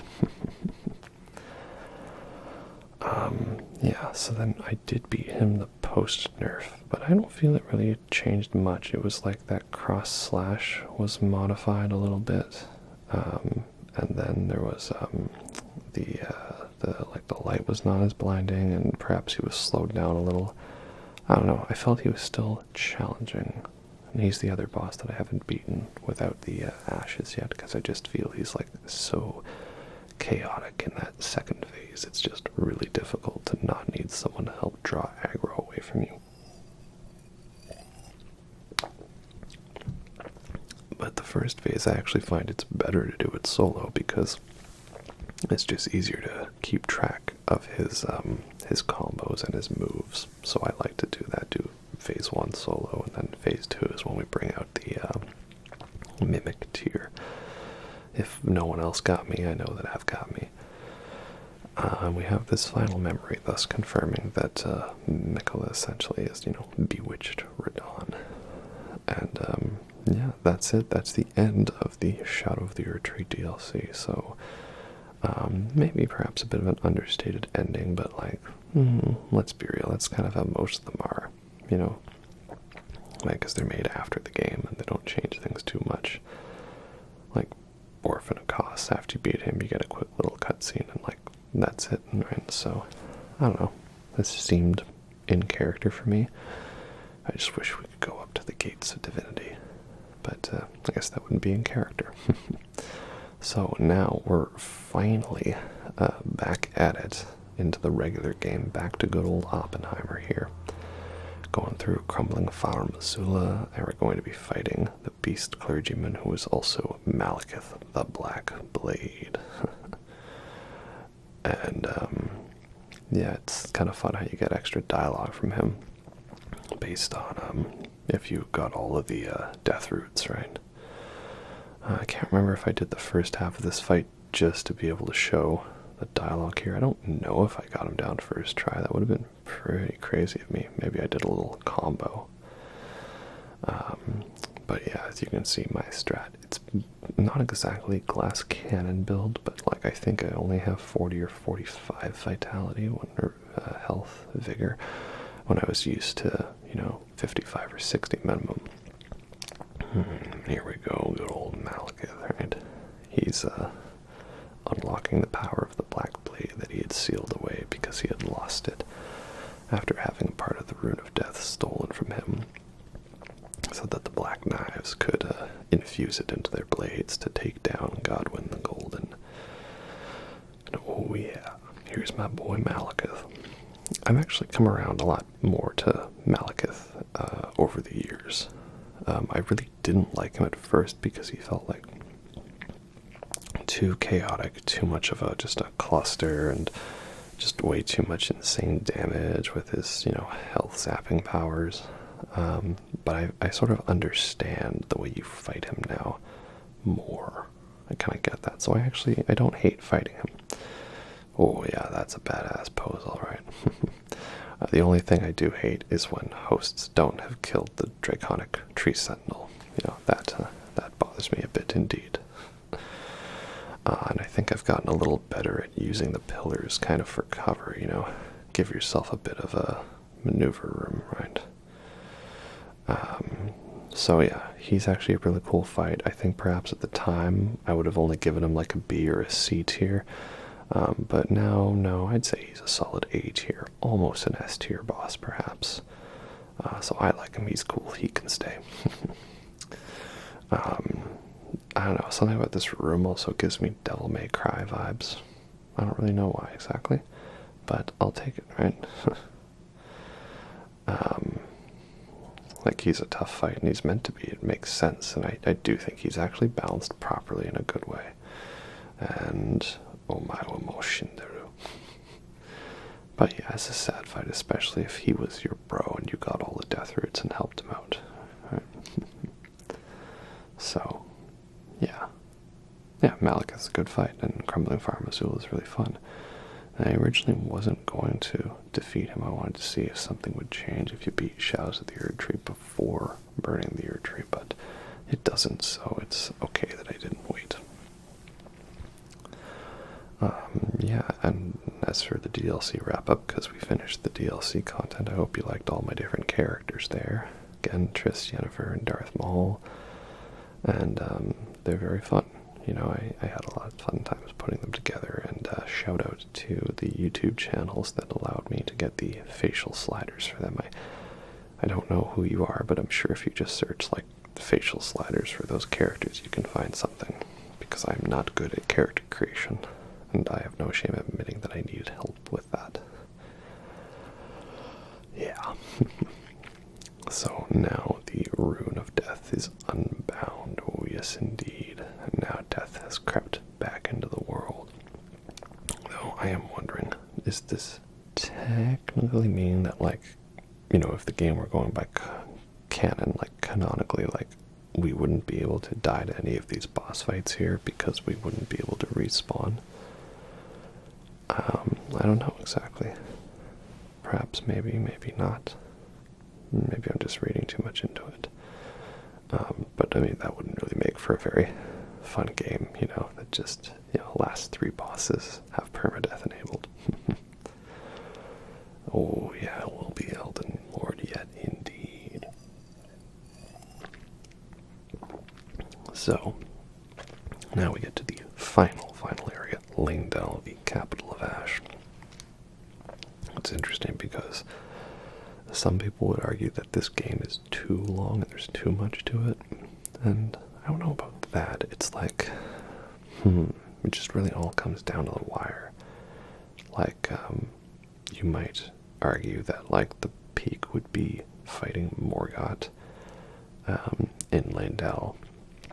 And I guess in an average game that would have been the end, but this is not. It's a Souls game, so they're always like epic in length, and they wanted to make this the biggest, most epic game of all time, which is why they have the whole mountaintops, the Giants area, and the Halig tree, and all that. The only thing I'm not a fan of is that Leyndell is now ruined, because Leyndell is such a cool area, you know, definitely a top tier place. And now all there is Ash, which is unfortunate. But at least they updated it so that you can get summoned there if you have the pools activated. And here we go. Good old Gideon. Do we actually let him monologue? No, we don't. We buff up and then have our way with him. So let's just do this. I'm going to show him who the real master of intelligence is. This bitch really called himself all-knowing and tried to fight me after I beat Malekith. And he decided the best thing to do is to stand and monologue. Yeah, not a great plan, bro. Not a great plan at all. I mean, I do think it's cool that he, like, uses different attacks based on which bosses you've killed. Right, so if you didn't kill Rykard or Malenia, he wouldn't use their attacks, so that's cool. But yeah, get dunked on, bro. Get dunked on indeed. So now, of course, we have Godfrey, the first Elden Lord, who is also fighting as Horalu Warrior. So I'm gonna say it. I'm not the biggest Godfrey fan. For some people, he's an A or an S tier, but for me, I would say he's only about a B. In some cases, C tier, perhaps. Like, don't get me wrong, he's a cool character, he's a total badass. I love the whole thing that he, like, couldn't see the light of grace anymore, and as Morgoth's body dissolves, it forms a grace, showing him that it's his destiny to fight you. That's pretty cool. I think it's fun that it's like, again, he was another illusion we fought. Now we get to fight the real version, upgraded. I like the subtle ways that Elden Ring trains you for fights like that. Much like Sekiro did, with you having to fight Genichiro Ashina a couple of times, right? The first time he wipes the floor with you, the second time it's an uphill battle, and the third time he's basically just the appetizer for the real fight. So, I like that. And he's a cool model, he's good voice acting. It's just mechanically there are some elements that just drive me up the wall with this fight. It's his stomp in the... Oh, this gives me Nameless King vibes there. That's cool. Speaking of Nameless King, what's he doing in Elden Ring? He got lost. Yeah, he has the stomp in sort of the second part of the first phase, where he, like, just covers literally the entire arena with an AoE. Makes it very annoying to fight against co-op, so I don't like that one bit. And then we've got, in the second phase, he just has so many grab attacks and slams, where he just, like, jumps into midair and then hovers for half a second, and I'm just like, how? Why is that a thing? I just hate it. So here I was like, I want to get him down, to deal with this phase as little as possible. Thankfully, yeah. I told you this build was pretty maxed out in certain stats. So thank God we don't have to deal with that phase 1.5, shall we call it? Because this is the phase 2. And how badass is this? The dude had like a lion or whatever on his back to contain his rage. And so he just like full on murders his lion, bro. And then rips off his shirt magically, so he can unleash the rage within. You know, you're so full of rage and you're so much of a badass that you need to have a lion on your back at all times to contain your own rage. That's pretty crazy, man. That's pretty cool. I like that. And don't get me wrong, I think his attacks are cool. I think it's fun that he just goes total fisticuffs like he's a God of War boss. That's fun, but it's just like I felt this is the most obnoxious of like delayed attacks, right? Like, I don't know. That's just how I feel. I can't really say it more often than that. Oh well, he's still a badass because he's a warrior. Yeah, boy. Maybe I'm just also salty because I don't like how many times I get summoned to fight these fights, you know. And he still has the AoEs that run across the entire arena. Oh, there's that half delayed thing, but we got it. Nope, I'm taking that. Yep, I'm taking that too. There we go. Nice strength befits a crown. More like my overmaxed intelligence put everything into magic damage build deserves a crown, you know. Hey, but a win is a win, right? I think that might only be like 4 or 5 tries. Not bad, huh? Okay, now here we go. We get to the final fight. Final fight indeed. Against Radagon and the Elden Beast. Oh yeah. So this is a fight where now I'm going to say the opposite, right? And everyone said Godfrey Horreldu was A tier, S tier, and I said B tier, C tier. And now for Radagon Elden Beast, a lot of people were saying that like Radagon is S tier and Elden Beast is like B or C tier. And I'm going to say Radagon's only like C tier and Elden Beast is A tier. You know, I like Elden Beast better than Radagon, which I wouldn't think many people would. And and that's an Evangelion reference, right? Because, you know, like, that's a reference to, like, being pierced by the lance of Longinus and being held up like that, like Adam, right? And beneath the bottom level of nerve. Wait, but that was a Bible reference, so that oh, I get it. Yeah, I love this cutscene, how basically, like, it's really insane how they were hiding the Radagon is America twist literally in front of us. But of course, it turns out the final boss of Elden Ring is a ginger. Oh no, I know what that's like. America's tits, more like Radagon's ass. But I love this as well, that the theme is not his theme. This is your theme now. The music is telling you, go on, go get him, right? I love that. That's pretty cool. He's got the Elden Ring inside him, right? And he doesn't say anything, no speeches, because he's not really himself, you know? He's just sort of like a vessel for the greater will to control.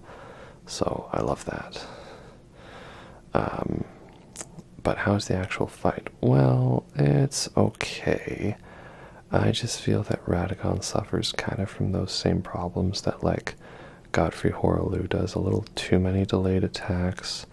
And I also don't understand the hitbox for some of his... oh, damn, that was pretty good. I told you this build is powerful.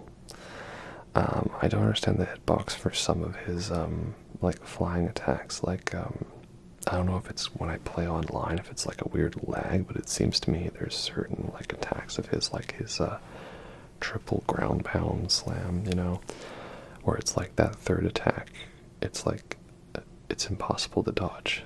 I either have to be not hit by it or use Vow of the Indomitable. Like, I don't know, maybe my timing sucks, but like, it's like a couple specific attacks. It just seems to me like you can jump it or roll into it, and it just always still like connects. Like, it's like you dodge it and you complete your dodge roll and then you get hit by it. So I'm dodging early. I don't know. He's just got a couple of attacks that are a little frustrating and annoying to deal with. I'm just not super into that, you know? And I love this detail that now he has become the Sacred Relic Sword. He has become the Sword of the Elden Beast, which itself is now the physical embodiment of the Greater Will. So we are like literally fighting God here. God slain, definitely one of my favorite victory messages in a Souls game. And now we've ended up in this place that's like Ash Lake. Oh, I love it. So visually spectacular. Because Ash Lake's one of my favorite areas in the game. So that's pretty cool. Alright, of course the trick with the Elden Beast is always get up behind him and spam away, right?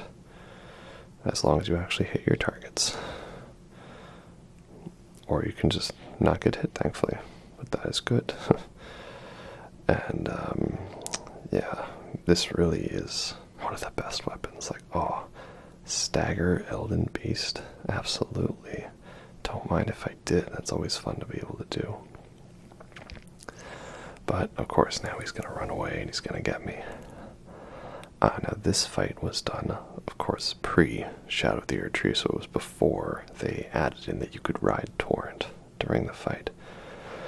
Which is funny because it was something that a lot of people were complaining about for them to do, and they finally did it, but I never personally found the need to do it.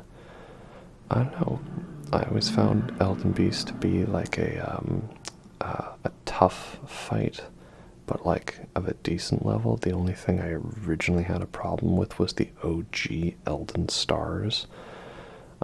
So yeah, I think in my first Elden Ring video, it was a pre-Elden Beast nerf. And then shortly after they like changed like the way that he does some attacks, or the way that some of the attacks work, like Elden Star is being heavily nerfed. And so yeah, at that point I found him very difficult, and I needed to use the that one tier that basically turns all non-physical damage off, right? But that's pretty good here. I'm gonna wait because I need to dodge that attack, because if there's one thing I learned in this game series, it's don't get greedy, right? Remind yourself that overconfidence is a slow and insidious killer. There we go. Oh, yeah. Nope, too far away. Oh, that would have been fun if I got him midair, but alas, no, we gotta dodge the triple rings attack. That's why using Torrent in this fight feels kind of weird, because it just seems to me like he wasn't designed to be used, so it's just like, you know, they gave you an easy out. I don't know. Anytime I'm running from fire, I always pretend to blow it out like...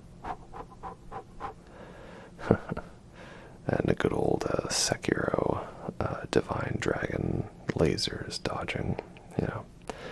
So yeah, I don't know, I've never really hated Elden Beast as a fight. I've always really enjoyed it. Didn't need a throwing dagger there, though.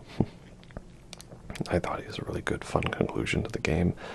I never really had an issue with him running around too much. And with that God slain, we are now be able to ascend as Elden Lord.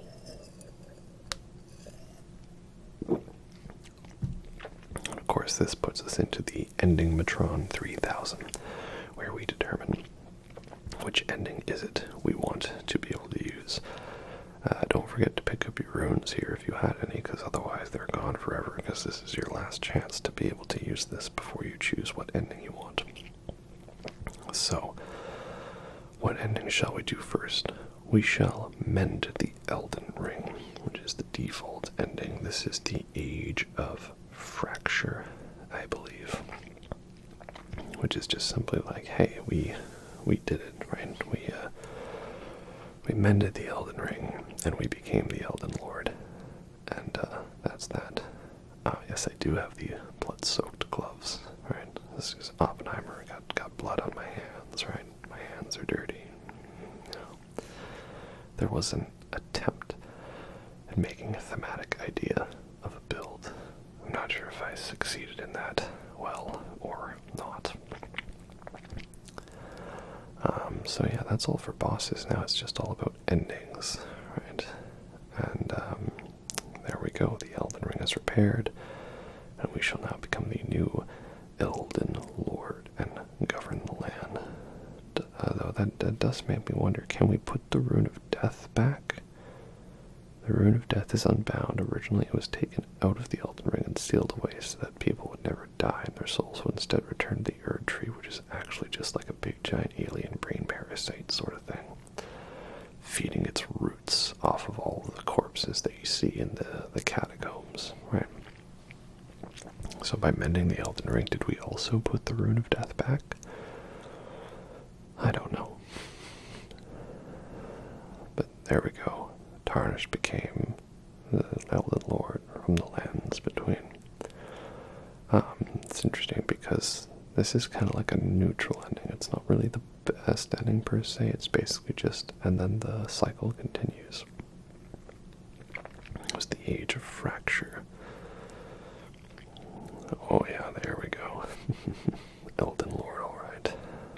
Yeah, Age of Fracture, because there was that age when the Elden Ring had been shattered, right? The great shattering, indeed. Oh yeah. So, there, that is Elden Ring. One ending, all set and done. But, of course, that's no fun. We gotta go back and change that. Pick a different ending, alright.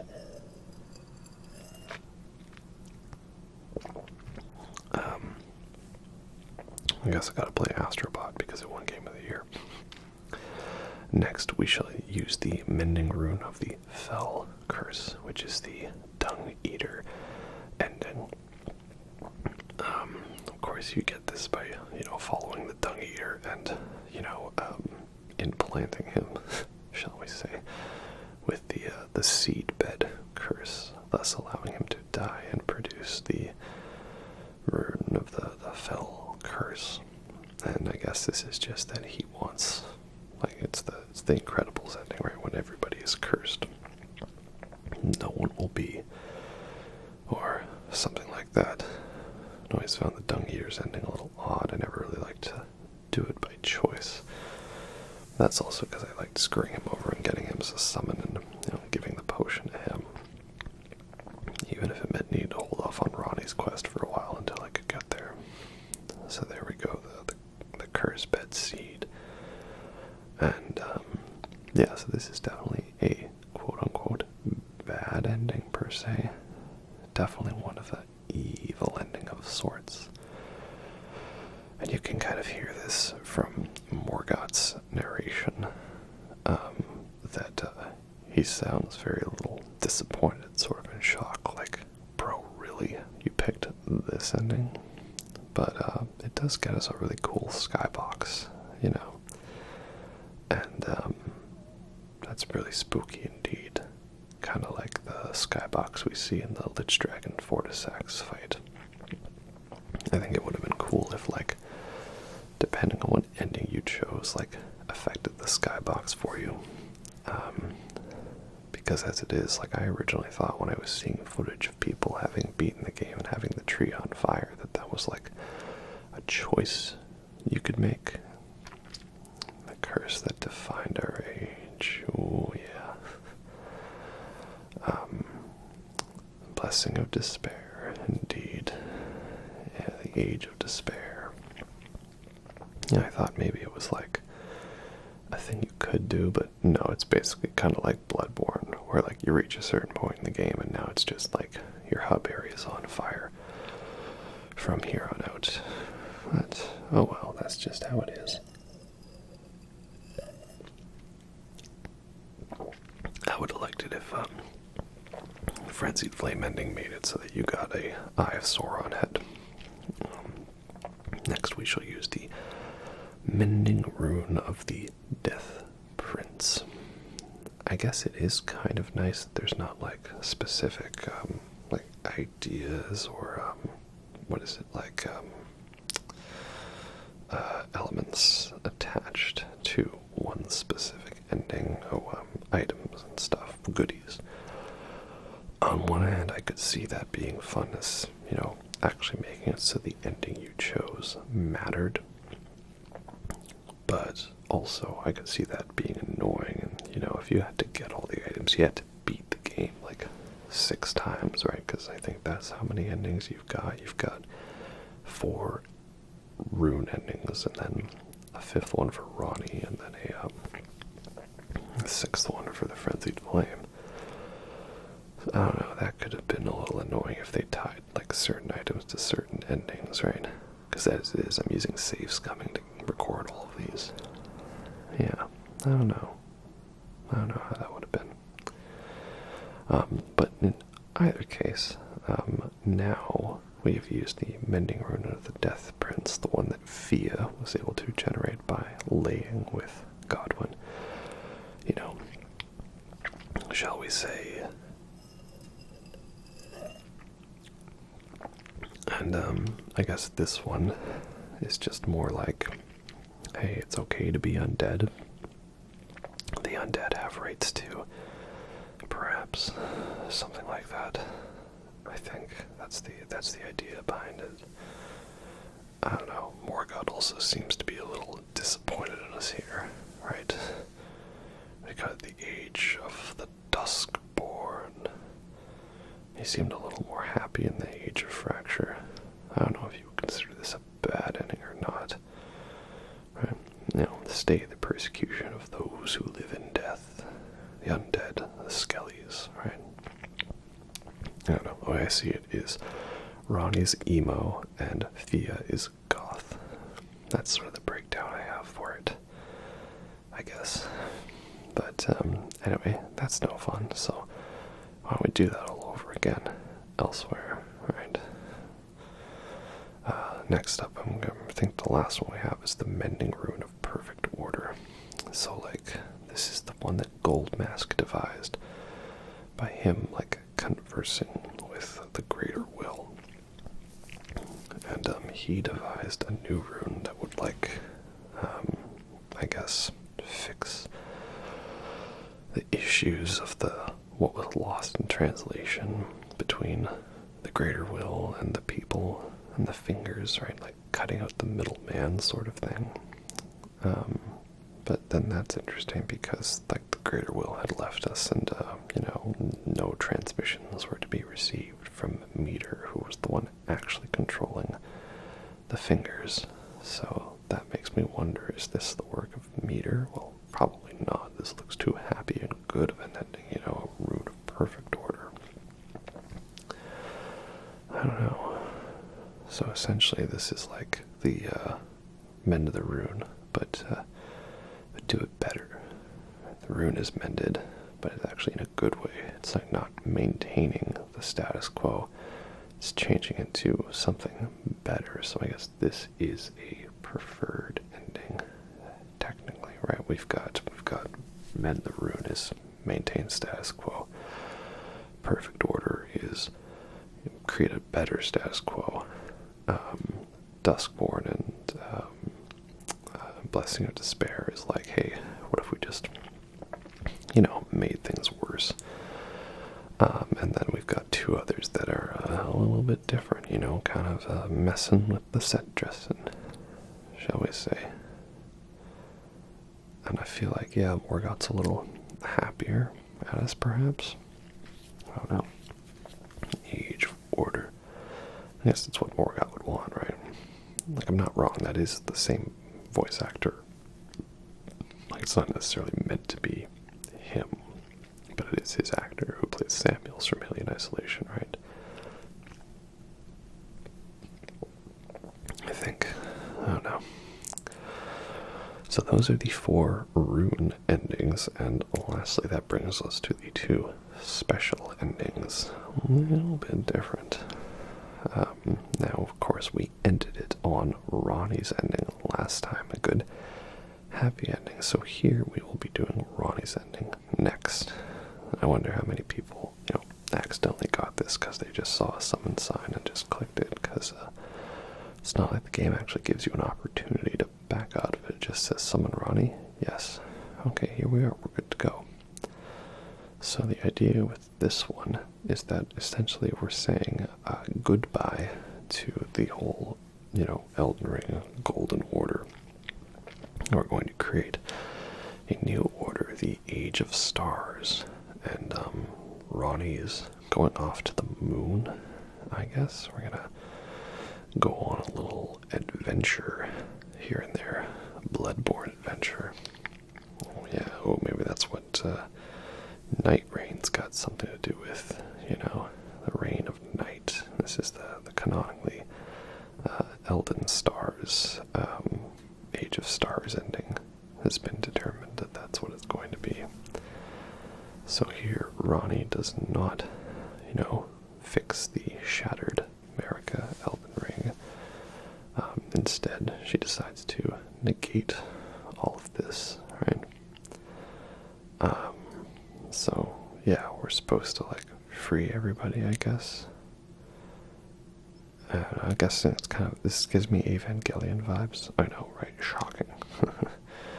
But just the idea that, like, well, you know, there's uncertainty and doubt and darkness in the world because that's what's needed. It's not all chosen and set, right?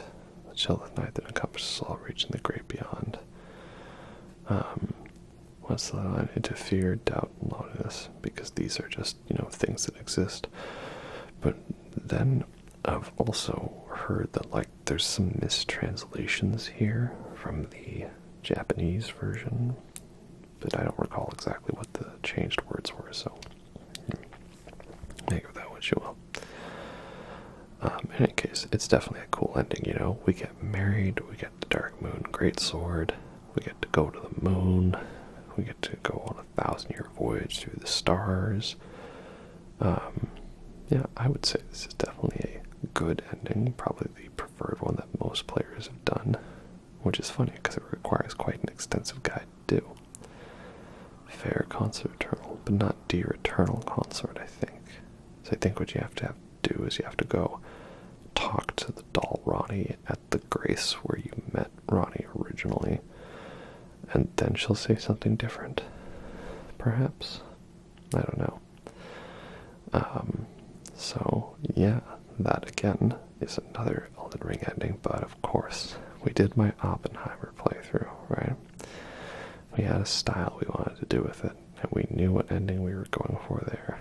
And what ending are we going for? We are becoming the Lord of Frenzied Flame, indeed.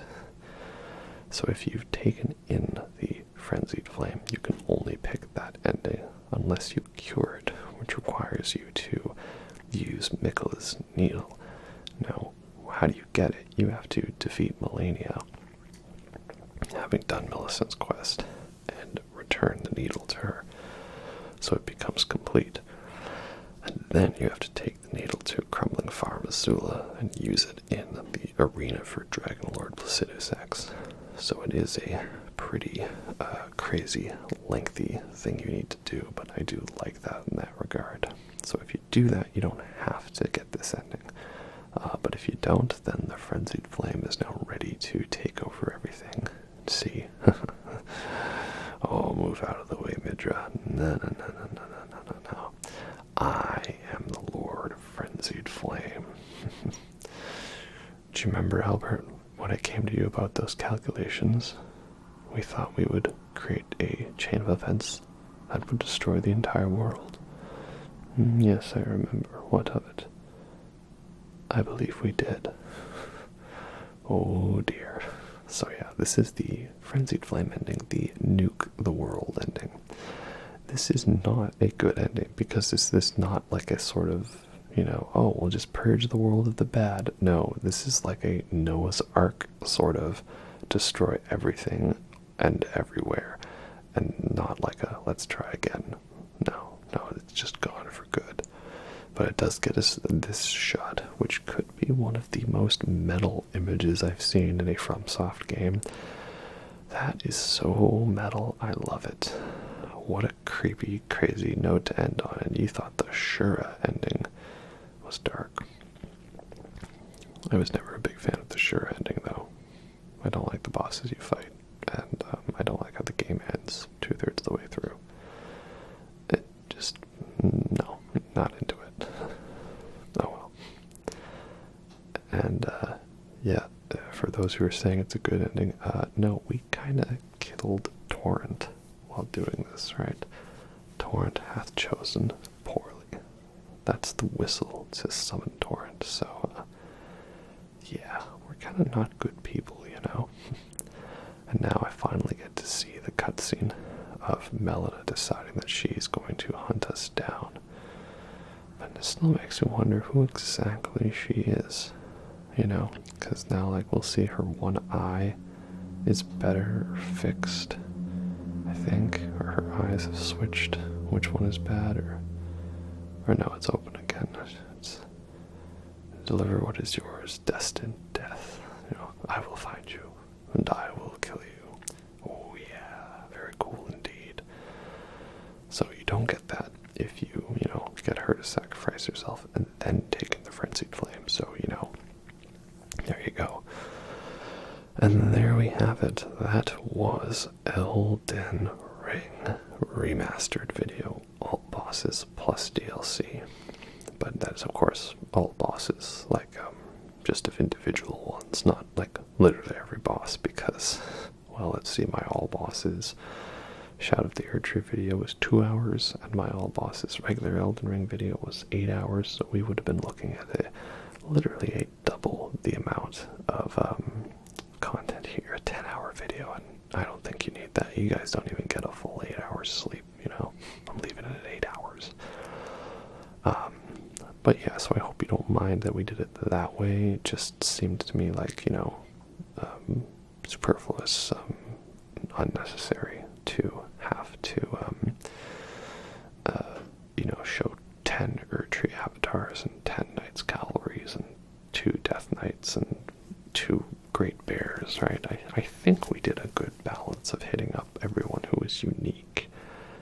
And I know one we missed out on because I actually forgot to record him was Spirit Collar Snail, but that was also because I thought, well, it's a Crucible Knight fight with an extra step at the end, or it's a Godskin duo fight with another extra step. So, oh well. I don't know, I'm sure somebody's gonna have not heard this part of the video. They're gonna look at the description and see, you missed this one, right? Like how I quote-unquote missed Absolute Radiance in my Hollow Knight video, but that's because Absolute Radiance is behind a brick wall that I do not have the time nor energy to throw myself up against. And you got regular Radiance too. Okay, so don't hit me on that. Maybe whenever Silk Song comes out, I'll go back and give it a try. But Silk Song's never coming out, so I guess I won't be going back to give that a try, Oh well. So yeah, what are my thoughts now on Elden Ring, now that it's been out for several years, and we've played the DLC multiple times, and sort of taken in all that there is to take in. Or at least I thought I had until Night Rain got announced, but I guess that's a separate game. It's not going to be like an expansion to it. So, do I have to remaster this video again? Oh god, no. I was so close. Dang it. Well, let's just assume that Elden Ring Night Rain is some kind of separate game. It's not a DLC, it's not an expansion that you need to, have the main game for. Let's assume that, and that, what is Elden Ring is now complete.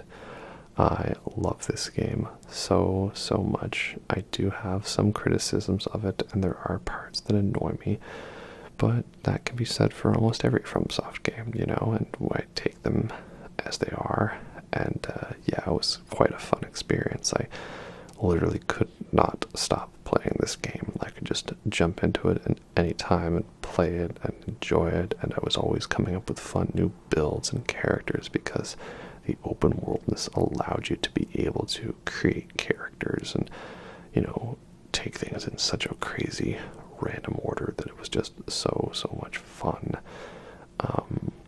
And I love, the little details, like the upgrade system being so straightforward, None of this red chunk stone, moon, spider, silk stone stuff, You got your smithing stones and the somber smithing stones, and that's it.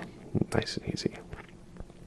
and you can purchase so many of them so that you can just experiment with weapons. You're not locked into, oh, you only get like 10 of these for the whole game, so you better pick a favorite weapon. It actually motivated me to expand upon trying out different ideas and play styles, and I loved that for it.